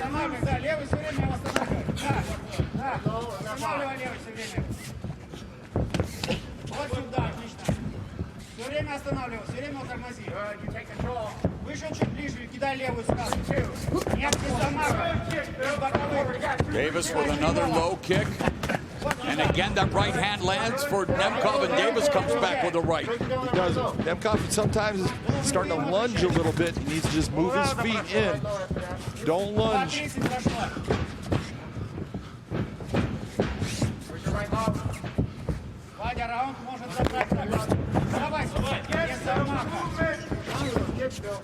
Davis has to try to find a way to time that 1-2 by Nemkov. Nemkov is throwing that 1-2 and that big looping right hand. If Phil Davis could just take a little bit of a lean off to the side and come with the counter, his opponent is open for that strike to land. Another stiff jab employed by Nemkov. Culminates that combination with a body kick. There's a right cross that almost landed for Davis. Davis, 2 inches taller, and has a 2-inch reach advantage, although not taking advantage of it. Sometimes it's all about the angles. The real difference in this fight, as far as what has made, in my opinion, Vadim have success, is that jab. He keeps on sticking that jab in the middle of Phil's face, and he's able to then land the right hand off of it. That jab has been a huge difference in this fight.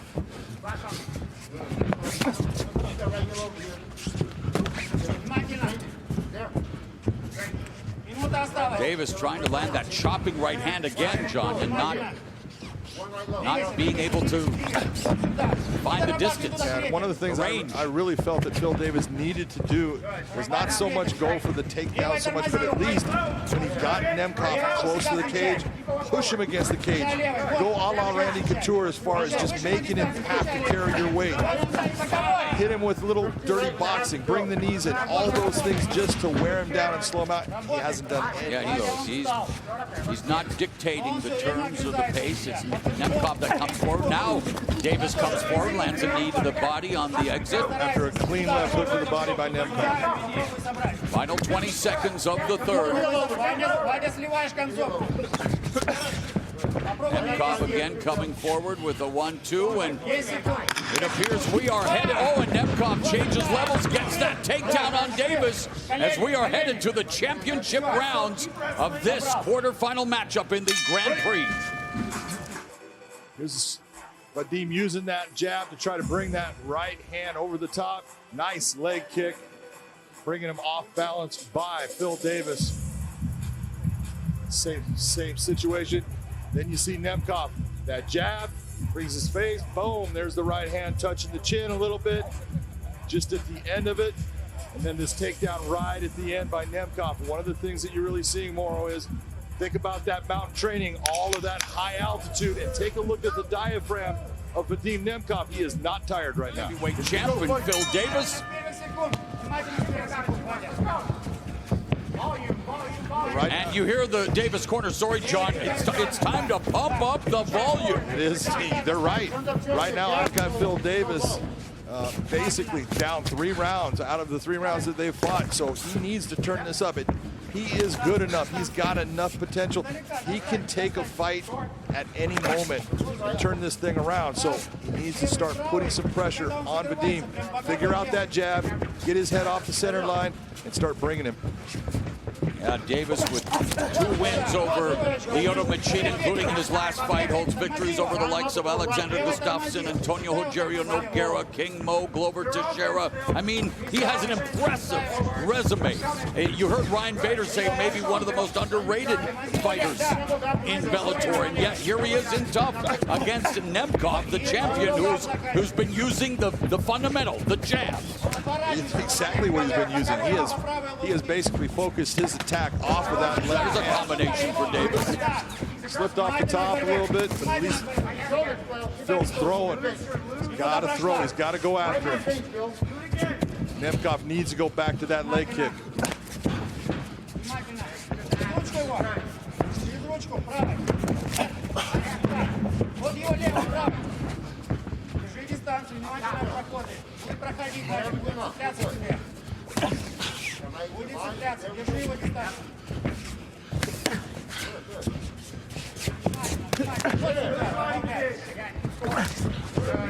Phil trying to time those kicks to the body as he's throwing.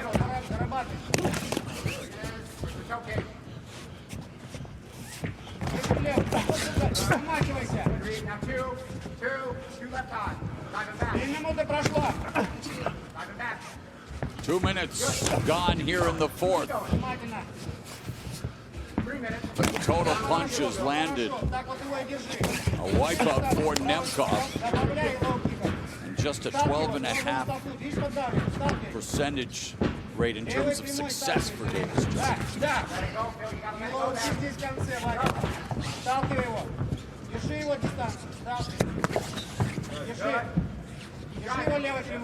There needs to be an uptick in offense. Both guys here, championship rounds. Who wants this fight? Who wants to walk out as the champion and move on to the semifinals? Nemkov has been content to continue to deliver the jab and is ahead on Big John's unofficial scorecard. And now Davis trying to drum up some offense. That was nice. Nice kick to the body by Phil. Tight little kick. You know, Nemkov telling us all week he was going to stop Phil Davis. That was his goal, his intent, as he changes levels, looking for the takedown, but it's Davis defending, gets the back of Nemkov momentarily before they come apart. Both guys are so slippery right now, it's hard to hold on to anything.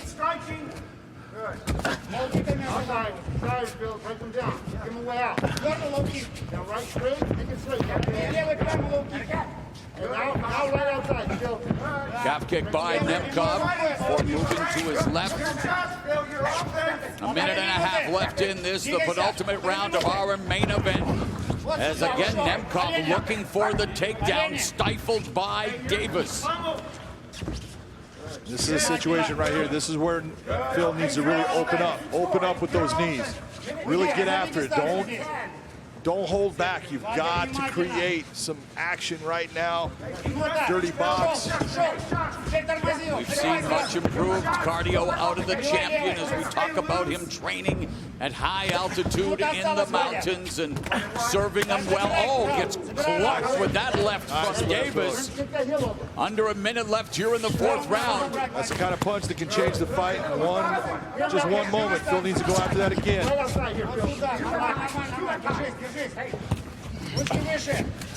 Tight punches. We got it here, Phil. Don't worry about it.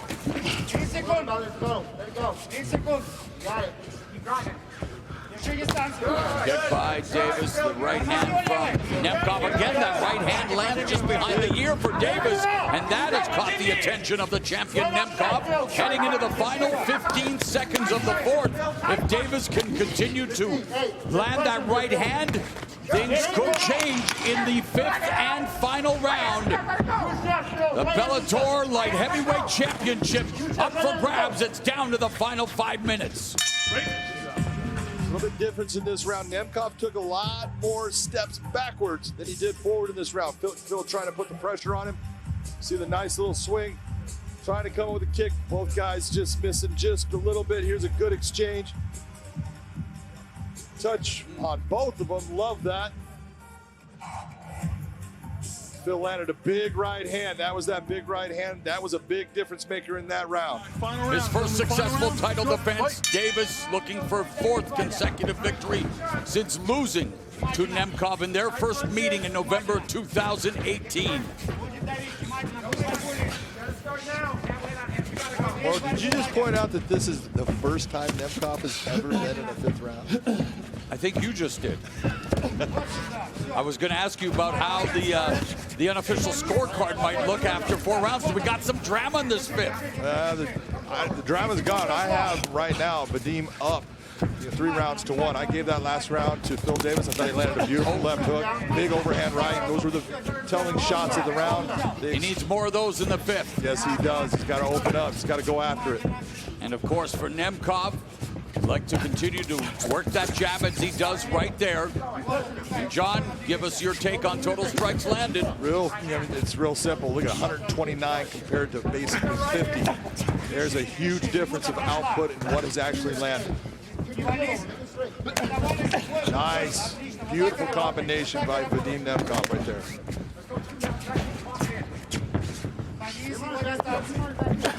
That's what makes combat sports so compelling, so intriguing, is that despite those stats you just see, Davis can change this fight in an instant.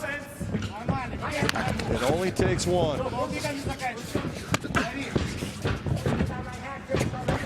Blood beginning to trickle down the side of the champion's face again. Knocks Davis off balance. More of a push. Calf kick lands for the challenger, Phil Davis.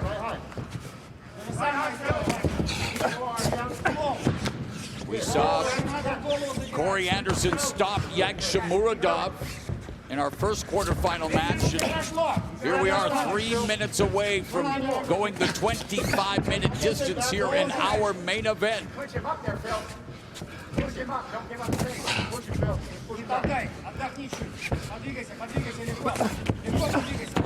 Right hand by Nemkov, misses with the left, and Davis' hands are down, moving forward, leading with his head, however.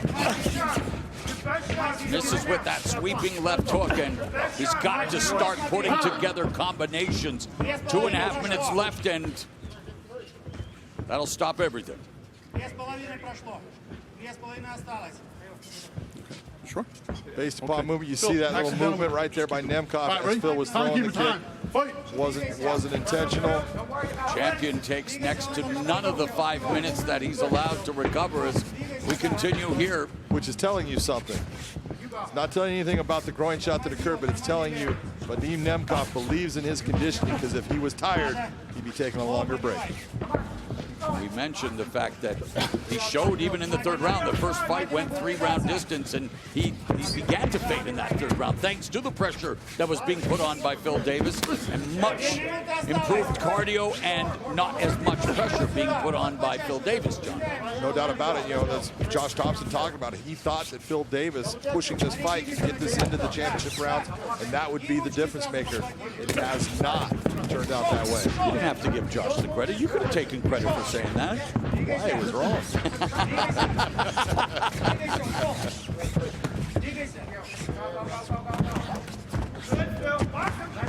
Body kick by Davis. Good kick by Davis. Minute and a half left in the fight. Another kick by Davis. He's trying, man. He's putting pressure. He's coming after him. And there's the naked shot by Nemkov, stuffed by Davis. Davis now looking for that choke, but now it's Nemkov. Slippery, sweaty, fifth and final round. Huge difference.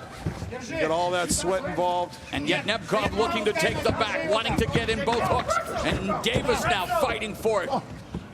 Knee to the midsection by Phil Davis. These guys are so well matched. Minute left in this championship fight. Pummeling by Davis. Both of them looking for position. 45 seconds left.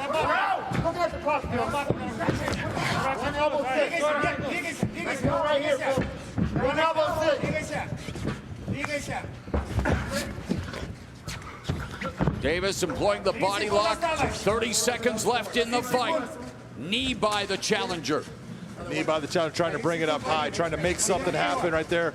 Just right now, if he's in this position with these underhooks, he needs to break off. He needs to do something that's going to be a big finish. They went the distance in Tel Aviv, Israel. That was a 3-round fight back in November 2018. Here in our main event, quarterfinals of the light heavyweight World Grand Prix, this championship fight goes the 5 full rounds.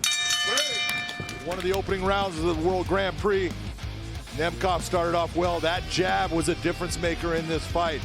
He landed that low kick a little bit to the calf. Really didn't go for it, but man, he stuck with the jab and the overhand right. Phil Davis had his moments, but when Vadim went after him, that was more of a trip. I know it looked good, but we saw it was more of a trip of the foot. Phil Davis was not hurt by that, but still, it was the volume of Nemkov. He brought such volume, got Davis down on that takedown. He was just repeatedly able to do good work that made Phil Davis not effective. Something Davis lacked, volume. Yeah, that's exactly it. You know, you take a look at the stats on it, and it was just a matter of Phil Davis right here at the end. He, going for it, trying to go to an anaconda, wasn't able to do it. Slippery, it's very hard to hold on to someone after 5 rounds. Take a look at those fight stats. More 145 strikes landed to 63. It's more than twice as many. 120 kicks landed to 24. 3 takedowns, and if you were thinking about someone getting the takedowns, you would have thought it was Phil Davis. Ladies and gentlemen, having gone the distance in this world title fight, we'll go to your 3 judges at cage side. All 3, Ron McCarthy, Brian Miner, Jacob Montalvo, all have it exactly the same at 48-47 for the winner by unanimous decision, advancing in the light heavyweight World Grand Prix, and still Bellator light heavyweight world champion Vadim Nemkov. And an advancement to the finals against Corey Anderson. Real simply put, 14-2 for the champion in Nemkov, 10-1 for Anglickas. This is a matchup of 2 incredible fighters. And that world light heavyweight world title belt you just saw. Anglickas has never been in a position with this much pressure. Now that the fight started, he can release that and just be who he is. Let it go. Nemkov so disciplined, his lines so straightforward. Anglickas has been a very tough guy to touch. He is, because he is very defense-oriented and very strict with his movements. He keeps his hands in a good position. Notice that his elbows come in tight. Doesn't overextend with anything. He is a very, what we call, tight fighter. There you go. Left got through this figures. Have a little more feeling out. The unfamiliarity between these 2. Vadim Nemkov is fighting for something else, I hope. Yep.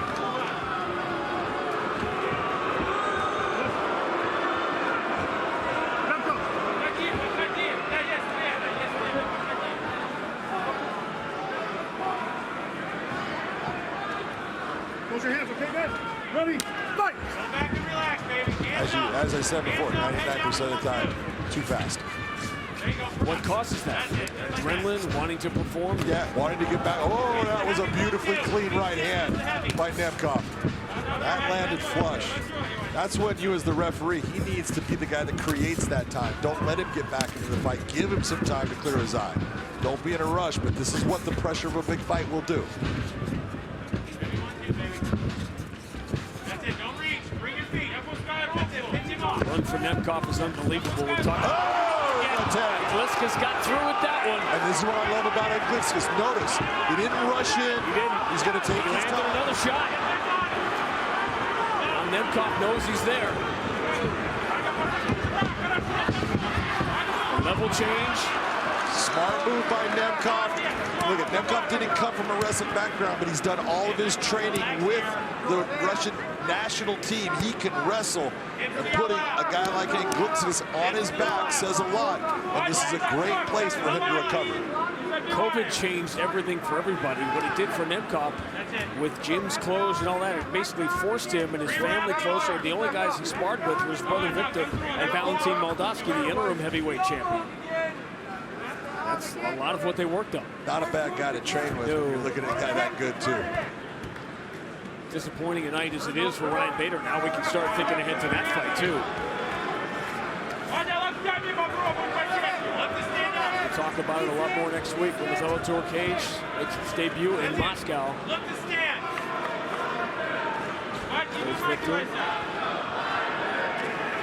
The time that everybody had to get through it. We all got through it in our own ways. Affected these guys as well. So Nemkov took a couple of big shots. They changed the direction of the fight. Level change. He brought Anglickas to the ground.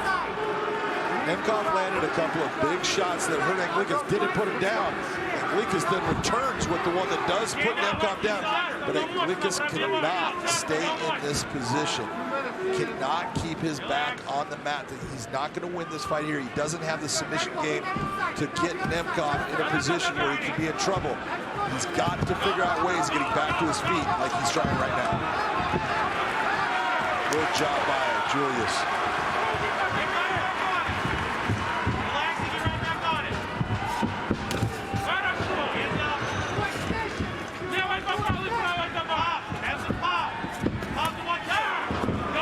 Right.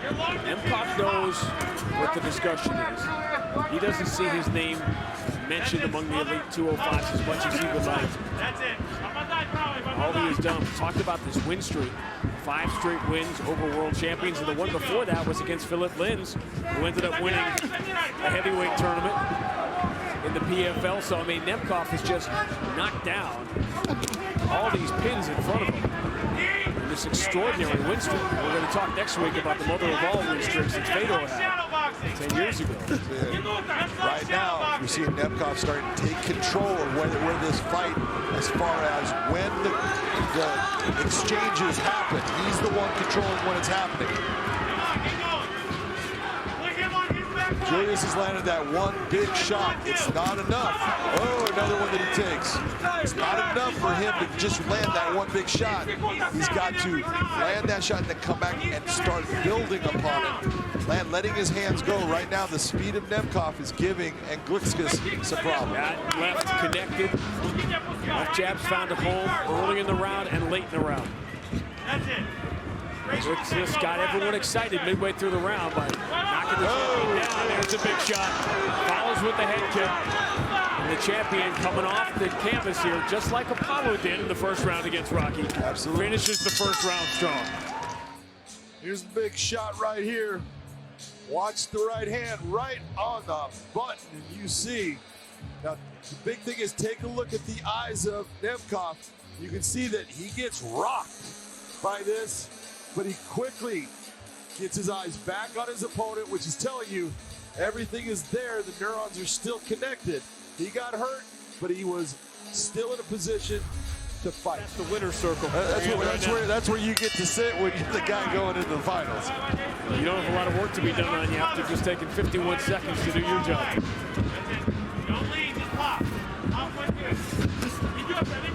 You don't have to land. Just keep his hands up. That's it. Go. Be first. Look, body down. The jab is finding its mark for Nemkov. There it goes again. You gotta commit. Right now, it's that speed factor is causing Anglickas some problems. Maybe 1-2. Shots are coming faster than he's seen before.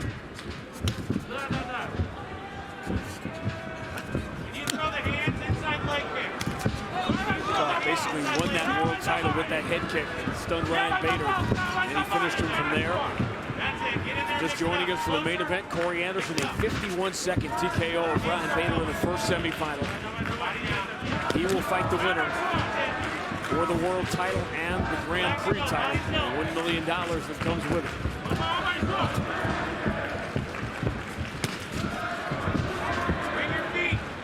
You're starting to see a break in the defense of Anglickas. His arms are starting to drop down as he's putting them out.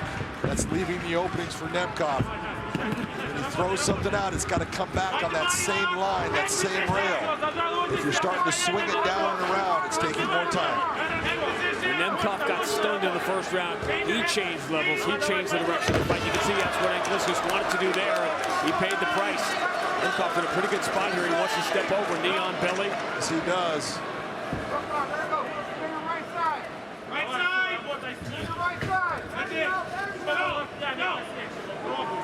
Nemkov got cut. He did, and I'm not sure which shot did that damage, but potentially dangerous spot near the eye. We'll have to get a better look.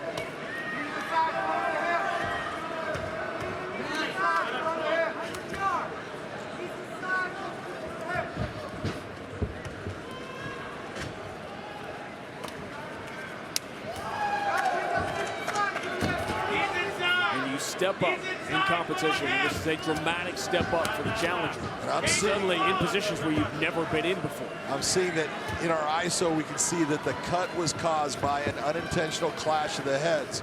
It was not a legal blow that caused the cut. Which could be significant later if that cut becomes a bigger issue.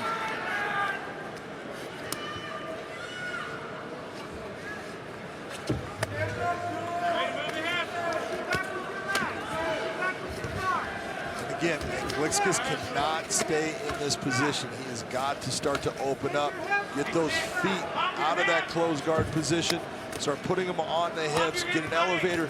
You've got to create space in getting yourself back up. Always reminded of the Chris Rock line when you say that. Well, he can stay in this position. You can drive a car with your feet if you want to. It doesn't make it a good idea. This may not be a really good idea.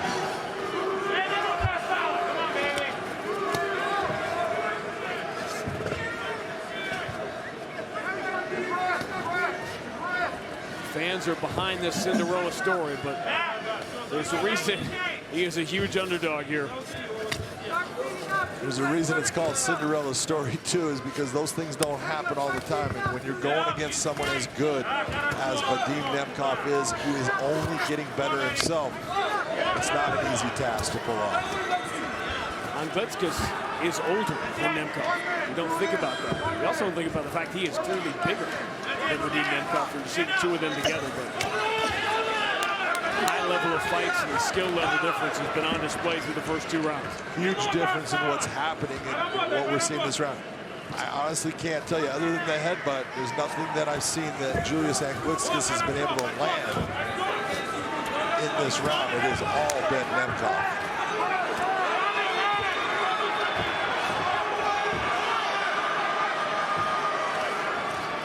Nemkov was the busier fighter in round 1. Didn't do a ton of damage. Now he is just imposing his will. The first left elbow got through. Big shot. This is what we meant when you said you can't stay down there. That's it. Nemkov opening up, and Anglickas has to move. Especially when Nemkov, you see him getting to his feet.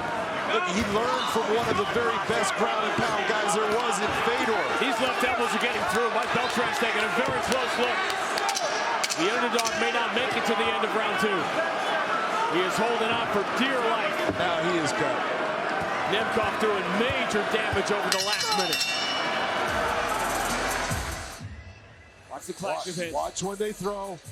The heads come together right there. Unintentional on both fighters.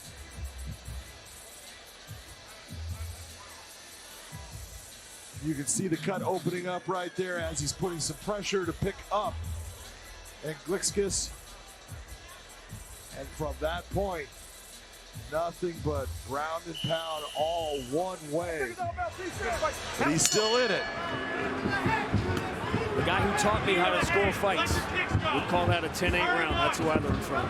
That's why you are one of the most intelligent men we know in this sport, Sean Grant. That is a 10-8 round. There was too much offense from Nemkov and no offense really from Julius Anglickas. I later learned that you pretty much stole everything from Josh that you learned. So it's really just passed down. Now Nemkov immediately goes for the level change.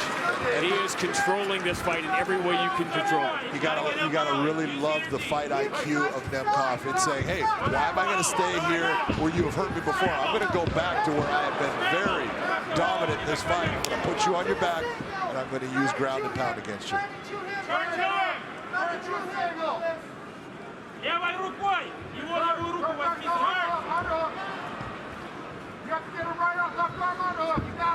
I'm trying to think of the movie line where somebody says, people die in storybooks all the time.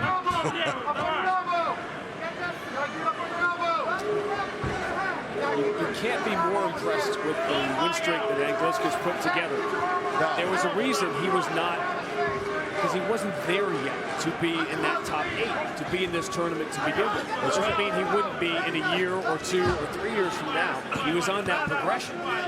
Yeah, he just hadn't had enough experience, especially in the Bellator cage, to say you belong there when you take a look at the other guys that were put in the tournament. But then, you know, as the alternate, he was a great choice. And you can see by what he's doing. Look, he's a tough guy, and he's got a lot of skill. He just happens to be fighting possibly the best light heavyweight in the world right now.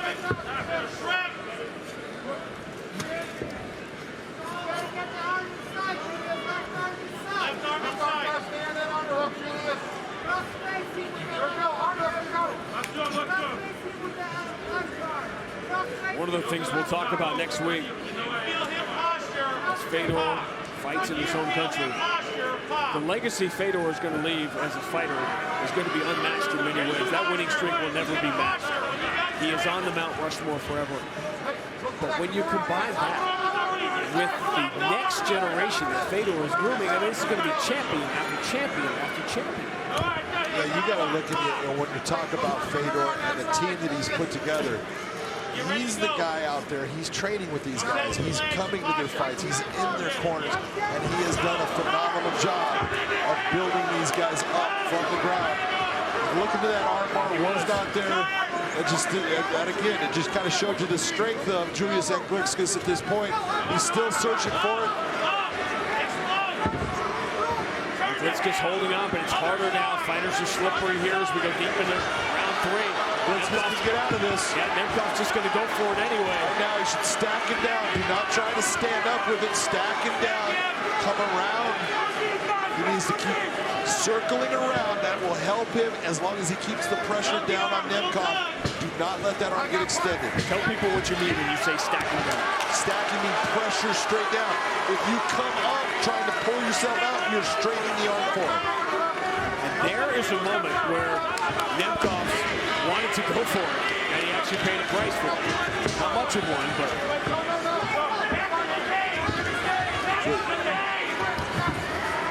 Vadim Nemkov knows he's the better fighter. He knows he's in control, but he wants to put on a show as well. He's trying to go for the finish, and you got to love that, you know, as far as what he's doing. But you know, you could look and say, well, is he getting tired right now? No, he's not. He's the one controlling this pace. He can do this kind of stuff all day long because he's the one dictating how fast this fight is going. Documented the Cinderella story of the challenger, but Vadim Nemkov's story tonight is he wants to take the word possibly out of the sentence you just said earlier about being the best 205 in the world. Exactly. You know, that means a lot to him. You're looking and saying, when you're this good, and you have that target on your back, you've got to come up with things that are going to motivate you too. And what is it that I'm looking for? I'm looking to prove to everyone there's no one in my weight class that I can't beat.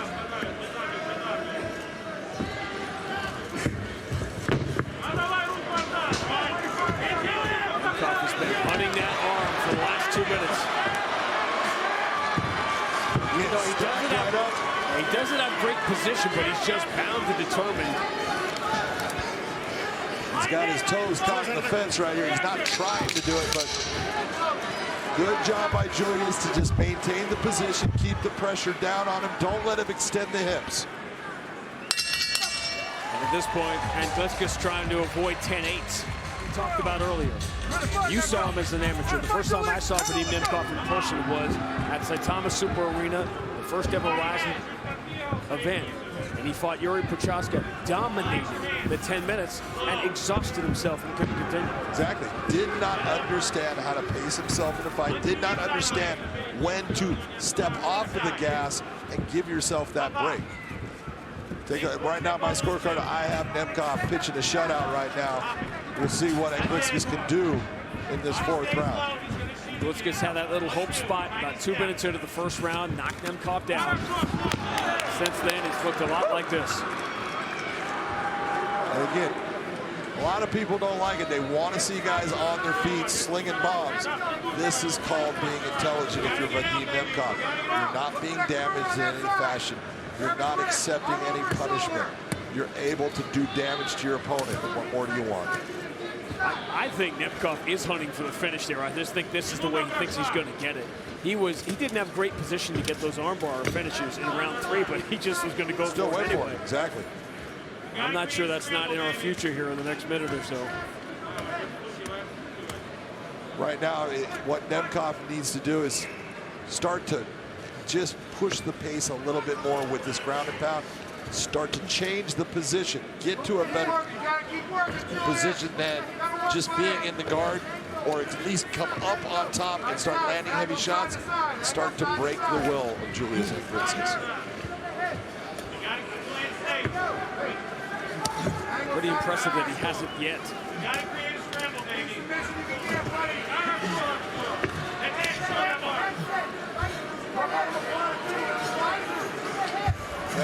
It's so hard to explain to people out there the pressure that Nemkov is creating and how much, the shots that he's landed, how much value they have as far as the power. He's just starting to, turn it on with Anglickas. Now he's inside control. You can see knee on belly. He's looking to go to mount. Anglickas gets it to a half guard. He shut down that knee slice, but he's not in a better position. You see that forearm on the jawline. It's not comfortable. Traps the arm. Everything he's doing is beautiful. At what point, if you're in the corner of the challenger here, are you thinking this fight can't be won? Well, it's one of those, I always look for a corner to be smart with their fighters, because you can only get hurt so many times before it starts to change who you are as a fighter. Nemkov has one arm trapped. Yeah, he's got a little bit of what we call a gift wrap on there, holding that arm. And Anglickas has no offense at all. All he is doing right now is surviving. And this is when, as the corner person, you need to start thinking about, how much more am I going to allow my fighter to take? There is still a bright future ahead for this tournament alternate. He earned this opportunity with a 9-fight win streak. He's just 30 years old. Big fights in front of him. This is not going to be his night. No, this is now the 3rd round in a row where Julius has really not had any type of offense at all. And right now, if Nemkov wants, he could make that pass. He could slice. He's going for the Americana right now. Doesn't have it. He's trapping the arm. 1 minute, Julius. 1 minute. And even though he's getting high right there, Anglickas doesn't have the energy to get him off. You don't see him trying to buck up. You don't see him trying to make even moves to get back on his feet. He's trying to survive, and he's in trouble here. He's looking for the straight arm lock. Trying to turn that over, put pressure on that. Hyperextend the elbow. Tough to do it from that spot, but he has been pounding Anglickas for the last 20 minutes. He can switch this up to an Americana. He just needs to separate the head from the shoulder area. Where his arms are at right now is not doing that. That's why you're seeing Anglickas be able to put up with that pressure. Nice Camaro. Yeah, that's it. Vadim Nemkov dominated the fight. The only question was, could he get the stoppage he wanted? And he was not going to let go until he did. All he was doing, early second, early third, early fourth, get it to the ground and impose his will. You know, it's so hard to express how good a fighter someone like Julius Anglickas is, and when you see someone dominate him in the fight, beautiful job of finally getting that. Notice the separation of the head from that shoulder area. That's what makes it painful. Great Kimura victory. Great submission by Vadim Nemkov. Ladies and gentlemen, the tap comes by way of a Kimura. Official time 4 minutes 25 seconds into round number 4. He is the winner by submission, now advancing to the finals in the light heavyweight World Grand Prix. He is still Bellator light heavyweight world champion, Vadim Nemkov. #1 contender, Corey Anderson. $1 million and the championship up for grabs as we replay the Grand Prix final. And the one thing I point out here, 203.8 and 204.2. These guys came in way underweight, which is telling you they worked their butts off to get prepared for this fight. Okay, fighters, gone over the rules in the back. This is for the light heavyweight championship. If you want to touch gloves, go ahead and do it now. Come out ready to fight.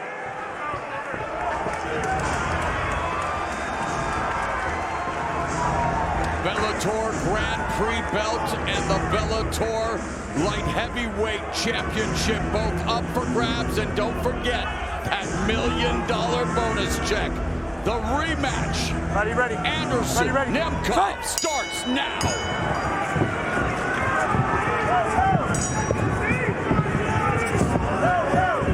And in their first meeting back in April, Nemkov and even Corey Anderson expected a job just like that. Nemkov utilizing kicks, able to establish the jab, the footwork, and had a good opening round in their first meeting. He did. I think during one of those kicks in that first meeting, he got checked. Yes. And I think it hurt his foot. And he went away from those kicks. Good point. That made a big difference in the fight. Corey Anderson took over from that point. He could not have that happen in this match. There's a double jab that lands for Nemkov. And again lands the jab on Anderson.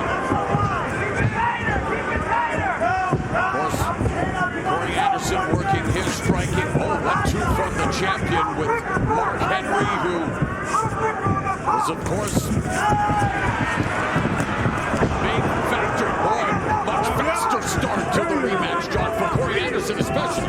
Corey is starting really faster than you saw. That takedown attempt, you saw him spin out of it and actually land the back fist. That's what Vadim needs to do. Do not let him get the free opportunity and not have to pay for it. Mentioned Mark Henry, of course. He was behind the legendary Frankie Edgar, who his illustrious career came to an end last week. And I know how much he's inspired Corey Anderson as well. Frankie Edgar more hurt than Valentine's Day, and I know he's watching tonight. But for Corey Anderson now here in this first minute and a half of the fight, been on the receiving end of some counter shots like this from Nemkov. Nemkov has been very successful with that right hand landing against Corey. Corey needs to be very careful. It would behoove Corey to start moving towards his right a little bit to take some of the sting off that right hand. The crowd looking to rally Corey, but he gets tagged again. The jab in full effect for Vadim Nemkov. And Anderson has hinted at going for the takedown, but Nemkov has been able to stop him, and Nemkov really working behind the jab, John. This is very similar to what we saw. Single leg. Of course, this is the difference. You see the tree topping. That's something that you don't get out of the international wrestling. You get a lot of it out of folk style. Beautiful body lock takedown. Right back up to his feet. That's a big element for Vadim right there. The Corey's still on it. Nice scramble, nice slip, and good start to this rematch for the light heavyweight crowd. Just past the midpoint of the first round. See, and this works very well for Corey because even when he's not successful, he's pushing the pace on Vadim. He's making Vadim work. And one thing we know about Corey, he's got a big gas tank, big lungs, and he knows if he's tired, he's making you tired. And he's got good head movement as well, able to slip and rip the counter, but Nemkov has been effective with the jab. Under 2 minutes left here in the first. Anderson comes forward, overhand right misses.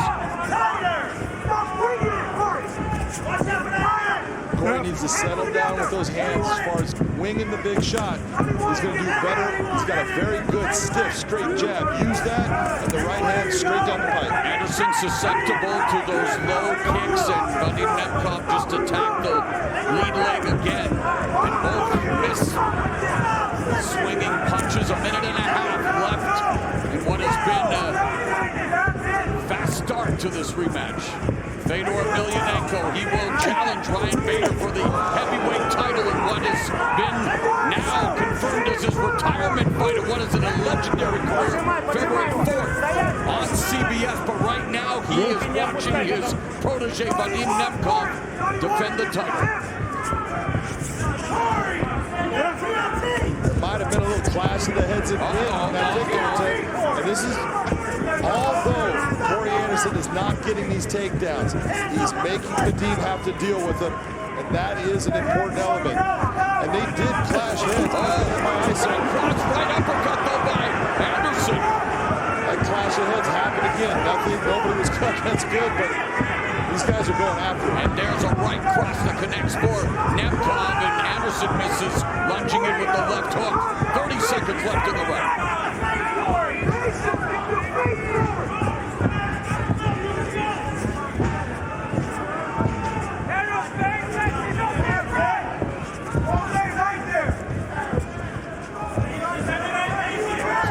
Much like the first meeting, a strong start in the striking department of the first round for the And Vadim Nemkov, getting back kick, dropped Anderson. Anderson bounces to his feet, snatches the single, but high drama at the end of the round.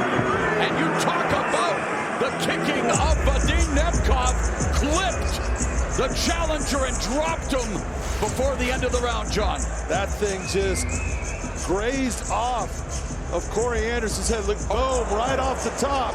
But it hit it with enough power. It definitely rocked him, put him down. You saw Vadim actually take a kick that never touched anything, so it doesn't matter.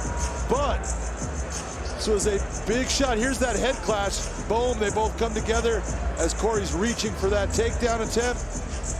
A nice round again. Vadim Nemkov winning the first round of this matchup just like he did the first time. That's what we talked about. You ready? Fight! And although Corey looks good right now, we're going to see what effect that kick had in this round. I mentioned the stats. What about the unofficial score, John, on your scorecard? Well, I have Vadim Nemkov winning that round 10-9. For the reasons we talked about. Absolutely. I love the pressure that Corey Anderson continues to try to put. That was a big shot landed by Vadim.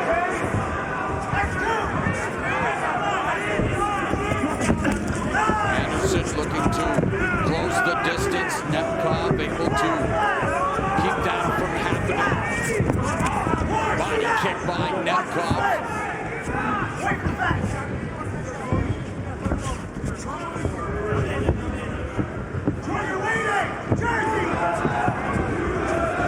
So far, what we've seen more is that trip down to American Top Team and all the wrestling that he did there is starting to pay off in this fight. Training with the likes of newly minted Bellator middleweight champion Johnny Evelyn and others. And you're right, the first fight Nemkov talked about overtraining and having had other issues, but spent some time in his camp in Thailand working on his striking and down at ATT working on his wrestling. And it's a striking display here tonight as Anderson looks for the takedown, stuffed by Nemkov.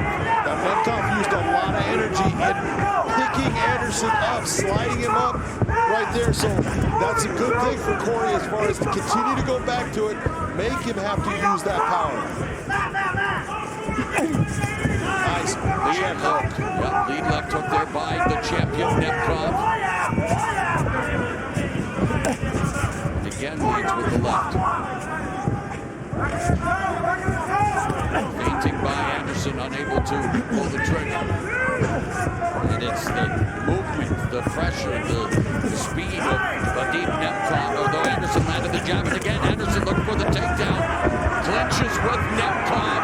Bigger Anderson trying to back Nemkov to the cage. And Nemkov doing a good job. Look at this battle, John. Fantastic job of continuing to circle, not allowing Corey to push him into the cage.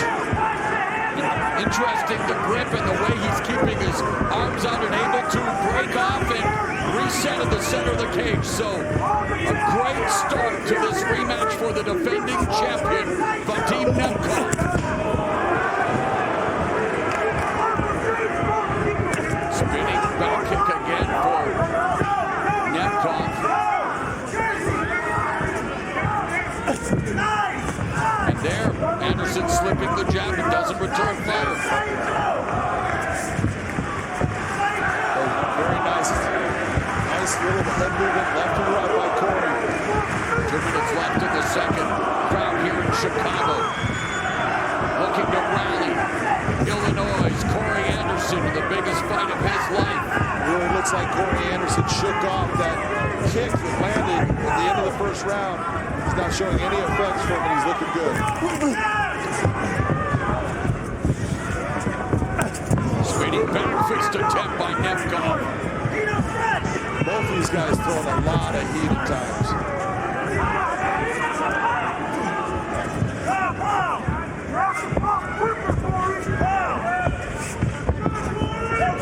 Nemkov has already thrown 137 strikes with just over a minute left here in the second round total. And there's Anderson. That's with the left. It's a nice left hand.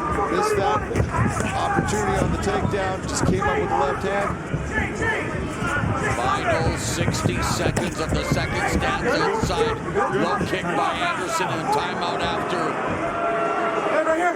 Corey, over here, please. Anderson got I know there's an accident. Inside kick. You got to keep it a little higher, okay? You're right there. Not sure how You good? clean it landed, but Bunch it of did kicks, land. yeah? You could hear it. Let's go. Yeah, Anderson popping Nemkov. And Yeah, wow, that's pretty cool. looking to split the uprights. Nemkov obviously didn't hurt him. He's right back to it. Back to it, indeed. Which says a lot when you're thinking about it, because if he was getting tired, would he not have taken more time? Because he's in control that time. So obviously he's feeling good in this fight right now. Oh, and a much better second stanza for the defending champion compared to what happened in their first meeting when Anderson was able to secure the takedowns.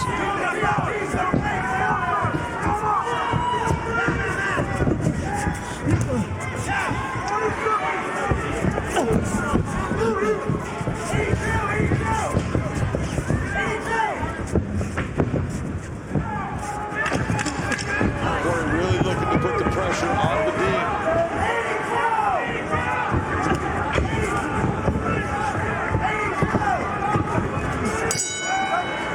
We'll see if it works for him. You ready? Fight! Round number 3. Double jab, double pump of the jab as the defending champion. Well, Corey Anderson looking again for the takedown, and again defended by Nemkov. Now 0 for 7 for Corey Anderson. Completely different than the first time they matched up. And you mentioned it, the specific reason he went to Florida was to work on his wrestling, both offensively and more importantly, defensively. That's exactly why. The defense was the biggest part.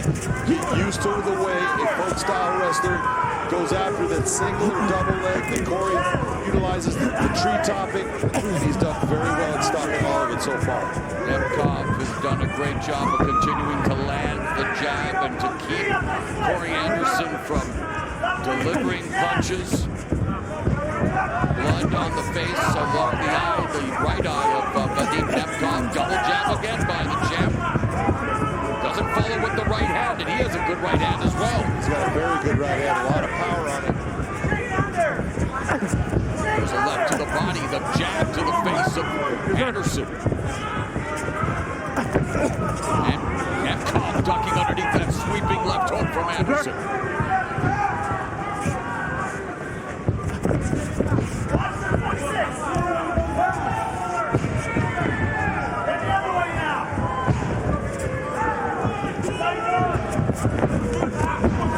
Anderson looking to time the shot, and again under overhook, and now a clinch by Nemkov. He's done a tremendous job of stymieing the takedown attempts. Yes, he has, but the one thing, if you're Corey Anderson, do not get frustrated by that. Just continue on. Say, nope, didn't get that one.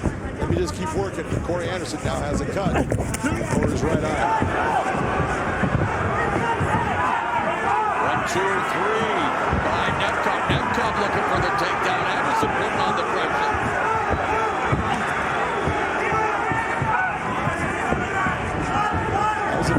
You saw Nemkov back off. Again, there was a clash. Now it was on his jaw. But Corey Anderson's head clashed into the jaw of Nemkov. Anderson lands the right, slipping his head to the left. Left target, now the crowd beginning to sense that Corey Anderson trying to work his way back into this fight. Midway point of the third.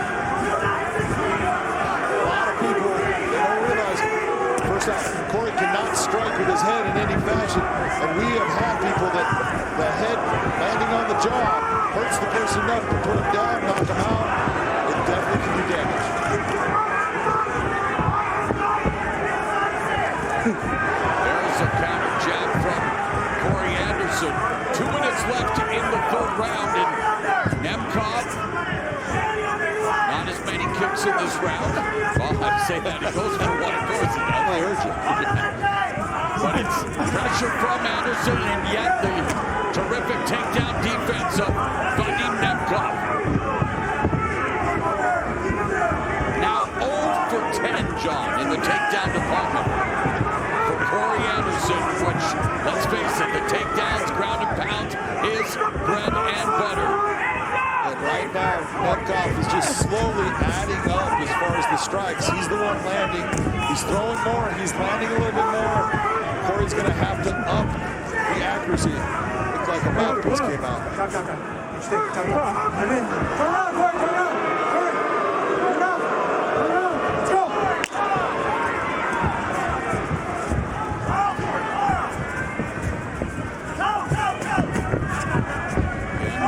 Doubling up on the jab, but not following it up with the right hand. 60 seconds left in the third round.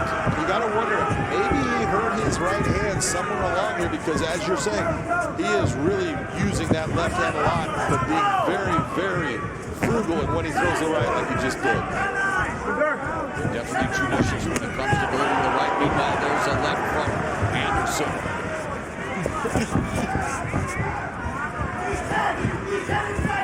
So, in the first fight, a strong start by the champion in the opening round thanks to his jab and kicks, but the second and third was all about the takedown and the offensive top pressure, the ground and pound from Anderson before the clash of heads in the final seconds of the third, and we are wrapping up the third round here in the rematch, but a much different fight. Completely different fight right now.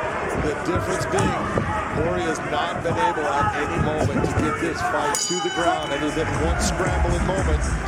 He does have to make adjustments. He does. He's going to have to change up his ability to land the shots, because first off, he's not throwing as much as Nemkov, and he's not landing as much.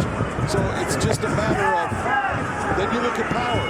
Well, Nemkov's been landing with power. Corey's landed a couple of good ones, but it's a matter of he's just not having enough of the wrestling. It hasn't gotten him into him. He hasn't been able to take him down, and that's what makes Corey so deadly. And Anderson doesn't check those low kicks to the lead leg again.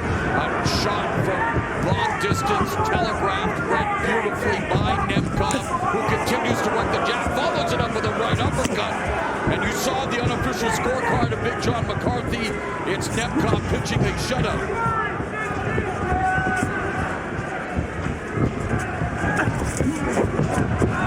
And now, there's Anderson crushing space and has Nemkov along the fence, but immediately the champion able to spin out, reset.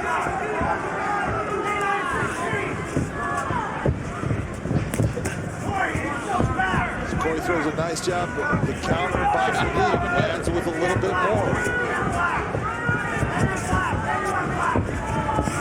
And normally it's Corey Anderson that is the better counter striker. Right. He does a great job with his counter strikes, and in this matchup, he has actually been out counter striked by Vadim for most of it.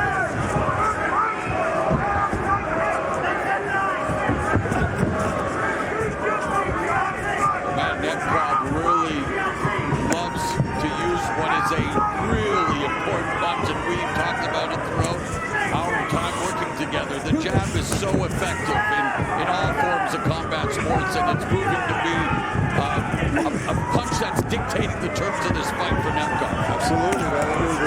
If you've got a good, stiff, straight jab, you can set another fighter back on heels at any moment in the fight, and that takes energy away from him. It sets him off balance. It makes him feel not comfortable in the fight. Right there, beautiful low calf kick. Yes. He needs to go right back to it. I did knock him down with that. Go right back, just like he just did. And it is definitely taking a toll on Corey Anderson's takedown attempts. We're becoming more and more telegraphed. Absolutely. When you take away that foundation, like you're seeing happen right now with Nemkov and those kicks, it makes it very difficult for Corey to utilize that foundation to get those takedowns.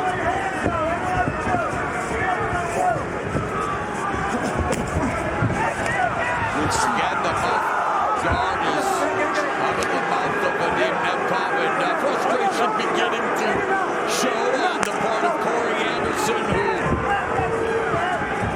not going according to game plan so far tonight. Beautiful jab and the outside low kick by Nemkov. We're going to see if Corey starts to change his stance, because that low calf kick is starting to eat up his left leg. And he is eating far too many jabs to the face, John. Well, his corner told him, hey, we need you to win these 2 rounds. And he's trying, he's going after it. He's just not landing at the same volume as Nemkov.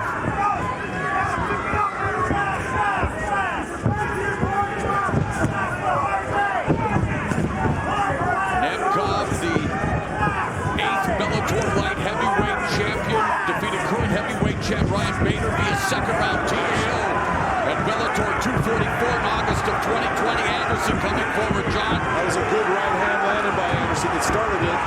We'll see if he can... Looking for the takedown, but continues to be shut down. And, man, that mouth guard does not want to stay in the...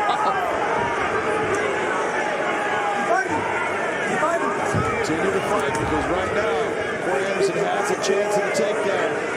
Jason Herzog is not going to stop this. Now he'll stop. Stop right there, in your mouth. One more.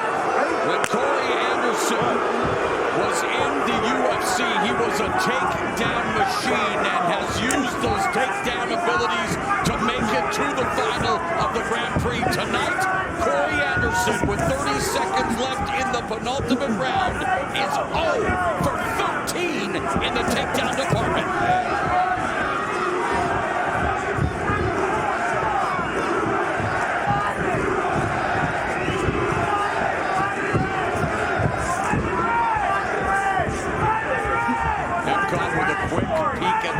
And he is content to let the jab go, continue to keep Anderson at bay, continue to keep Anderson from taking him down. Take a look at the right hand here by Nemkov. Almost Superman punched it. You see Corey swinging after it. Misses completely. But this kick right here, and this was the difference in this round, that low calf kick. Nemkov, if you want to talk about the most damaging things that happened in that round, it was that right there, the low kicks by Nemkov on Corey's lead leg. It made a big difference in this round. Who will emerge? Grand Prix champion, $1 billion richer, and the right to call themselves Bellator light heavyweight champion. It's Vadim Nemkov light on his feet to kick off round 5, and he continues to sting Anderson with the jab and those low kicks. Look, he's going to basics that are working for him. He keeps on going back to him. You can't blame him. That left jab has been fantastic throughout this fight. The low calf kick has done damage. Corey needs to figure out a way to come inside and do damage with his hands that could put him in a position to possibly take it down and get to that ground and pound that he's so effective with. Corey Anderson told us that he is still fighting to make believers out of his doubters, and everyone who, over the years, from odds makers to even people, media to former bosses, he wanted his respect, he demanded his respect. Here in Bellator, began his Bellator career, 3 consecutive TKO finishes, and after the no contest in their first meeting, unable to get on track thanks to the improvements of the champion, Vadim Nemkov. And this is where you've got 2 great fighters. Man, you never know. One night could be Corey Anderson's night, one night could be Vadim Nemkov's. This could go where we have a trilogy, and it could change. But both guys putting a lot out right now. Beautiful beautiful right hand by Vadim Nemkov. Well, Anderson has less than 3.5 minutes to change the complexion of this fight. And there, Nemkov going for the spinning attack again. Anderson moving in. There's the left hand from Anderson. Anderson again. Oh, trying the takedown again. Yes, John eats the knee, and the inability for Anderson to even set up the takedown is a little surprising. 0 for 15. It's amazing when you think about it. When you know how good Corey is with his takedowns, the fact that Nemkov has stopped that throughout this fight. A bravura performance in the takedown defense department by Vadim Nemkov. Well, he definitely is going to owe a steak dinner to everybody over at ATT that helped him get to this point. Again, unable to bring him down. And even Corey Anderson moved to a gym in Indianapolis from, working in New Jersey. And, of course, we know what Mark Henry has meant to him. But on this night, with 2:19 now left in the fight, Corey Anderson needs something dramatic to happen.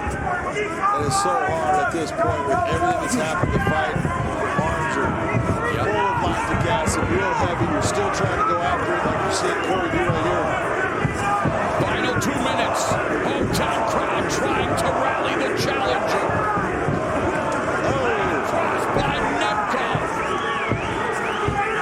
Solid right hand landed by Nemkov there.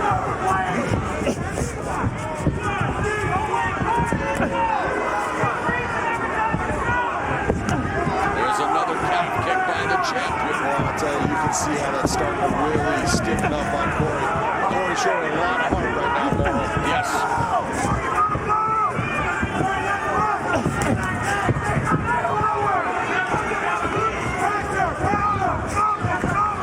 But sometimes, as one of his good friends, Frankie Edgar, found out too, sometimes heart isn't enough, and we find out here tonight that Corey Anderson unable to land a single takedown against the champion.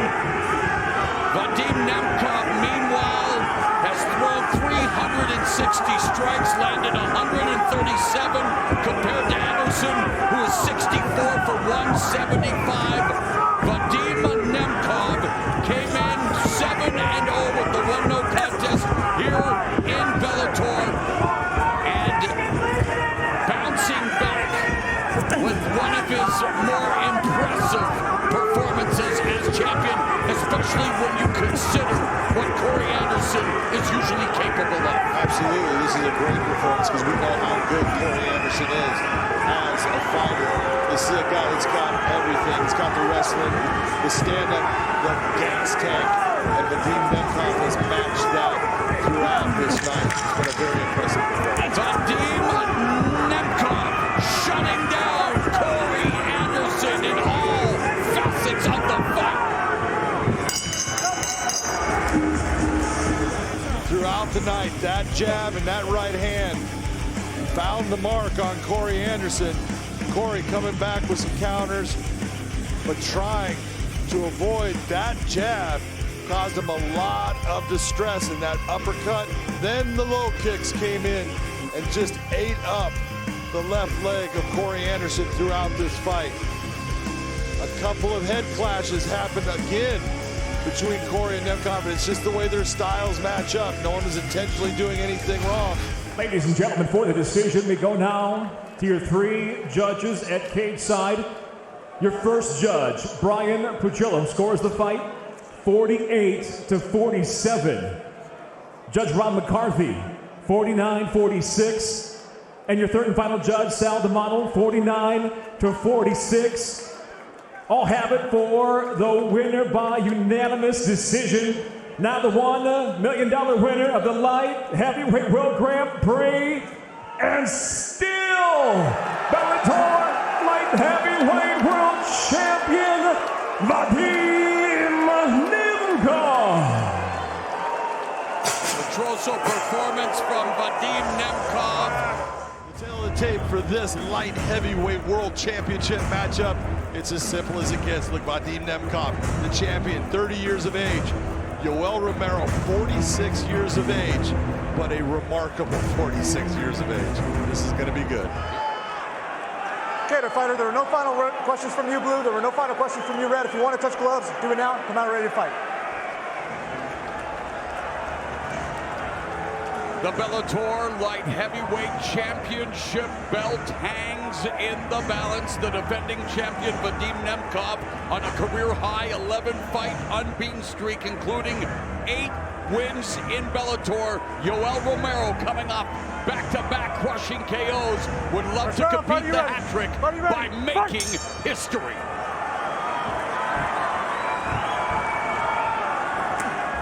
Immediately, Vadim Nemkov goes to the kicking well, and as nasty a kicker as there is in the sport. And you talk about his attributes, John, from every facet of MMA, whether it's boxing, whether it's grappling, the combat sambo background, and he really does do a good job putting together a mix of punches, kicks, and also very nasty on the ground when it gets there. Very nasty on the ground, you're exactly right. He mixes it up well, which makes him a very difficult person to deal with.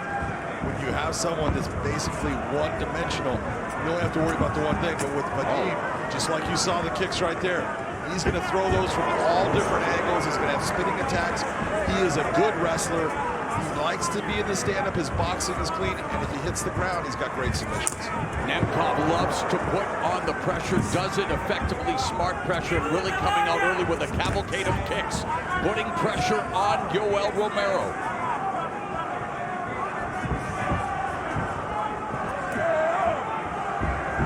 All of those attacks to the body by Nemkov, that's smart. Make that early investment. Early. Hit the body, keep on torturing that body as much as you can. Take all the gas away.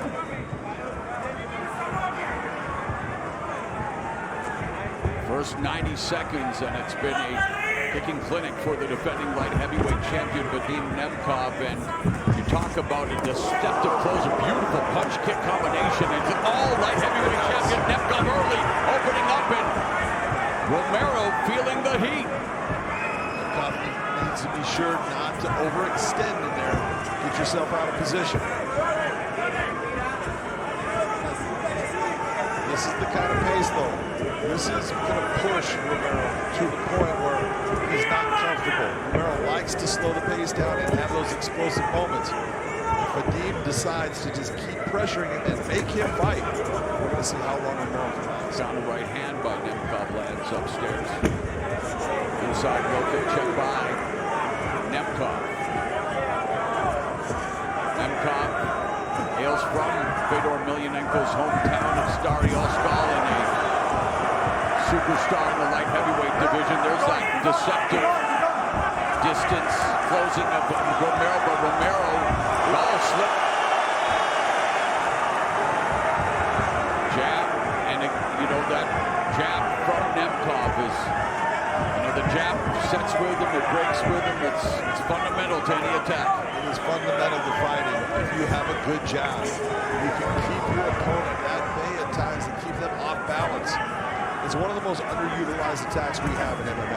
Beautiful right hand down the middle by Nemkov, splitting the guard of Romero. Romero, low leg kick to the lead leg of Nemkov. Nemkov does a good job staying at distance and lands the three-punch combination. There's a spinning back kick to the breadbasket of Romero, and Romero, John, just unable to get anything going here against the pressure of the defending light heavyweight champion of back Romero up with the right hand. Big right hand right there, Moro. You're absolutely right. He just got blasted.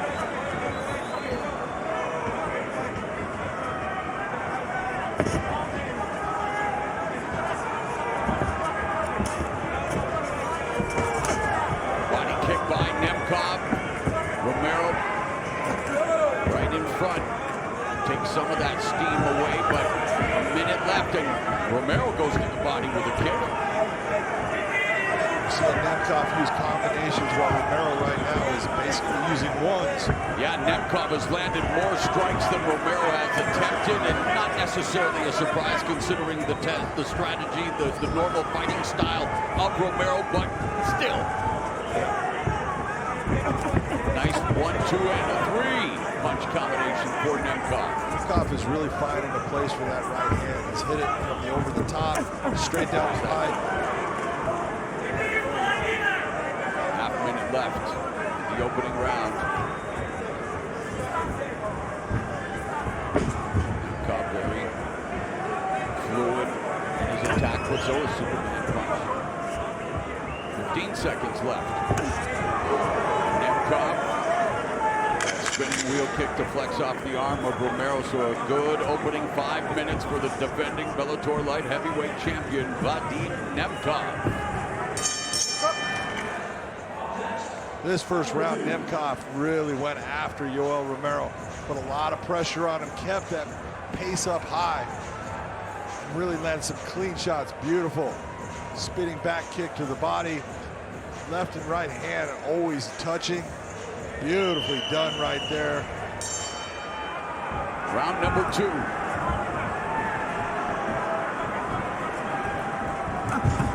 Double jab, and again, Nemkov using that speed and putting the pressure on Romero. Romero, unorthodox as they come trying to take away the techniques of Nemkov. 30 seconds now gone here. Now Romero moving it a little bit, but then gets clipped with that body kick.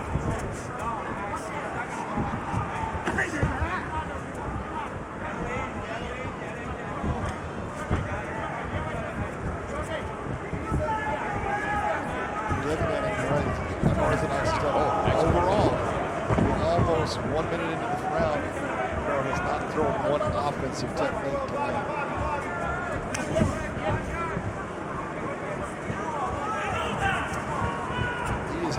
Problem with the speed of Nemkov. All the variety of kicks and the way he's varying that attack. Oh, good. Right hand right down the middle by the champion Nemkov.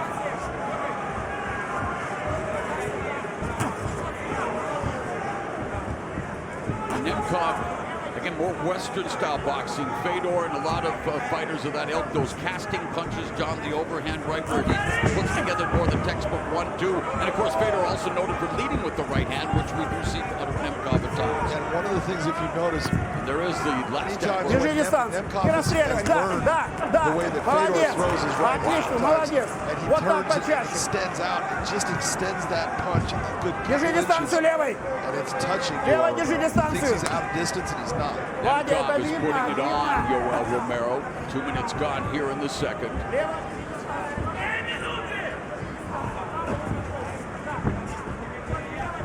Corey Anderson bounced back from the loss to Nemkov, picking up a split decision win over former champion Phil Davis earlier tonight. He'll be watching with vested interest.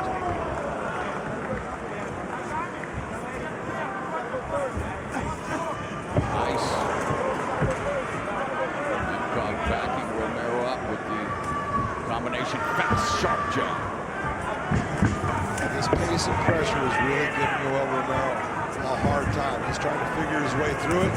Switching now from southpaw to orthodox. I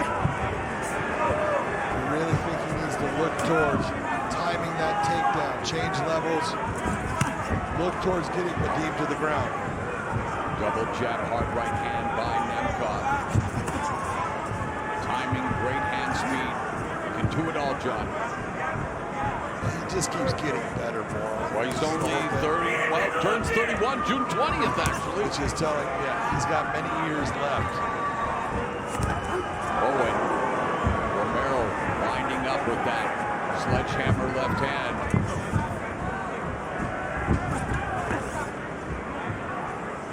Staying out of range is the challenger. Backing up.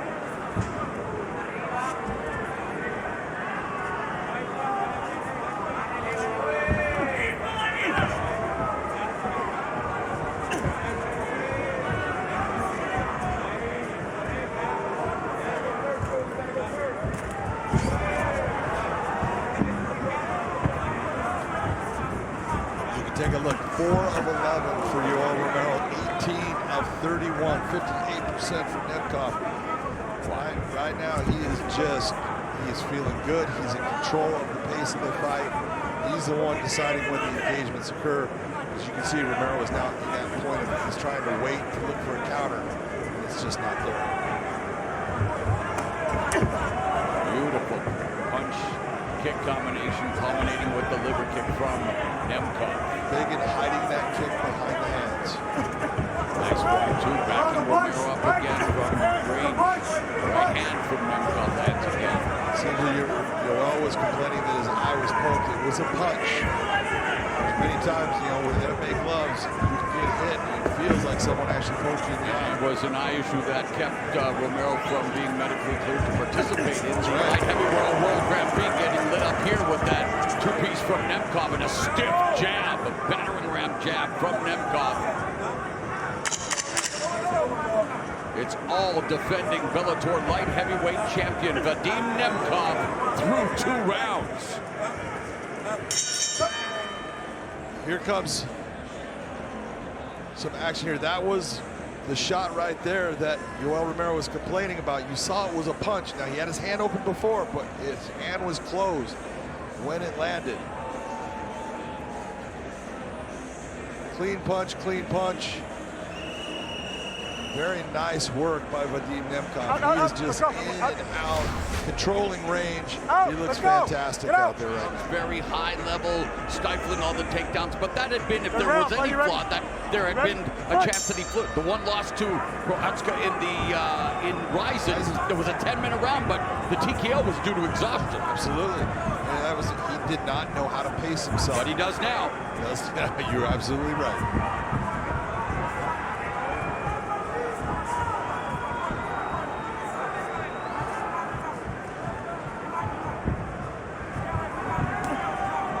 The last time that wow, there's that unorthodox strike, the hammer fist to the leg and the jab from Nemkov, and there's that sudden burst from Romero. But the first time the last time he fought for the title against Israel Adesanya, that was a lot of the slowing down to crowd and not a well-received fight. But here it's Nemkov bringing the fight to Romero, and Romero doesn't have an answer. And that's exactly what you're saying.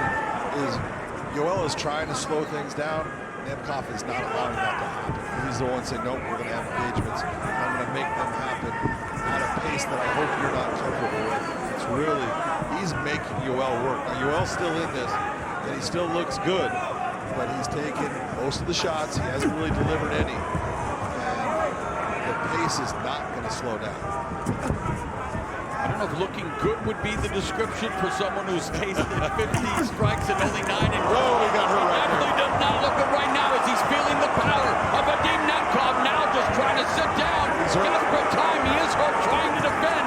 Nemkov, though, very technical, very smart, picking his shots, using the distance, measuring, mixing up his punches and kicks, and lands a right cross on Romero. One of the things we talked about with Romero, he is durable. He'll get hurt, but he'll come right back. He's dangerous when he's hurt. He's been knocked out just once, and that was in Strike Force against Rafael Cavalcante back in September of 2011. Nemkov needs to look to go to the body here. You see how high those hands are. Elbows up high. Still picking them apart, though, with the jab. Everything Nemkov is throwing is getting through. Another jab splits the guard of Romero. It's so fast, so crisp. Good lead right hand by Nemkov. It's the difference. We've seen Yoel against other fighters where he still looked fast, but he's not fast against Nemkov. Take a look at the round 3 strikes already. 24 of 52 for Nemkov. 2 punches of 13 landing for Romero. Another bludgeoning jab from Nemkov. Laser, surgical precision, the feinting. And now just busy utilizing the jab. Romero ducks under that right hand, but not firing back. And while, yes, the MO, we know Yoel Romero, what he's about, but John, he needs to put together some offense and in a hurry. Not easy to put together offense when you got a guy that's in front of you that is just throwing a plethora of different punches you. Now he was lulling him in, trying to psych him out. And again, Anderson Silva did the same thing once. He paid dearly for it. Remember that, John? Yes, he did. And now Romero trying to do the same. And Nemkov's not falling for a beautiful curling left hook by the champion. And histrionics from Romero. Histrionics, but Vadim's having none of it. And you can see the damage is starting to load up on the face of Yoel Romero. Wow, the hand speed, the accuracy. Look at the left eye, Vora. Starting to close. The final chapter on Yoel Romero's career could be coming to a close with the way that this fight is playing up. But guess what? This is the round where he has shown his most lethal force. And on cue, Yoel Romero, who's had amazing success in round 3, is now going for the submission just like that. Well, looking for that moment that you can bring a knee up. Whopping 9 of his 13 career knockouts have come in the 3rd round, and Romero finally showing life here in the 3rd frame. But it was more of a slip by Nemkov. The jab continues to be effective. Nemkov goes to the body. We're headed to the championship rounds. It's all Vadim Nemkov. But the fans beginning to maybe believe in Yoel Romero. They're giving him a round of applause after having some limited success against Vadim Nemkov. Big right hand, beautiful left hook, right hand over the top. You can see that stunned Yoel. Another right hand. Took a lot of damage in this round. He got hit with some big shots. Then he started playing the possum game, trying to act like he was hurt. Here's where he ended up, just pushing Vadim Nemkov down.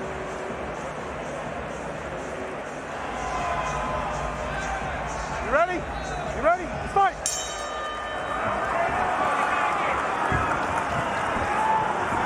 46-year-old Yoel Romero beginning the 4th round of this championship fight against the soon-to-be 31-year-old defending champion Vadim Nemkov, countering perfectly.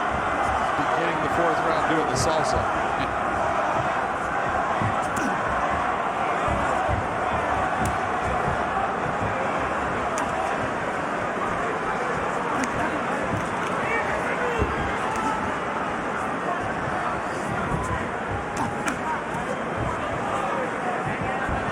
Meanwhile, Vadim Nemkov, there's a kick from Romero, but Nemkov continues to follow what has worked for him throughout this fight. Big punches from the champion. Knee up the middle.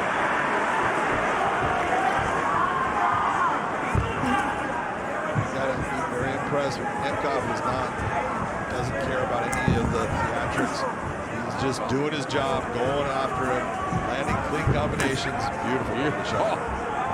Goes to the body and is just teeing off now on Yoel Romero, standing right in front of him. Romero moving forward, shelling up, but those punches still getting through, especially to the body. Again, that sharp jab.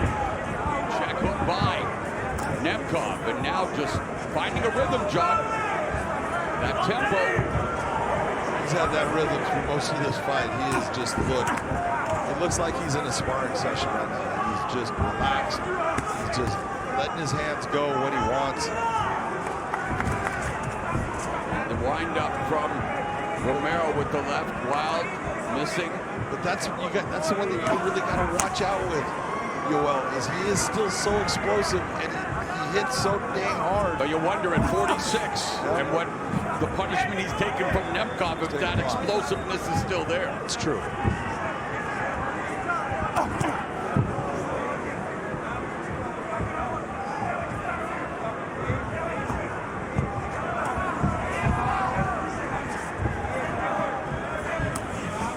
Say it's hard to watch your heroes fall.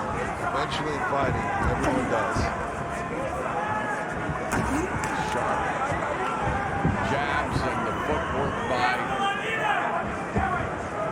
Dexter's champion, Vadim Nemkov, who just passed the midway point of the 4th round, is firmly in control. And as you mentioned,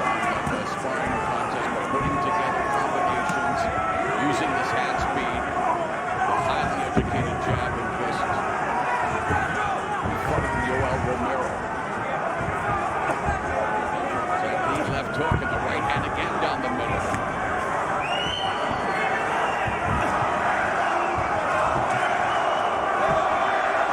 Chance of Romero echoing throughout Wintrust Arena in Chicago.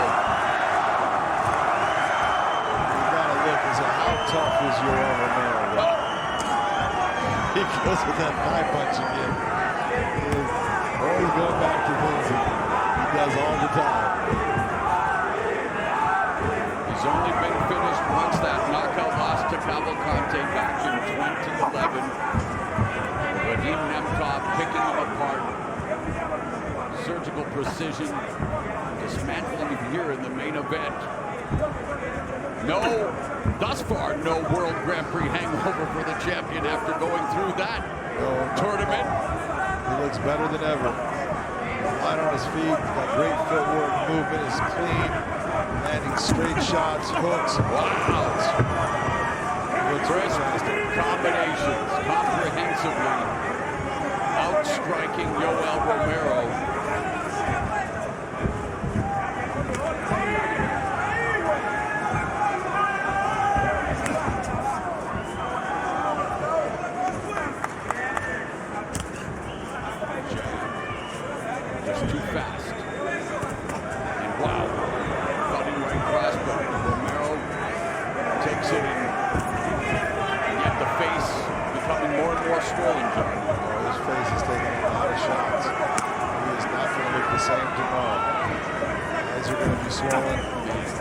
What about the accuracy? Oh, nice. That was nice.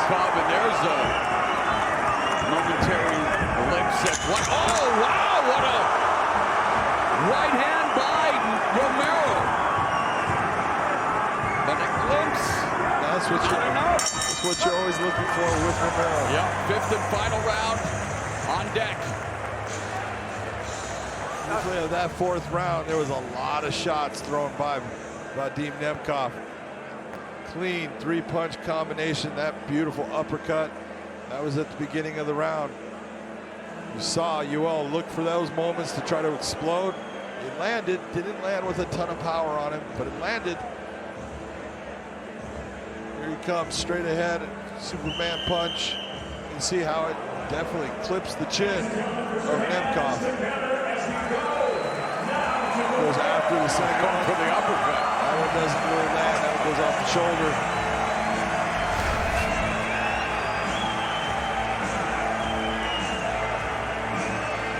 Final 5 minutes for Romero to try to make history for Vadim Nemkov. Fight around, you ready? To Ready? Fight. retain the title, stay unbeaten in Bellator.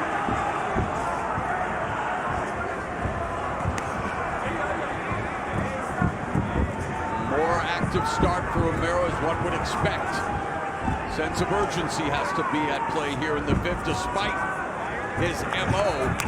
He is busier to start the fifth and final round. He knows he's only got 5 minutes left. There's nothing. Still being backed up though, John, with that textbook 1-2 from Nemkov. Yep. If you're gonna go, don't leave anything in the tank. Give it your all. You see that footwork with that jab, and you see him moving laterally, and that's exactly what you're looking for. That's from Nemkov, defended by Romero, but man, just a sweet jab, the feinting from Nemkov. There's that front kick. Oh, Romero walked into that stiff jab. He did walk. Parried that jab, though.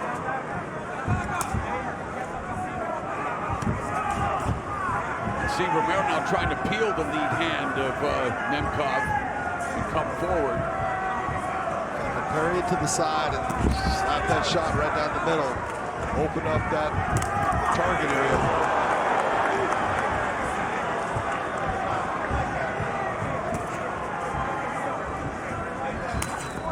Man, Nemkov's jabs should be hanging up in the scenes somewhere, John. I mean, it's unbelievable. Looked very good throughout this fight. Beautiful counter. Good counter left from Romero. Good use of all of his weapons. When he's been kicking, he does it when he hides it behind his hands. He doesn't just do it. And the control of the distance, John, the range, and just teeing off again now, lighting up. There's the kick to the body, using the angle, trying to create more space and opportunity. And there, the surge by Romero that misses.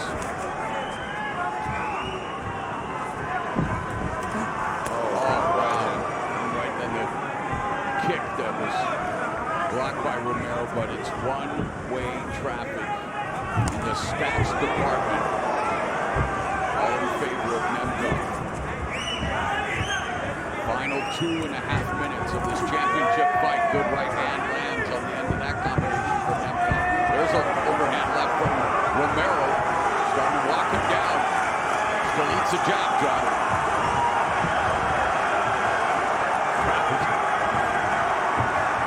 Anticipation. Well, the crowd is loving the effort of Romero.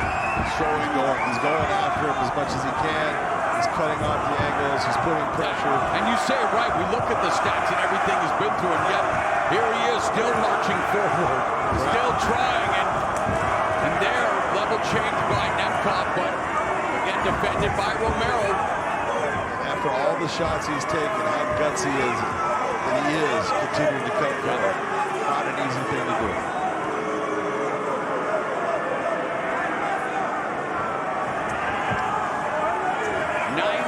Seconds left.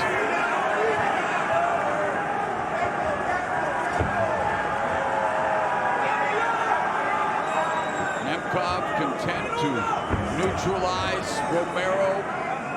Now in the clinch. Double over. The takedown by Romero has Nemkov on his back like your keys, but Romero, up kick from Nemkov. Romero stacking them, but with Nemkov now, final minute. That's a beautiful sweep of the foot by Romero. He got the double unders, swept the foot to get Nemkov to the ground. Does he have enough time here to do damage or look for a submission? He's never had a submission victory.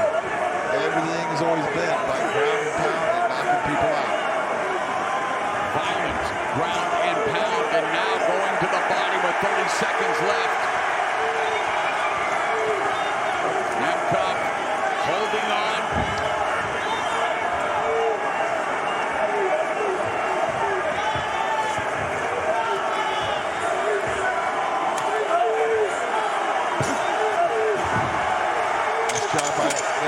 Moving underneath. Yeah, and Romero trying to find that Hail Mary elbow. We've seen him do so much, but this one is going to the scorecards. And despite Romero ending up in top position in the fight, a brilliant performance by the light heavyweight champion Vadim Nemkov. Brilliant. Ladies and gentlemen, in tonight's final title fight, we go once again to the judges' scorecards.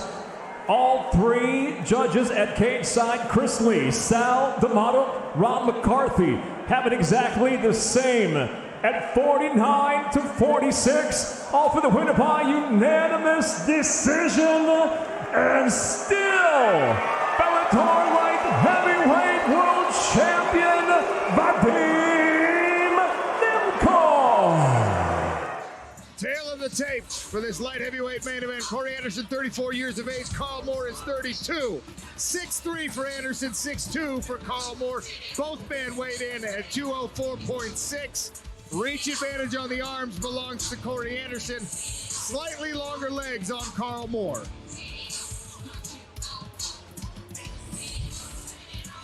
All right, keys to victory for this main event. Carl Moore win the lead hand battle. This is Southpaw v Orthodox. Those powerful left kicks will do a real damage to the body and the leg and the head if it lands of Corey Anderson, and use the fence to get up if he gets taken down. Use the fence to scramble. For Corey Anderson, he's got to have a busy jab. Dirty boxing in the clinch will be a really useful asset to his game, and lead leg takedowns make it difficult for Carl Moore to stay on his feet. Gentlemen, you know the rules. I do expect a clean fight. Obey my commands. Protect yourself at all times. If you want to touch gloves, do it now. Good luck to you both.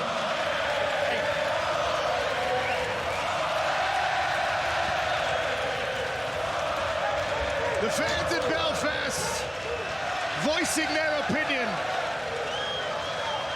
What an Main atmosphere. event on deck. Carl Moore in the white trunks, Corey Anderson in the black. A vacant light heavyweight title fight begins now. Southpaw stance for Carl Moore. Anderson starts working the jab early.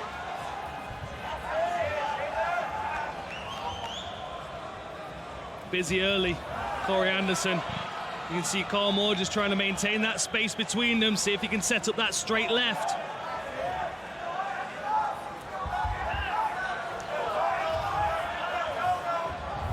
Gonna be expecting a level change here. Anderson walking more around the outside of this cage. Got to be very cautious here because he's either got to defend a takedown or defend a punch. And when you get trapped against the fence, it takes away your escape routes. Disciplined approach here from Anderson. He landed a couple of right hands, didn't overreach. Little slip on the Monster logo. Left hand just misses for Carl Moore.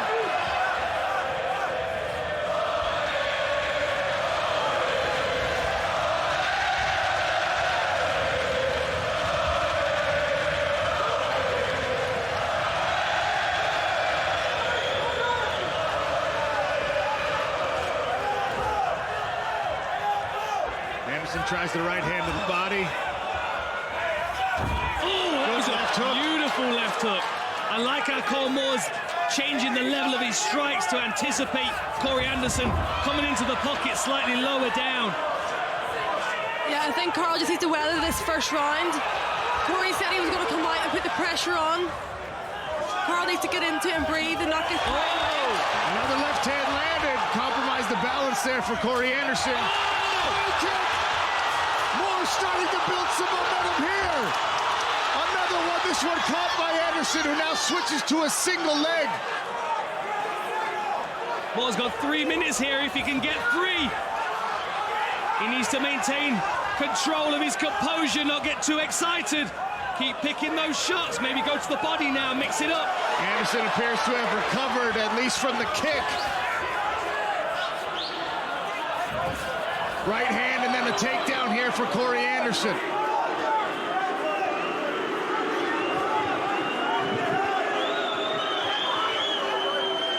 Tight on that overhook. They expect Carl Moore to try and get his right knee underneath him, but Corey Anderson's done a great job of flattening him out.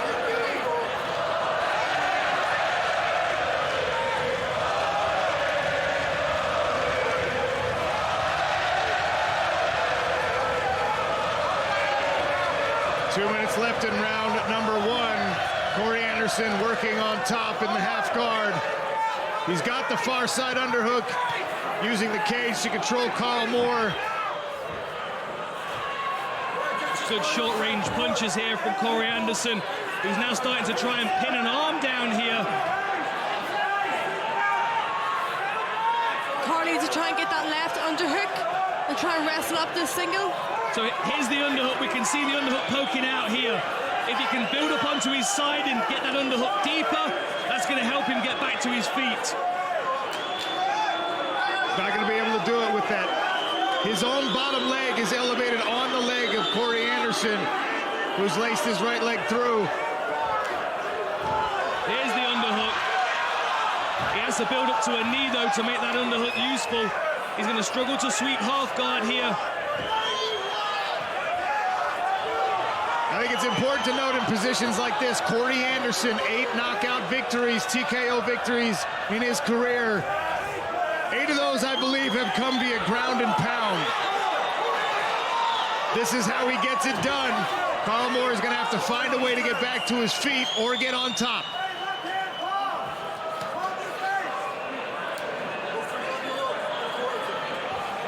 Carl Moore now flat on his back. He looks like he's just decided to try and hold on to Corey Anderson here.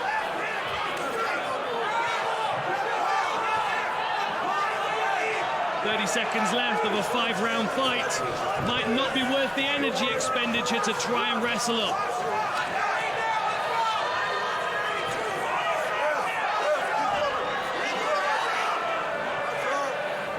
Butterfly hook goes in.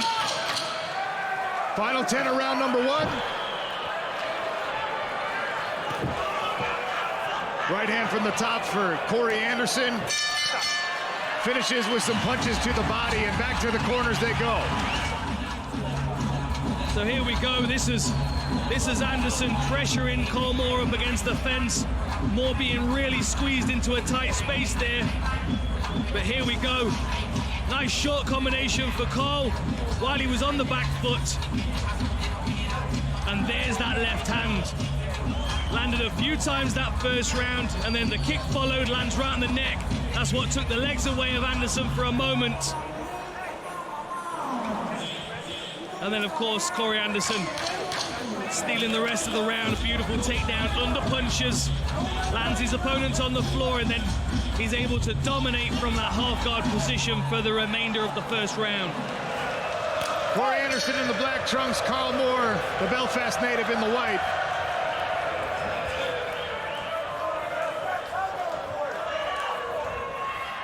Big John McCarthy, Corey Anderson worked through some adversity in round number 1, but did he win the round? He absolutely worked through that adversity. That head kick actually stunned him, but all of the work that he did by taking Carl Moore down and all the strikes that he landed, he took that round. I'd give it to Corey Anderson 10-9. Anderson looking to take Moore down again.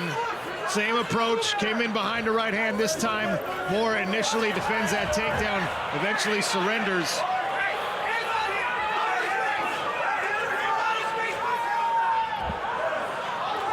Oh, trying to explode up. What strength by Carl Moore. Back to his feet. Anderson hanging heavy on the head.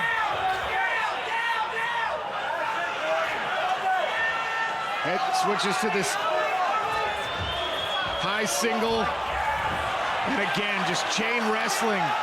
Morneau making Anderson put in the work. Carl's did a good job of staying on his feet. Oh, that guillotine looks like it tightened up on that turn. Good work by Corey Anderson to pop his head out.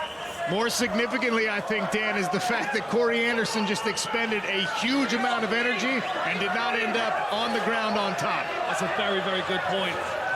A confidence booster for Carl Moore for sure. 90 seconds gone in this second round. Carl Moore with the wrist control here.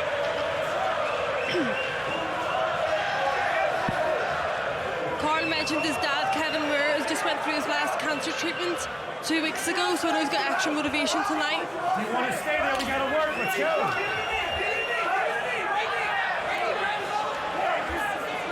Here we go again with the wrist control. Doing a good job just jamming that right arm of Corey Anderson. Controlling the wrist, not allowing him to level change, not allowing him to strike with it. I think with some fast feet, Carl Moore can get himself off the fence here. He's going to need to move towards the referee, Sosha. He grabs your wrist, he can go right elbow. Roll it, roll it, roll it right over top. Yes, roll it right over top. Off the heads. Work to lock those heads. Yes, keep them going. Get finger on it. Keep the shoes going. Me again. Bounce a little bit. Get the thin fingers. Stay there, I need you to use work. your step. Come on, use your left leg. That's the left. That's a look inside the red corner of Corey Anderson, Ricardo Almeida, Frankie Edgar, Nick Catone, an all-star cast, so to speak. Anderson working hard to try and get this takedown. Moore conceding nothing. That really is a powerhouse corner team to have behind you. Mark Henry in there as well, trainer of champions.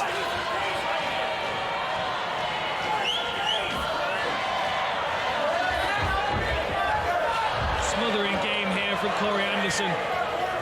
The danger is that Cole Moore is going to get drained in this position, just defending, and then when he does find space to strike, he's not going to have the energy to do it. Again, the last time, if you want to stay there, advance the fight. Yeah, he's carrying Corey's weight, and Corey's a big guy. Carl's going to have to try and get into the center of the cage.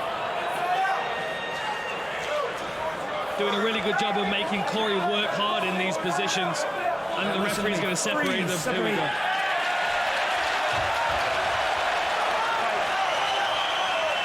Back to the center of this Bellator cage.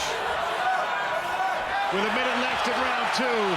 Carl Moore trying to work the left hand. That time it was Corey Anderson with a right. And the left from Corey Anderson. More striking success in round 2 here. He needs to get off the fence here. Head outside single.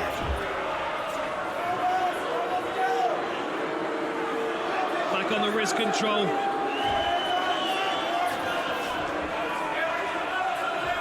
Corey Anderson in on that single leg, trying to high crotch.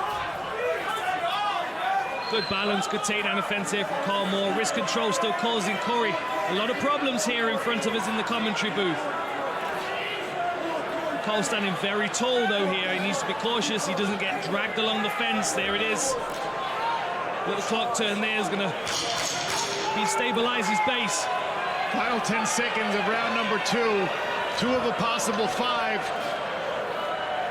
in the books here in Belfast. Let's have a look at this. So you can see Corey Anderson's on this single leg here. He's trying to elevate, and that forces Carl to lose his balance and fall to the floor.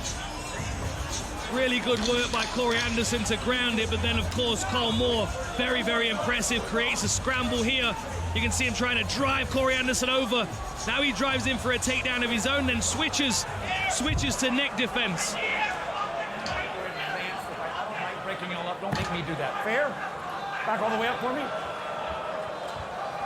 Referee calling for more action against the cage. Here we go, ready? I like that. That was a good call by the referee. Just pull him in. Like, don't make me break you up. Keep the fight moving. Moore once again in his southpaw stance. Corey Anderson orthodox. Carl Moore surprisingly very fresh in the corner. Oh! There's that high kick again. This time caught by Corey Anderson. He drives Moore all the way down to the half guard.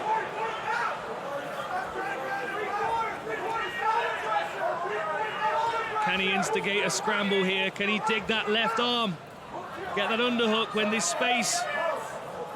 Corey does a good job of keeping the right hip tight so Carl can't get that left leg in. So now he's recovered guardlier. This is where his grappling comes into play. Arm bars, triangles. Yeah, Carl can pull off submissions off his back if he can try and tie up the arms. He might shoot for an arm bar here. It's a good strike from top position by Corey Anderson there.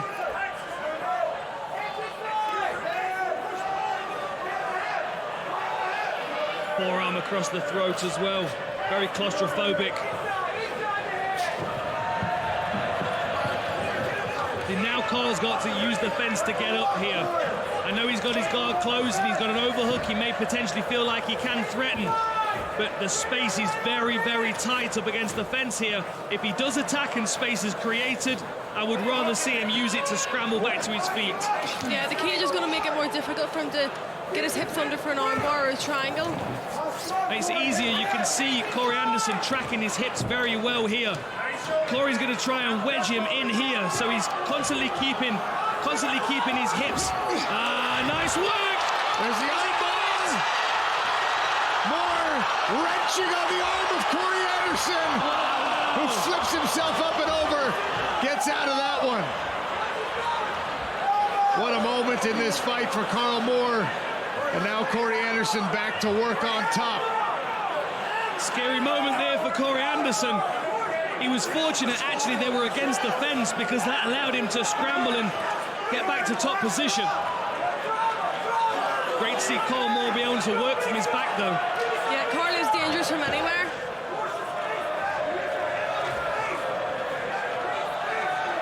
Round 3 halfway gone here in Belfast. Stop. Listen to me. Using your head butt to you are. Listen to me. That's a good call by the referee. Big John McCarthy, what is Blake Rice telling Corey Anderson here? You're allowed to use your head to actually, use position, but you can't use it as a striking device, and Corey's getting very close to it. So Blake is right now trying to take that ability from him away and not make it to where he has to call a foul. Smart move by Blake Rice.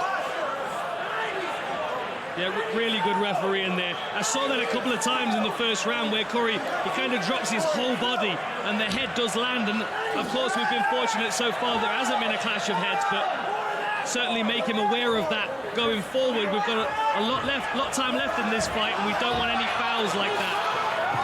Carl Moore working his way back up here.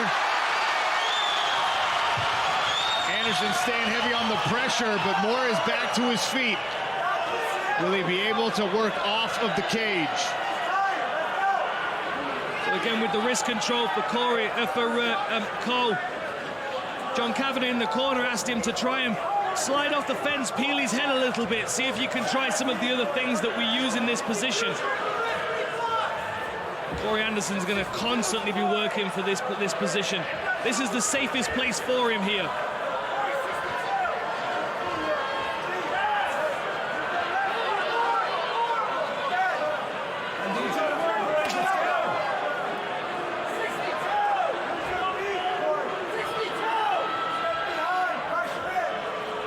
Position here from Corey Anderson. Carl Moore needs to use his feet. He needs to get his legs moving.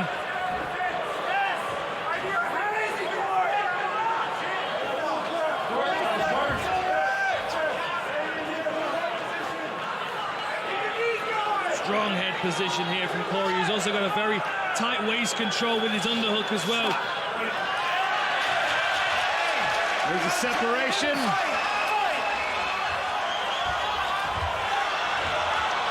Or immediately gets to work behind the punches. And he lands. Another left hand sneaks through. These are great shots by Carl Moore. And Moore reaches for the low single. Anderson hanging heavy on the head. One last takedown attempt here. And we head to the championship rounds. I can see why Cole threw it, because he landed it great in the first round, but this time Corey was ready for it. You can see he digs that underhook and he drives him to the floor. But this is where it got interesting. You can see Cole's kicking his hips off to this side. He's going to isolate this arm. You can see him grabbing it, turns his hips out.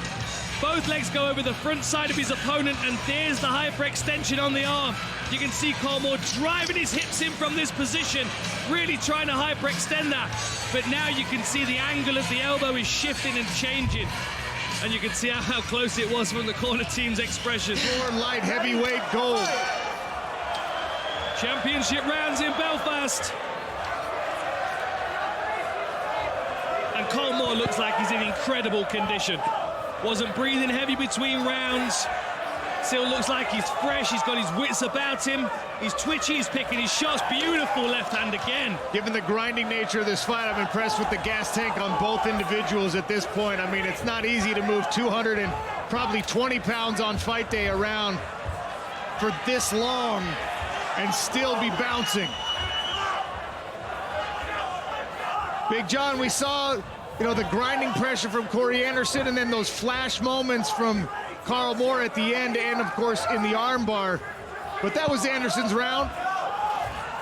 Yeah, I have it as Corey Anderson's round, even though it's darn close when you get into those remission factors. It just wasn't all long enough, and it just didn't have enough to say that was the submission that was going to stop the fight. So yeah, I have it with Corey Anderson winning that 10-9, but Carl Moore has done an amazing job for using all the energy. As he is in incredible shape, because we all know Corey Anderson can go forever. Anderson back on top after another takedown here. Familiar position. This time he's in front of his own corner. The opposite was true in the last round. He had Carl Moore in front of John Kavanagh and Will Fleury. We'll see if the Anderson corner can coach him to a finish. Carl's doing the right thing. He's trying to work for that underhook and create space, but Corey's doing such a good job again of dropping that right hip and making sure there's no space for the leg to get in.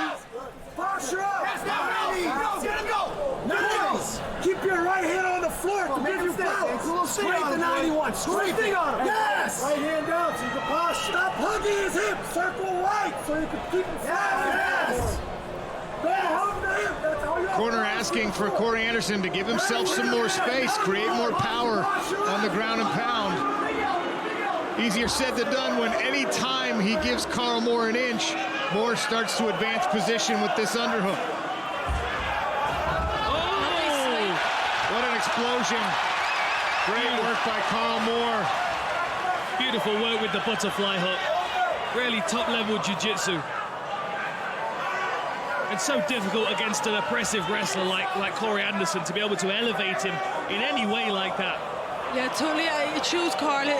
He's got beautiful jiu-jitsu, but this is where he's going to have success. Charging forward is Carl Moore trying to make something happen here and not give Corey Anderson any sort of rest. He keeps finding a home for that straight left, though. And now he's got Anderson reaching down for that leg. There's the jab from Corey Anderson. He's going to have to set it up against Carl Moore. Again behind the strikes and down on the hips. And Anderson one more time wrestles Carl Moore to the mat.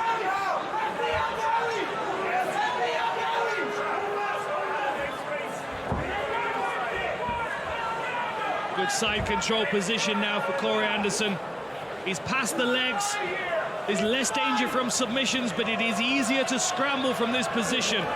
90 seconds left. Expect Carl Moore to dig that underhook. That right arm is going to dig into that armpit. That will allow him to scramble. Carl Moore is talking to Corey Anderson. I don't know what he's saying, but it's full conversation happening.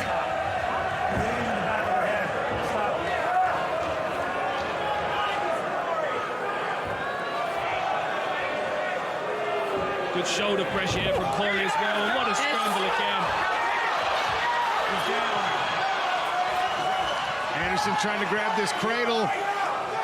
Stays heavy on the head. Back to a leg. Head outside single. He'll spin it around. Trying to run this pipe. Carl Moore doesn't give it up.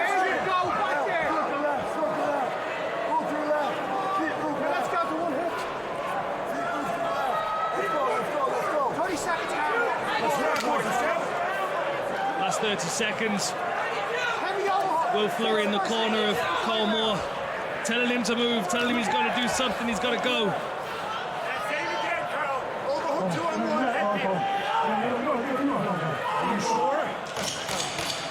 10 more seconds in this fourth round.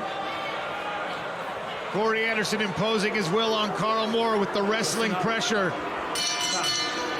To the fifth and final round we go.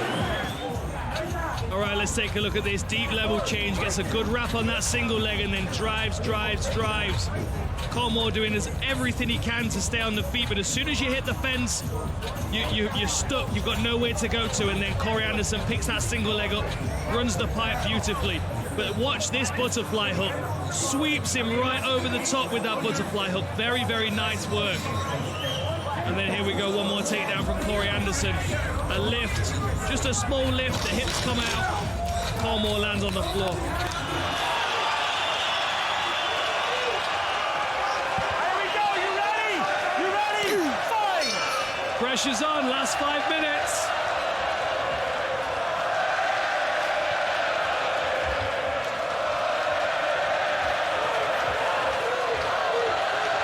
See Carl, he's trying to pop him with the cross and then come back with the right hook. Trying to catch Corey on the swing. As Corey's slipping. Oh, that was nice again. This is what Carl needs to do. He needs to try and keep his back off the cage. Oh, nasty right hand from Anderson, though. He's rocked. Had Carl on the back foot, and now, once again, takes down Carl Moore. Open to cut, I think, with that right hand as well. Corey's got some, Cole's got some space here to start isolating and attacking Corey's arms. You can see he's got the overhook. He's got to get his hips out to the side, though, like he's trying to now.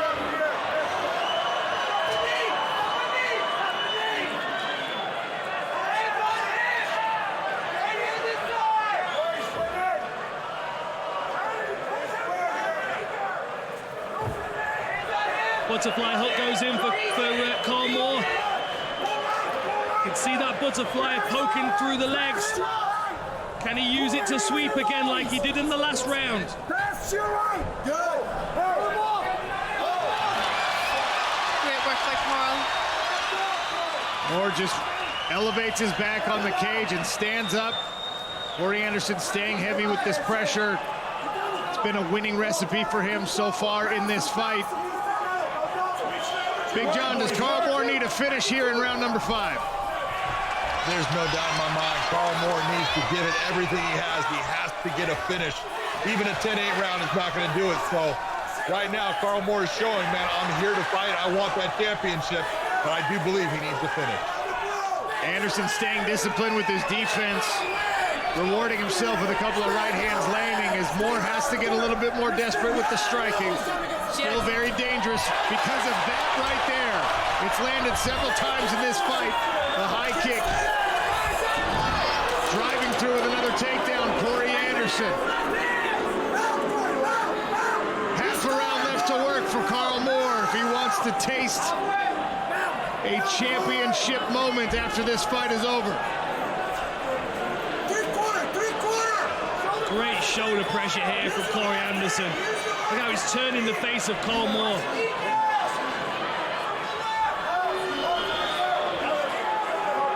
Can he use this half guard? Can he create a scramble in these last 2 minutes? Give himself one more opportunity, perhaps.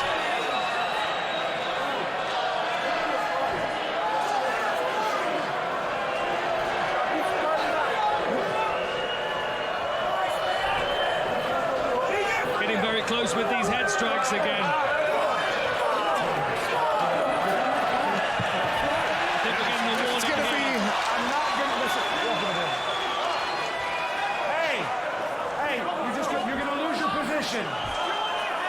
Punishing him by losing a position, not going to take a point. At all, do you understand me? At all, I don't care if it's to the shoulder or anywhere. Big John McCarthy, is this being adjudicated correctly?